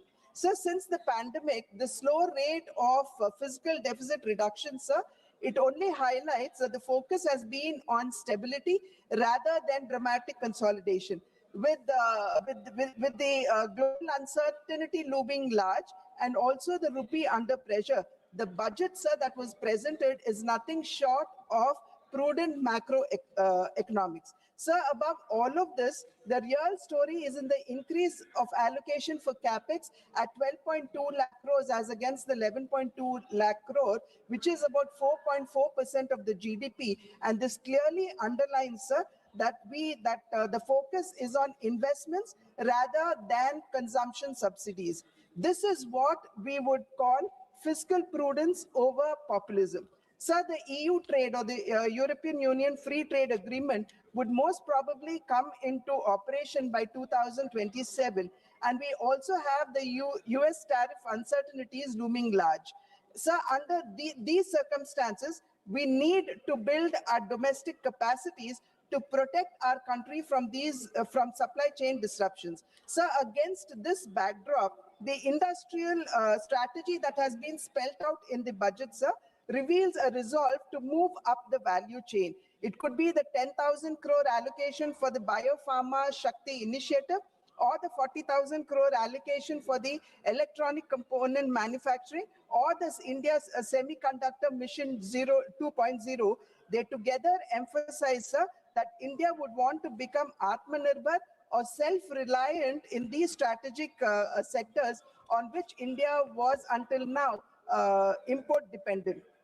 Sir, there is also renewed emphasis on service sector, and we know that the contribution of service sector to our GDP is around 55%, and it dominates our exports as well. So common safe harbor margins of 15.5% and the threshold enhancement from 300 to 2,000 crores only emphasizes that India's software, they still remain a reliable foreign exchange earners. So the proposed Education to Employment and Enterprise Standing Committee aiming at 10% of the global service market underscores this, and the expansion of Ayush and Khelo India mission only reveal the intent of extending or diversifying service exports beyond technology. Sir, there has also been emphasis on rare earth mineral corridors. Today, sir, we are faced with an external environment in which trade as well as multilateralism is in danger, and access to supply chains are being disrupted.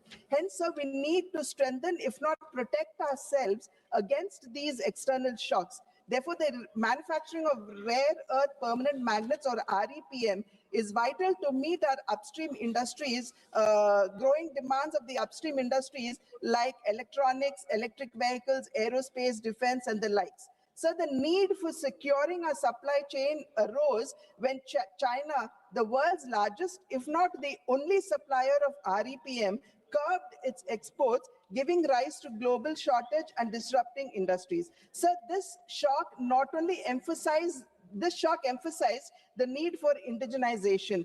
And today, by indigenizing REPM, India could position herself as a global hub of sustainable manufacturing. So the proposed scrapping of custom duty on monazite from the present 2.5% is a welcome measure, because this would only attract more investments in REPM and also improve the employment opportunities for our own children. So the states in which monazite is largely found is Kerala, Tamil Nadu, Andhra Pradesh, Orissa, Jharkhand, Maharashtra, Gujarat, and West Bengal, with Andhra Pradesh, Kerala, Tamil Nadu, and Orissa contributing 89% of the 12.73 million ton monazite reserves in our country. Sir, I would only request the Honorable Finance Minister here, sir, that we would need to work closely with the states for the single window clearances as well as land subsidies, because this is largely in the control of the states, and this would also hasten and quicken investments into our country in REPM. Alongside, sir, I would also request the Honorable Finance Minister to consider applying PLI or performance-linked incentives for the mining of rare earth minerals, because as the very name states, sir, they are rare earth minerals, and we need our efficacy to improve in mining of rare earth minerals, and also apply PLI to REPMs too. So the budget further, sir, it simplifies customs tariff by rationalizing exemptions and focusing on effective rates. So the ripple effect of this would be that our domestic manufacturing sector would be strengthened and our exports would improve. So customs today are moving towards a trust-based, digitally AI-assisted framework, marking a significant stride towards ease of doing business. So the targeted exemptions, sir, and process reforms, they aim at reducing the input costs that would improve certainty for long gestation and capital incentive projects. So manufacturing is the central pillar of our Indian economic growth, and its contribution to the GDP is around 16 to 17%. So it is much lower than what many of the other countries, for example, China has. However, sir, the duty-free imports for leather and footwear industry, the extension of export obligation period under the advance authorization scheme from 6 months to 1 year, the announcement of the scheme to support production of high-value, technologically advanced construction and infra components, and for the MSMEs, the removal of the rupees 10 lakh per consignment cap on courier exports would not only improve our access to foreign markets, but would also strengthen our local manufacturing sector as well. So in the health sector, the customs duty exemption on 17 additional drugs, so this is over and above the exemption that was given for the cancer drugs earlier in her earlier budget, and medicines as well as on key diagnostic components, it only indicates the commitment of the NDA government to the well-being of its citizens. So this reduction in customs duty would provide immediate relief to patients who are suffering with cancer and rare diseases, signaling a policy towards affordable health care. So this is alongside the Ayushman Bharat, the Jan Aushadhi Kendras, which are already in place in our country. So the PLI allocation for the auto sector has been increased, which is a very welcome measure. But I would also appeal to the Honorable FM to reconsider the 45% reduction in the PLI for the lithium ion cells, because this is rather important. So the exclusive economic zones, or the EEZ, they span about 2.3 million kilometers in the Indian Ocean. And making fish caught in the EEZ duty-free will not only reduce operational costs, but would also recognize the fish catch as Indian catch, and if it lands on other shores, then it would be considered as exports. Many countries, sir, like US and China, they actually follow this route, and this would actually unlock the economic potential of our country's marine resources. So this would also, beyond boosting deep sea fishing, facilitate harvesting high-value fish like tuna, marlin, sailfish, and the likes. Presently, Indian fishing vessels, they are not well equipped for long distance operations, and this would actually call for investments in vessels with onboard freezing facilities as well, opening up a sea of opportunity for our fisher folk. So the limit for duty-free imports on specified inputs used for processing seafoods has been increased from 1% to 3%, sir, over the previous year's export turnover. And this would actually ease the pressure on the marine sector by bringing down the cost of production at a time when one of our largest export earners is actually facing a crisis of the high US tariffs, which have now been, of course, reduced. Sir, the budget thrust on high-value farm produce and allied sectors. So this would also help in reducing our import cost dependency, modernize agriculture agricultural practices and also improve farm incomes. So production drastically in the past 1 decade. So the production of coconuts in a country is around 600,000 tons, and coconut oil is around 450 tons. So oil production has now reduced to 4 lakh tons. And this, one of the reasons, if not the sole reason, one of the reasons is that our plantations are aging and we need to replace them. Therefore, the Honorable Finance Minister coming forward, shouldering the coconut farmers and assuring them that their trees would be replaced by new saplings, sir, is a welcome measure. Sir, export on coconuts have actually risen to 1.88 lakh tons in 2025 as against the 1.76 lakh tons in 2024, which is a 7% hike. Sir, none of us have actually forgotten the success story of Araku coffee. Sir, when it was initiated, there were many people who did not believe that it would succeed. But today, Araku coffee has become a global brand. So riding on the success of Araku coffee,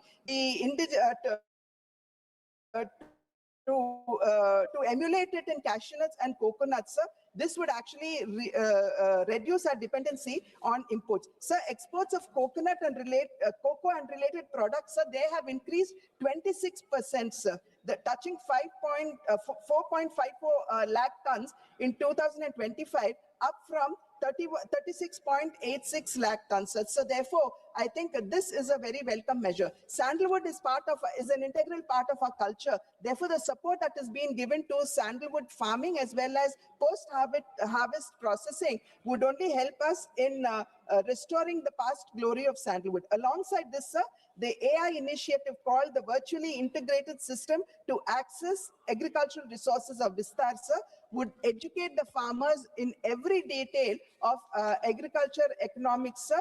And this is very important for us because 80% of our farmers are small and marginal farmers who have land holdings which are less than 5 acres, sir. Therefore, this technical assistance would help farmers in innovative practices, thereby enhancing their incomes. So India's 7.4 million MSMEs, they would stand to benefit from the 10,000 crore SME growth fund that has been allocated. This is over and above the 2,000 crore self-reliant India fund that has already been allocated, sir. And this provides access to risk capital for MSMEs. So MSMEs largely supply to PSUs and other large houses, but payments are quite often delayed, which leads to financial crunch and thereby the ill health of the MSME. Therefore, TREDs are being made mandatory, where the invoice has to be settled via the platform with no excuses, sir, is a big help for the MSMEs. The chronic problem that MSMEs face, sir, which even our economic survey has emphasized, is that their lack of accessibility to capital. Therefore, these initiatives, sir, would surely enhance the proximity to capital for the MSMEs, who are one of the largest employment generators after agriculture. So urbanization is happening at a great speed, and the focus on tier 2 and tier 3 and temple cities, sir, is a welcome measure, because it is here the infrastructure would definitely be upgraded and modernized, making life for migrants who actually come into these cities much better, safer, and they would not have to live in deplorable conditions as they are doing now. So today, recognizing cities and towns as growth hubs is the need of the hour. Therefore, I would surely like to welcome this measure. Sir, having said that, a nation's progress, sir, is impossible without the empowerment of its women. Building on the success of Lakpati Didi, the most important initiative that has been, sir, just 5 minutes, sir, that has been introduced in the budget is the establishment of the self-help entrepreneur marts, or the She Marts, sir, which will provide women entrepreneurs direct market access and business opportunities. In addition, sir, credit-linked support for women-led fisheries and aquaculture enterprises encourages economic independence in coastal and rural regions. So these initiatives are designed to convert small-scale participation into scalable enterprise. Another landmark initiative, sir, in this budget is the establishment of one hostel for girls in every district, especially near the STEM institutions. So this step ensures that talented young women from rural and semi-urban areas would not have to discontinue education for lack of accommodation barriers. So these initiatives collectively strengthen financial inclusion, education access, and entrepreneurial growth for women, converting empowerment into leadership.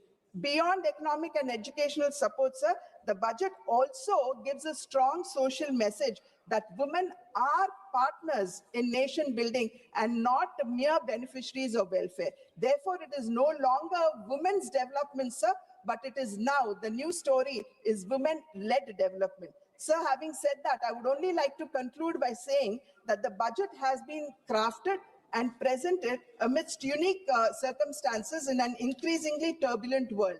In such circumstances, sir, this budget is a coherent framework that laid emphasis on financial prudence, infrastructure-led growth, and human development, preparing India for the Viksit Bharat of 2047 in a volatile and an unpredictable world. Thank you, sir. Thank you very much. You didn't take 5 minutes further. Next speaker, Sri Y.S. Avinash Reddy ji. Sir, thank you, sir.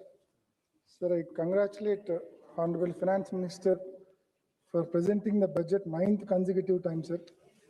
Sir, and we appreciate the central government for enhancing the capex budget for the year 2026-27 to 12,21,821 crores, sir. 11.5% higher allocation than the revised budget for the current financial year 2025-26, sir. Sir, coming to the allocations for our state, Andhra Pradesh, sir, we all know that Polavaram is a national project with 194 TMC storage capacity, 45.72 meters height, and an estimated cost of 55,000 crores, sir, which has to be spent by way of 100% central grants, sir. Sir, in the 2026-27 budget, an amount of 3,320 crores is allocated. There is a specific mention in the budget presentation that the revised cost of project is 30,436 crores for completion up to MDDL of 41.15 meters, and the balance central grant for the project is limited to 12,157 crores. Sir, at 41.15 meters, only 75 TMC of water can be stored. The objectives envisaged cannot be achieved if the project is restricted only to 41.15 meters height with only 75 TMC storage, sir. Sir, we on behalf of ISRCP bring to the notice of Government of India that this national project should be constructed up to 45.72 meters height, 194 storage capacity, 194 TMC storage capacity with an estimated and sanctioned amount of 55,000 crores, sir. Any change, any reduction to the sanctioned amount will severely affect the interests of crores of farmers across the state, sir. And we also request the Government of India to revisit and issue environmental clearance to Rayalaseema lift irrigation scheme. Earlier in March 2025, it was rejected. EC was rejected due to lack of persuasion by the present state government, sir. Sir, I seek to draw your attention regarding the borrowings of our state Andhra Pradesh, sir. During 2019 to 2024, YSRCP tenure, considering all forms of liabilities, an amount of 3,32,000 crores was borrowed, sir. Whereas in the present tenure, in a span of just 20 months, an amount of 3,20,000 crores is contracted for borrowing so far, sir. Sir, generally all kinds of borrowing put together should not exceed 3.5% of state's GDP, sir. For instance, during 2014 to 19, the then state government borrowed 17,000 crores beyond their limit, and this excess borrowing was deducted from the borrowing limit of the next government during 2019 to 2024, sir. Sir, if the present pace of borrowing is continued, just like the President stated above, the borrowing limits of the next government will be deducted due to the present government's over-excess borrowings, sir. The next government will not be in a position to pay even salaries and pensions if this abnormal pace of borrowings is permitted. Sir, our state government is raising off-budget borrowings, sir. In May 2025, an amount of 9,000 crores was borrowed by way of APMDC NCD issuances. The worst part here is private lender was given direct access to draw his servicing amount from the consolidated fund of Andhra Pradesh, sir, which is highly unconstitutional and unprecedented, sir. Sir, in December 2025, 5,750 crores was borrowed by way of APSBCL bonds. Sir, and recently, State Cabinet cleared a borrowing of additional 11,850 crores by way of APSBCL NCD issuances, sir. Sir, during financial year 2022 and 23, when the previous government tried for similar off-budget borrowing through APSBCL NCD issuances, the central government objected such borrowings, and the Ministry of Finance, it has issued circular, sir. Ministry of Finance has issued circular, wrote a letter to the Special CS of Andhra Pradesh Finance Department dated 27th March 2023 and stopped the state from taking such an off-budget borrowing. Sir, this kind of off-borrowings will have long-lasting ramifications. The next governments will have to pay their entire budget amount for repaying the interest, duly sacrificing salaries and pensions for employees and welfare schemes for the poor people. I request the Honorable FM to give clarity on this issue during her reply, sir. Sir, as I mentioned above, our state in a span of just 20 months borrowed 3,20,000 crores, but it could not allocate near 5,000 crores for completing the 10 medical colleges out of the 17 new medical colleges taken up during the tenure of Sri Y.S. Jagannath Reddy Garu. Sir, bids are called for privatization the government medical colleges and hospitals, which will directly impact the poor, as they will not be in a position to afford costly treatment in these privatized hospitals, sir. Sir, an allocation of 96,000 crores is made for VBG Ramji scheme, which is new MGNREGS scheme, sir. Sir, state share is increased from 10% to 40%, because of which it is highly unlikely that the allocated amount is completely spent in the year 2026-27. We request the Government of India to implement the new scheme VBG Ramji with 90:10 ratio for our state, Andhra Pradesh, on par with other northeastern states, as our state's financial condition is very, very weak, sir. Sir, yes. We request the Government of India to set up steel plant at Kadapa, which is part of assurance given to the Andhra Pradesh as part of AP Bifurcation Act 2014, sir. We brought this issue to the notice of this August House several times, and we once again request government to fulfill its promise, sir. Sir, we request the Government of India to stop privatization of Vizag steel plant, and also request to allocate grant to clear the present dues of Vizag steel plant, sir. Sir, Kadapa to Bangalore railway line was sanctioned in 2010 with an outlay of 2,700 crores, sir. Sir, till date, only 10% of the work is completed, sir. We request the Government of India to allocate sufficient funds for completion of this project. Initially, this project was sanctioned on 50:50 cost-sharing basis between central and state governments, sir. Sir, post-bifurcation, AP is not in a position to contribute its 50% share, sir. So, AP government has already requested the Government of India to complete this project with 100% central funds. Sir, we request the Government of India to consider the same and expedite construction of this new railway line between Kadapa to Bangalore, sir. With these submissions, I conclude my speech on discussion on union budget. Thank you, sir. Thank you very much. Next speaker, Sri Lalji Vamaji. धन्यवाद मान्यवर,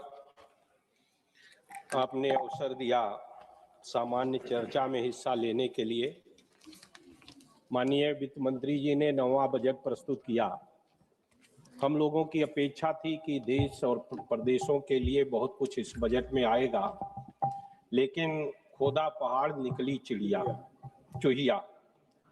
मान्यवर, ये budget माननीय मंत्री जी ने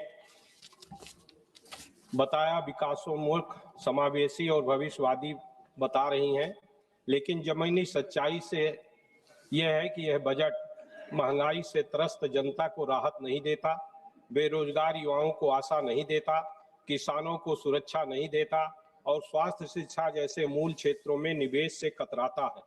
यह budget आंकड़ों की बाजीगरी है, जनता की जरूरतों का समाधान नहीं है। माननीय मंत्री जी ने सुधार एक्सप्रेस कहा, सुधार एक्सप्रेस नहीं, उधार एक्सप्रेस है। ब्याज पर 26%, 26.25% इस बजट का 53,47,315 करोड़ में से करीब 26.25% केवल ब्याज पर खर्च किया जा रहा है। मान्यवर, बजट पहले बड़ा बनाया जाता है और फिर खर्च नहीं हो पाता। अभी 9 महीने बीत गए, 41% से ज्यादा पिछले इस वित्तीय वर्ष का बजट का खर्च नहीं हो पाया है। पिछले वर्ष जो संशोधित बजट है लगभग 1 लाख करोड़ रुपए कम हो गया है। दूसरे मान्यवर, माननीय मंत्री जी ने दूसरी बात का जो जिक्र किया है कि ये विकसित भारत का सबका साथ सबका विकास का बजट है, परंतु ये बजट सबका साथ नहीं देता। मान्यवर, इस देश में सबसे बड़ी आबादी ओबीसी का है, एसटी एससी का है, एसटी का। उसके हितों को अनदेखी करने का काम इस बजट में करने का काम किया गया है। आज रोजगार देने का सवाल है। देश में 45 केंद्रीय विश्वविद्यालय है, 38 विश्वविद्यालय के वाइस चांसलर सवर्ण है, एससी एसटी का उसमें नहीं दिया है। सारे जो केंद्रीय संस्थान है उसमें 80 से 64% पद पिछड़े और दलितों के खाली है। लगभग 10 लाख पद खाली है, उसके भर्ती का कोई इसमें खाका देने का काम इस बजट में नहीं किया गया है। माननीय, इसके साथ साथ आज देश की जो सबसे बड़ी समस्या है स्वास्थ्य की है। गरीब आदमी बीमार होता है, हृदय रोग से बीमार होता है, कैंसर से बीमार होता है, उसके लिए धन की व्यवस्था जो आयुष्मान भारत योजना है उसमें भी कोई एक पैसे की इजाफा करने का काम नहीं किया गया है। उसमें भी खर्च कम हुआ है। पिछला जितना बजट था उसमें भी खर्च करने का काम कम किया गया। दूसरी तरफ माननीय, इसी तरह से पिछड़े वर्गों का जो किसान है, किसान के ऊपर इस बजट का जहां 70% लगभग कृषि से संबंधित लोग गांव में हैं, उस पे केवल 3.04% बजट है।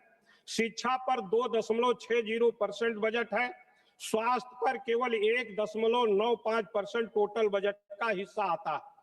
हमने एक संकल्प लिया था कि जीडीपी का 2.5% स्वास्थ्य का बजट होगा, लेकिन ये बजट 0.5% भी जीडीपी का नहीं है स्वास्थ्य पर, जिसके कारण देश के तमाम लोग बीमारी के शिकार होते हैं, उनका इलाज नहीं होता, उनका घर बार भी बिकने का काम होता है। इसी तरह से किसान का जब समय आता है बुआई का, खाद की जरूरत पड़ती है, तो उस खाद में उसके उर्वरक की जरूरत है।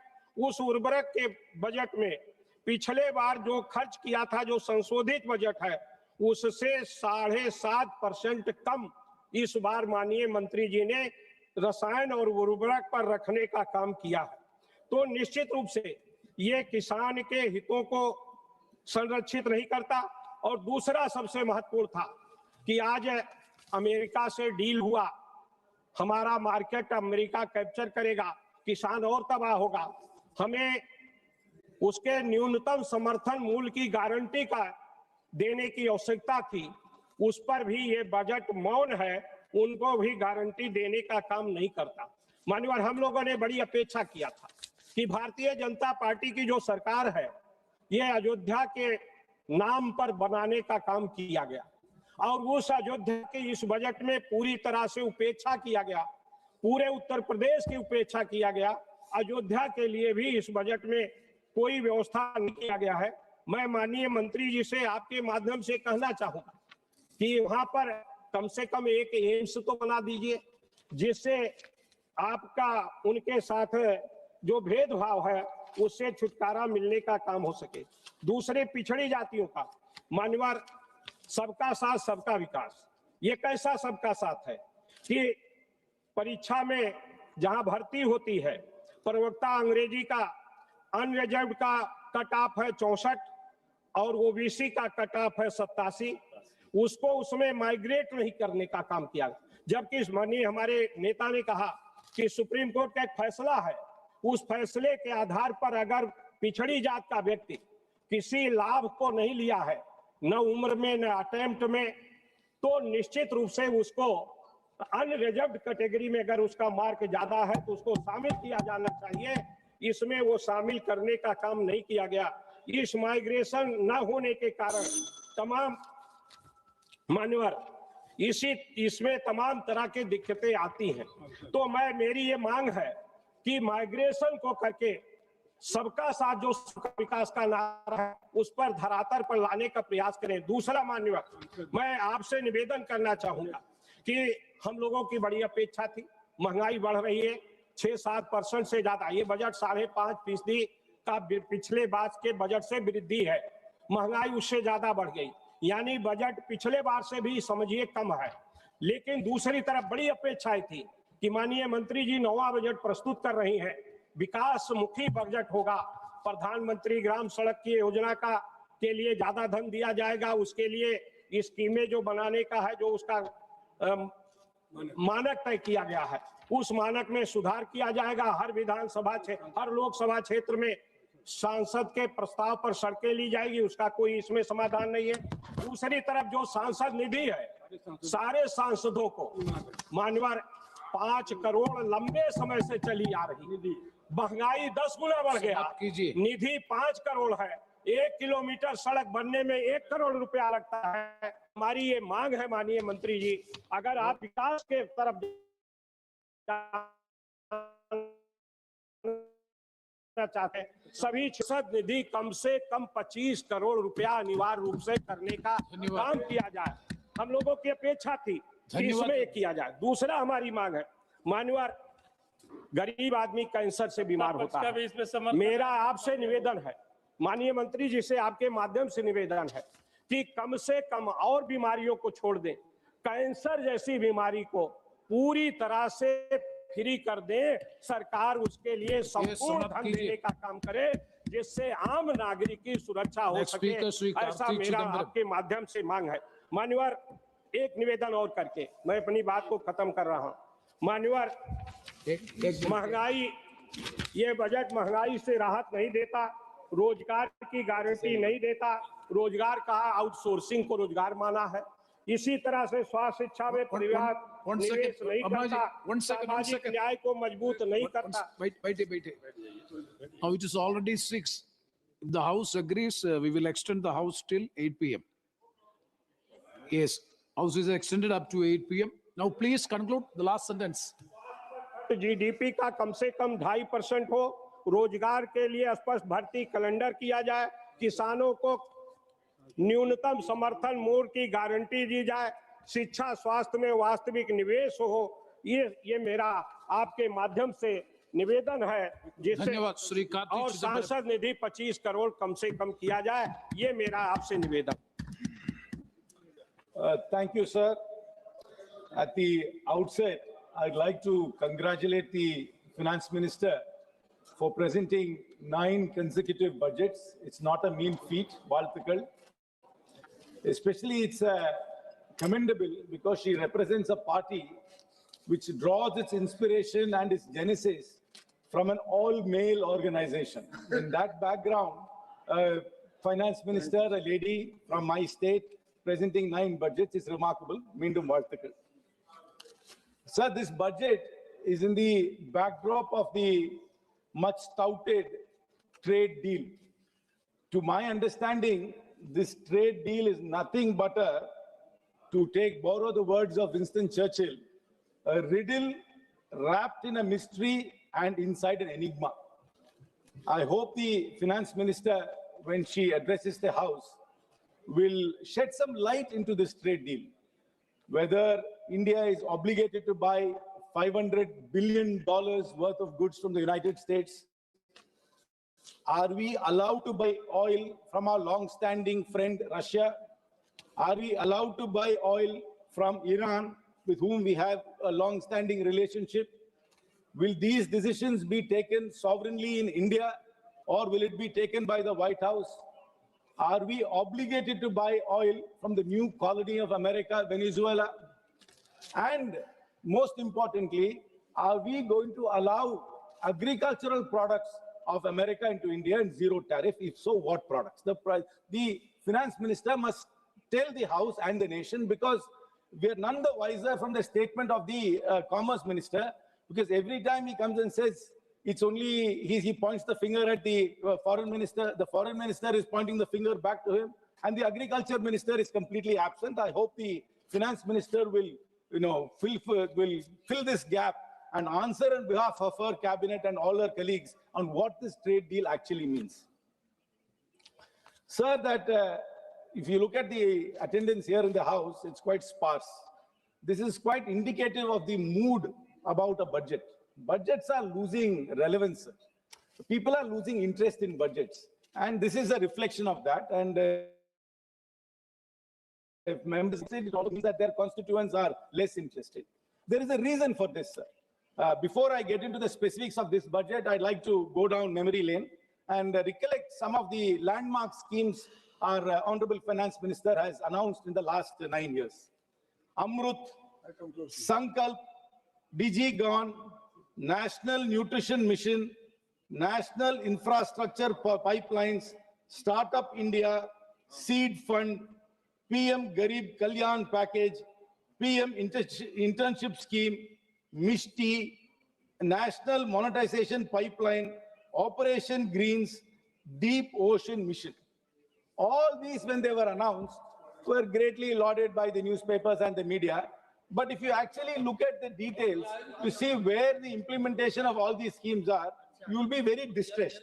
I hope the Finance Minister in her address will go back to the 9 years and recollect the scheme she has announced and give us a status report of each and every scheme and where it stands today. I'll give a few examples, sir. In 2021, the government launched the PM Formalization of Micro Food Processing Enterprise Scheme, PMFME, allocating 10,000 crores to supposedly to support 2 lakh micro food enterprises. But after 5 years, sir, only 60% of the funds are spent.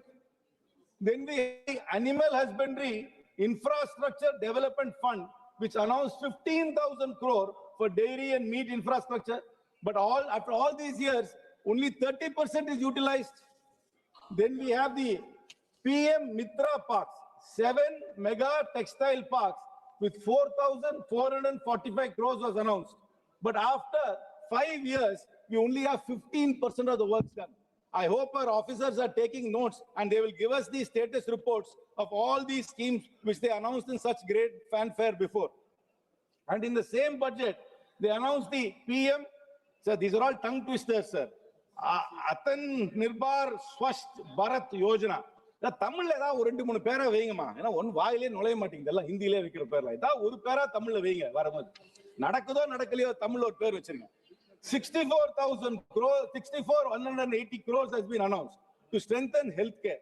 But only construction is going on in most of these places, including AIIMS in Tamil Nadu. But there is no manpower in most of the places. There are no trained doctors, no trained nurses. So again, this is all bombastic announcements without actual implementation, anything on the ground. Then we have in 2020-23, they announced the PM Divine for the Northeast. 6,600 crores was allotted, but the fund utilization is not even 18% till date, sir. Then we have the Desh Stack e-portal. I mean, I don't even know what this portal does, which allotted 400 crores for skilling and job discovery. Failed dismally. The portal exists, but nobody trusts the portal. Then in 2023-24, through the Govardhan scheme, 10,000 crores was allocated for 500 compressed biogas plants, out of which only 40 have been operational till now. In this, sir, the target was 500. Then in the Amrit Dharohar scheme for conservation of 75 wetlands, 3,000 crores was allotted, but barely 10 pilot sites are there. And in 24-25, they announced this great internship scheme. They said that 1 crore people will get internships. Actual offers are only about 15%. Even among the people who got the offer, about 20% of them dropped out. So that scheme is again a failure, but they announced it as if it's going to transform the entire landscape of employment for young people in India. So then the PM Surya Ghar rooftop solar for 1 crore households, where only 24% of the target is still achieved. Sir, again in 25-26, Urban Challenge Fund allotted 1 lakh crore to reform cities, but utilization stands at 2%. Then the PM Dhan Dhanya Krishi Yojana, 1.44 lakh crores over 6 years, sir, but still farmer support, whatever they were promised, is not got, sir. So if people are losing interest in budgets, it's because only bombastic announcements are made and nothing is implemented, so nobody takes it seriously. It's a clear reflection. Parliamentarians don't take it seriously, and the public don't trust any of these announcements made because there's hardly any implementation of these schemes. Sir, I will tell you another very shocking fact, sir. Last budget, Madam announced 100 crores for a Makara board establishment. I do not know which state was going for election. They announced this 100 crores. Not 1 rupee has been spent till date, sir. Not 1 rupee in that. Where is this board? Have you even formed it? This is the status of all these schemes, sir. So coming back to this year's budget, sir, she has announced integrated textile program with 5 subparts. Then when they renamed Manrega to VBG Ramji, there was a lot of pushback because they put the name of Mahatma Gandhi. Now they've come up with another scheme in the name of Mahatma Gandhi called Mahatma Gandhi Gram Swaraj Initiative. Then there is an infrastructure risk guarantee fund. Then they have announced 20 new national waterways. They have allocated 20,000 crores for city economic regions, dedicated rare earth corridors in Orissa, Kerala, and Tamil Nadu, allied health professional institutions to be set up among countless others. So all these announcements, if you look at it 1 or 2 years later, will only be there on paper and nothing would have been implemented. Yes. This is the reason why budgets are becoming irrelevant and the announcements made in budgets are only bombastic and have no meaning at all, sir. Sir, forget about these bombastic announcements, sir. What hurts me the most about this budget, sir, it always lacks empathy. And again, the finance minister has shown the true colors of this government, sir. Disability pension, which the armed forces veterans were getting, was tax exempt. And in this budget, they have brought it under tax, sir. For soldiers who have laid their lives for India, for soldiers who had become disabled in fighting well. This government hides behind national security and patriotism all the time. But when it comes to action, this is a reality, sir. Thank you They very don't much. respect our soldiers. They are now going to tax disability pension. People who have been getting this pension for years will have to start paying income tax on it, sir. I wish the finance minister withdraws it, and when she replies, I hope she gives an account of all the grand schemes she has announced in the 9 years and show where the status of this is, sir. Thank you very much, sir. Thank you, Mr. Karthik. Very good, Judge. Next speaker, Sri Jagadish Sittarji. Thank you, Chairman, sir, giving me opportunity to speak on the budget. And I'm very much happy to congratulate our Honorable Finance Minister for her consecutive 9th budget present. And according to me, it is a matured budget and perfect budget for the strongest base, creating a strongest base for the Vikasita Bharat, what Narendra Modi ji is a dream. And one thing, this was a budget of a mature economy. For an economically stable country and by a government that is confidently looking beyond today, Union budget 26-27 signals a shift from crisis management to long-term nation building, aligning with Prime Minister Narendra Modi's vision of developed India by 2047. Rather than announcing flashy grave, as the government has focused on strengthening core systems, healthcare, education, manufacturing, infrastructure, and now explicitly energy security and cutting-edge technologies, including AI. It leads to the eye that the Modi government is preparing India for sustained growth, for a march towards becoming a developed economy. What does it mean?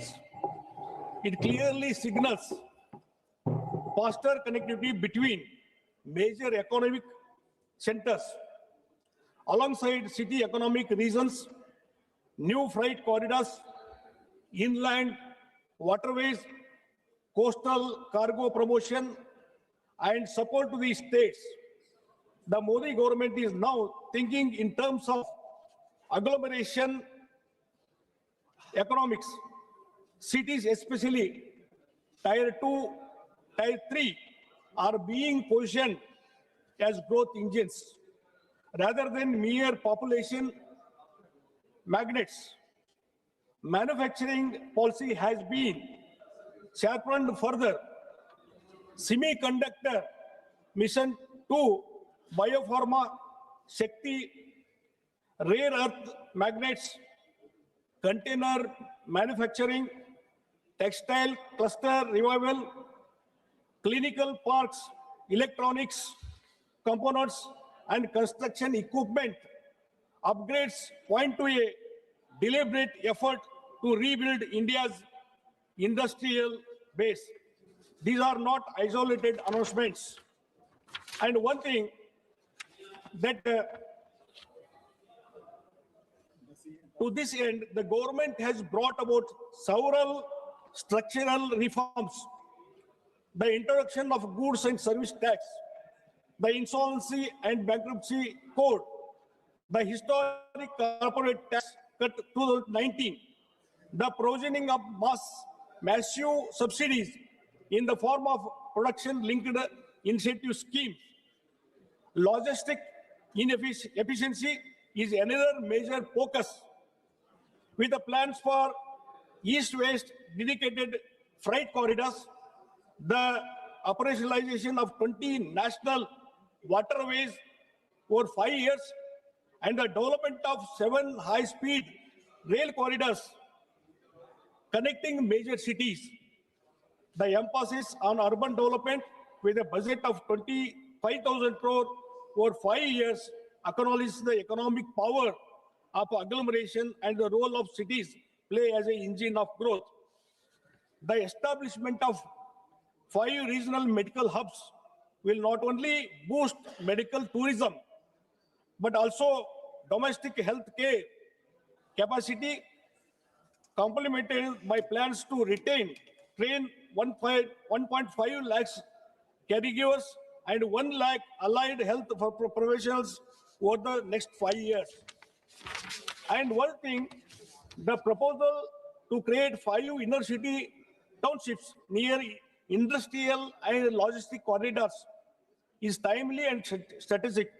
If supplemented with an outreach to talented Indians abroad, particularly in the US, it could catalyze a reverse brain drain, an essential ingredient for true Atmanirbhar self-reliance. AI has been a focus, and cloud services data centers have been provided with the 22-year tax holiday.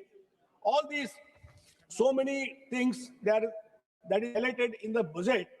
I'm not going to go details about it. And one thing that regarding this 7 high-speed rails corridors, Honorable Prime Minister declared, and I humbly request Honorable Finance Minister to declare another important railway corridor. Mr. Somanaji also here, Railway Minister, and Vaishnavi is also declare. I request high-speed rail corridor from Bengaluru to Bombay. It will cover most of the part of the Karnataka. So I request humbly to announce 8th corridor also. This will helpful to the Karnataka. And regarding another important thing, yes, my chairman, that defense cluster to be established in the Belagavi, because it is a military base, Belagavi, and 1,000 acres of land